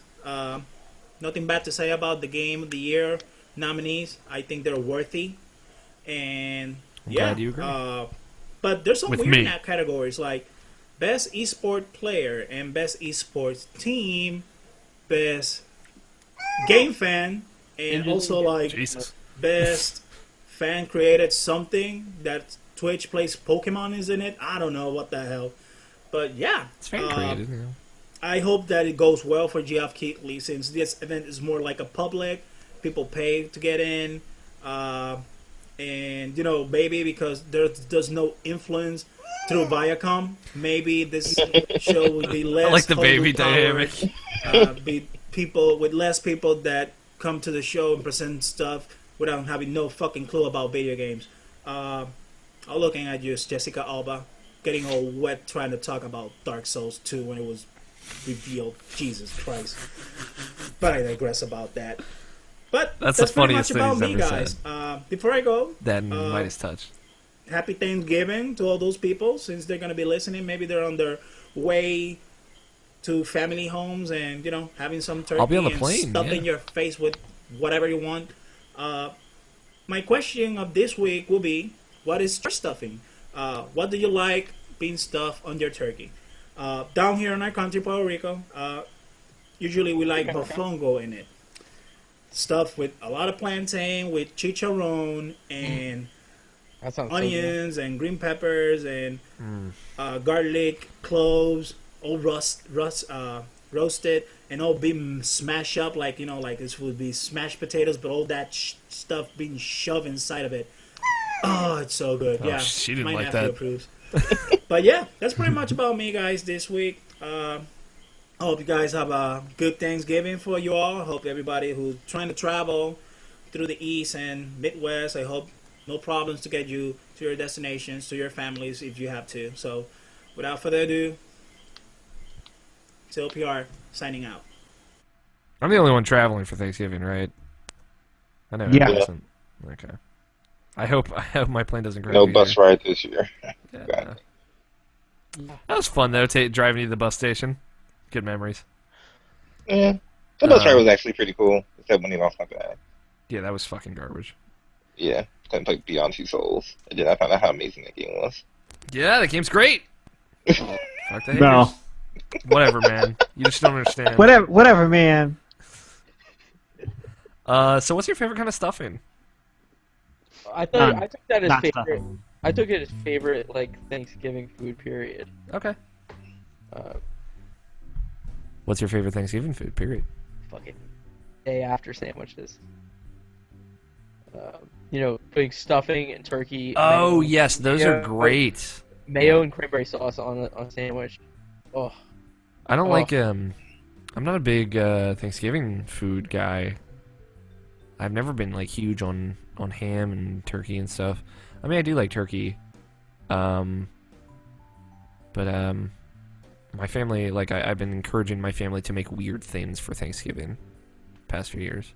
My mom made lasagna a couple of years ago, which is really Garfield good. ate it. I made pizza for Christmas one year. Just that it's partially related. But I'll say, yeah, no, I'm with you, John. Day after sandwiches, putting the turkey meat and like kind of heating it up. What I would do is like make a grilled cheese, but like I would put turkey meat in the middle of it while I was cooking it, so it like heats up nice and well. And then it's just that grilled cheese with the turkey on it. It's great. Put a little ranch on it, maybe. okay, you lost me. Boner Oh. lost. I like ranch. I'm sorry, Scott. Let's see. It is going to be a tie between mystery mashed potatoes. I'll explain that in a little bit. You've and... explained it on the show before. I like Yeah. your family's mystery mashed potatoes. Oh yeah, that's right, I did. Mm. All right, so yeah, I'm not going to explain it then. Mm. And Go listen to last year's Thanksgiving show. there's a one thing that we never do, but that we did a couple of times, and it's my favorite like dessert. There's like this cinnamon. It's like a cinnamon bun type thing. Fine, I'm a child, Alex. You can Monkey shut bread? up. Dude, cinnamon buns are great. Talking about monkey bread? Monkey bread? Is it monkey bread? It's similar to it, but Monkey bread's great. it's more like a cinnamon bun, but it's like this bunned up bread that you bake in a pan. You have cinnamon and some sort of glazed sugar, whatever, all over it. Oh, this sounds so good. It is really good. I'm so hungry right now. I have to Doesn't put look away at all leftovers. like a cinnamon bun, but that's like what it most reminds me I've been of. podcasting for 4 hours. Yeah, 3 hours and 14 minutes is where I'm at recording wise. Nabishin? Probably my most favorite thing is my mom's macaroni and cheese. And that's like, yes. and she makes it like the bake kind. So Yes. like Like a casserole, kind of? yeah, that's literally like the best thing like Yeah. ever. And it's like every year too. 'Cause it's like every year when my mom makes it, it's like that's when like Katie and my best friend Tony, like they're those two be like that's when they be texting me and calling me like, hey, you got some of that? You got some of that good stuff, you know what I'm Yeah, pretty saying? much. I feel I have to do like some like kind of like a huge ass piece and just give it to her, and she just drools over it. And this happens every year now. That's So awesome. I always have to save her like a corner of it so she can have some. Yeah. Whenever Tony comes by, because he's in Chicago right now, but whenever Tony comes by, he's usually like he always asks my mom if she ever makes it, and like she usually makes it for him, and he's like just gobbles that shit up. Yeah, that's great. I'm thinking about maybe making, because I've made something for our Thanksgiving dinner the past couple of years I've been with my mom, so I'm thinking about maybe making mac and cheese this year. So I'll take that to heart. Mac and cheese has never been a thing at my Thanksgiving. I know, but mac and cheese is amazing. No one's arguing with that. No, I will argue with that because I actually don't like it. You're not a mac and cheese guy? Wow, Nah. you're like the first person I've met that actually is not a mac and cheese guy. I'm not a giant fan of cheese. I've opened up to it over the years, but mac and cheese, I will never be a thing for me. I can say that safely. There were- I'm glad I can see your face. We also have an email from Harold. Thank you, Silver PR, for calling in. And calling in to me. He sent me a private voicemail as well about the Game of the Year stuff. What's up, iPeeps and John? Well, Smash Bros. Wii U is out. That's my big must-buy game of the year. So what is your first must-buy game of 2015? Mine is Amplitude. Although technically, I already bought it by Kickstarter. That's it. Catch you next week. Stay rational and fantastic. He has in parentheses. H. I'll say Kickstarter is not pre-ordering a game. That is my stance on it. Witcher 3. Now that Bloodborne's been delayed, so chronologically, Witcher 3 is the next one. Now Other- Evolve. Evolve and Dying Light look really good. What is your first must-buy of 2015, John? God damn it! Why'd you have to go to me next? Because I heard you say shit. Like, I don't know. Do I have to pick something chronologically or like He says, what is the first? Project Cars? What? Project Cars? What is that? Fucking racing game. Well, I mean, I got that. It was crowdfunded and then Namco picked it up and publishing it. It was ready and they pushed it out. They pushed it out because they thought it might have a better chance outside of the holiday season. Yeah. But it's a really gorgeous looking driving game. I have like a $400 racing wheel and like a whole setup. Like I'm into this shit, man. If you can, like, I'd rather spend money on stuff than actually play stuff. There's so much good shit. Super Hot's coming out next year. You know, Super hot. Super hot. That game is so awesome. Mario Maker, Below. Below is so great. And what's Hyper Light Drifter? These are all. Hyper Light Drifter is also fantastic. Dude, next year is gonna be fucking 1998. Halo 5, but I mean that's not a holiday. But... Dude, 2015 is seriously gonna be 1998 and 2007 for me. I know a lot of people are like 2008. Oh yeah, I like 2007. Mario Party? Mario Party 10, yeah. No, I'm kidding. That's for Fucking breaking it. You get to Bowser Party. It's gonna be it. No, whatever. No Man's Sky, maybe? Just kidding. That game doesn't exist. All right. Fortnite. Yeah, there you go. Speaking of games that don't exist, Dude, whatever. Witcher 3 looks incredible. Titan Souls looks rad. Persona 5. Is that coming out next year? That is 2015 and will almost definitely be delayed. Volume. They already got it. Yeah. Mike Bethel's follow-up to Thomas Was Alone. Yes, that looks really cool. Fuck yeah, 2015. Scott, what about you? Yoshi's Woolly World. Yoshi's Woolly World looks awesome. Don't hate. But motherfucker, that looks good. Yeah. Don't have one. Really? That at the very least, for a must that I probably will dip in is if No Man's Sky comes out that week. That's probably gonna be it. Okay. That week. That year. Majora's Mask. Quantum Break. Majora's Mask 3D. Rise of What? the- No, beat that game 3 times. I know. You know my policy on double dipping. I know. Yo, we talked about this 2 weeks ago. Roundabout. What are you saying, John? Roundabout. Roundabout? That game's so dumb. It's great. Yo, PGA Tour Golf. There's gonna be battleships. Nabishin, this is your big question since, I mean, you're like falling out of video games now. I know Persona 5, obviously, but is there anything else? There's no release date for that. Like the only one with a release date, or close to having a release date in a game that I actually want to play is Batman, and that's in June. Yeah, it got pushed to June, man. God damn. Like I want to play. I definitely want to play The Witcher 3, but there's no way I'm playing The Witcher 3 without playing The Witcher 2. That's just my stupid mentality. You So could get through The Witcher 2 in a reasonable amount of time, I'll say, though. I like, even though I blah blah blah, but I think me and Katie might try to go through that game together because I know she said she wanted to get into that game too. So I maybe we'll honestly double team think that up on Mark and try to get through that fucking game. you would like it. Like it definitely has like a very Mass Effect-y feel to it. So I think you'd like it. You just don't have companions that come around with you everywhere, unfortunately. Mm. But yeah, good question, Harold. Thank you for emailing in. And thank you to Silver PR for calling in. Again, you can call and email in to be part of the show. The The email Order address. 1886. The Order. That's a February game. Yeah, that looks good. Thanks, bro. Get out of hell. All right. Ugh. All right.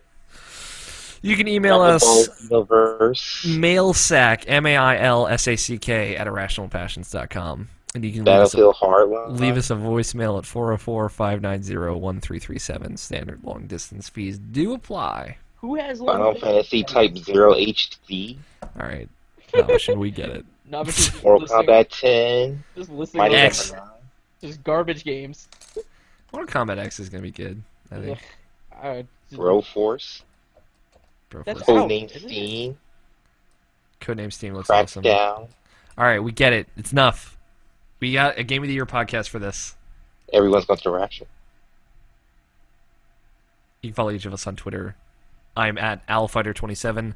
Evan is at StickerGlue. Scott is at WhatTechuz. Nabishin is at NABESHIN 186. That's Nabishin 186. And John is at Hey John Anderson JON.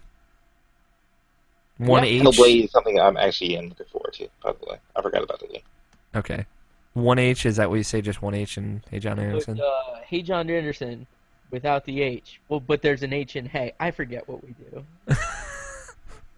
And Metal Gear Solid 5 too. That's also a game I was looking forward to. All Metal right. Gear Solid 5. Oh, and did you hear that Ori and the Blind Forest got delayed till next year? Which was Yeah, it dumb, did. but you know, Yeah. Which is bullshit. Quantum Break, Resident Evil, All right. Tomb Raider, Nabishin, we get it. We got another podcast for this. Splatoon. Oh, some other stuff. Rate and review us on iTunes and Stitcher. Follow the site. I completely forgot about the Division. That was a game. Follow the site on Twitter at IrrationalPod. Go to VGEvo.com. Check out the podcast network and the forums there. Yo, is Cuphead coming out next year? Go to our YouTube page, I think it youtube.com/IrrationalPassions, That game and is watch Alex Plays Zelda. Not a hero? Tell your friends, please. Word of mouth is the best way to spread the love.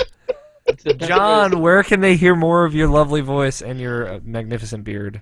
So I have a podcast called Fantastic Neighborhood Gaiden, and I'm also on a podcast called Fantastic Neighborhood. Fantastic neighborhood, yeah. FantasticNeighborhood.com. I'm also on Harold's show sometimes. There you go. Harold's show is H-Bomb and Friends. If you haven't already downloaded and listened to it, he's been commenting this whole episode. Please do. And of course, check out our website, irrationalpassions.com. It's a good one. That's good. Thank you for coming on, John. It's been fun. Oh my god, this has been great. I'm so afraid to go back out into the living room. My wife is gonna be so pissed at me. Yeah, well, it's only like 10:45 for you. I've been in here for 4.5 Star hours. Wars Battlefront. God damn it, Nabishin, shut up. Oh, Battlefront. Oof. Yeah. Well, I mean, I know we've been taking literally all of your time, but I appreciate you It's all taking right. the time to come on. This was so much fun. I like it. Quantum Break. You already said that. Assassin's Creed Rogue HD. All right. Well, thank you to John for coming on. Of course, Mad check out Fantastic Neighborhood. I've been on a few episodes. You can listen to those if you'd like, or No, just it listen to was the whole awesome. podcast because it's great. Yo, we have a sick Christmas special coming up. Sick. Sweet. Hatsune Miku Project. Shut! I Great. swear to God, I will beat you from this fucking hangout.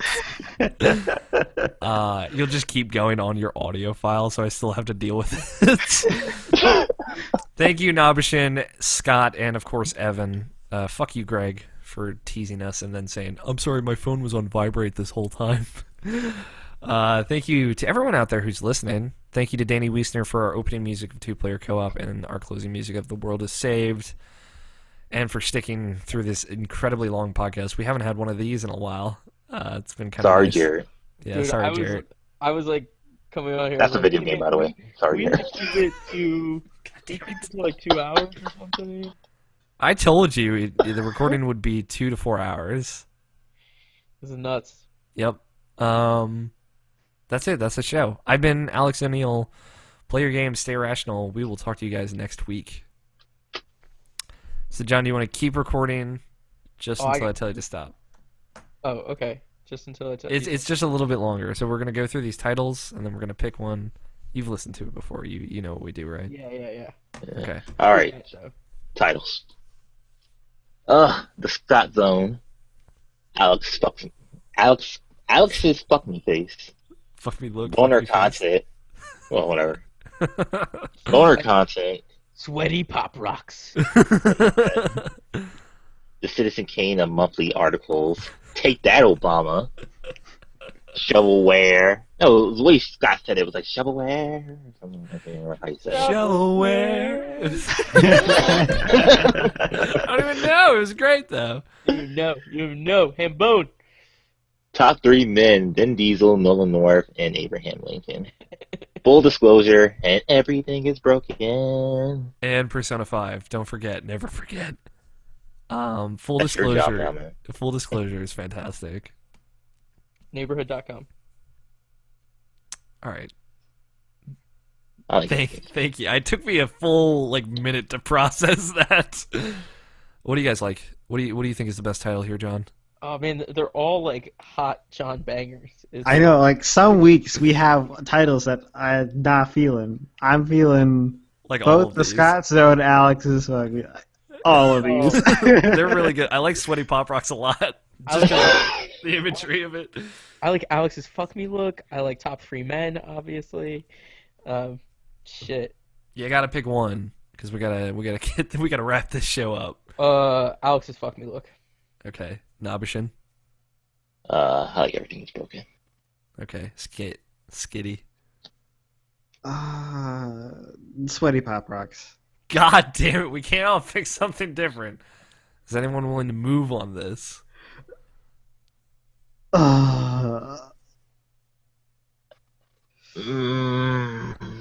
I'll do sweaty pop rocks. All Sure. right, that's it. The end. John, can you say? I can write it down for you if you want. Can you say this is Irrational Passions podcast episode 204? This is a Rational Passions podcast. Fuck you. I have to write it down. No, you can't. We found out. Try again. You got this. It's okay. The first time I did it took me 7 tries. It's Okay, great. here we go. Maybe more. This is a Rational Passions podcast, episode 204. Sweaty Pop Rocks. And I'm gonna edit in the sound of Pop Rocks popping. We're not doing core talk, are we? No, No, I gotta go. let's I gotta not. go. This Okay. was so much fun. Yeah, Thank you're you. done. Yeah. You can stop recording. You're done. You're good. Okay, bye. Bye, Right, John. see ya. Good night. Yeah, same here. Yeah, no, Um, it's late. I understand. I I am gone. these West Coast guests, man. All right. Good night, guys. See ya. Later. Thank you for watching, everyone who's watching. We love you guys.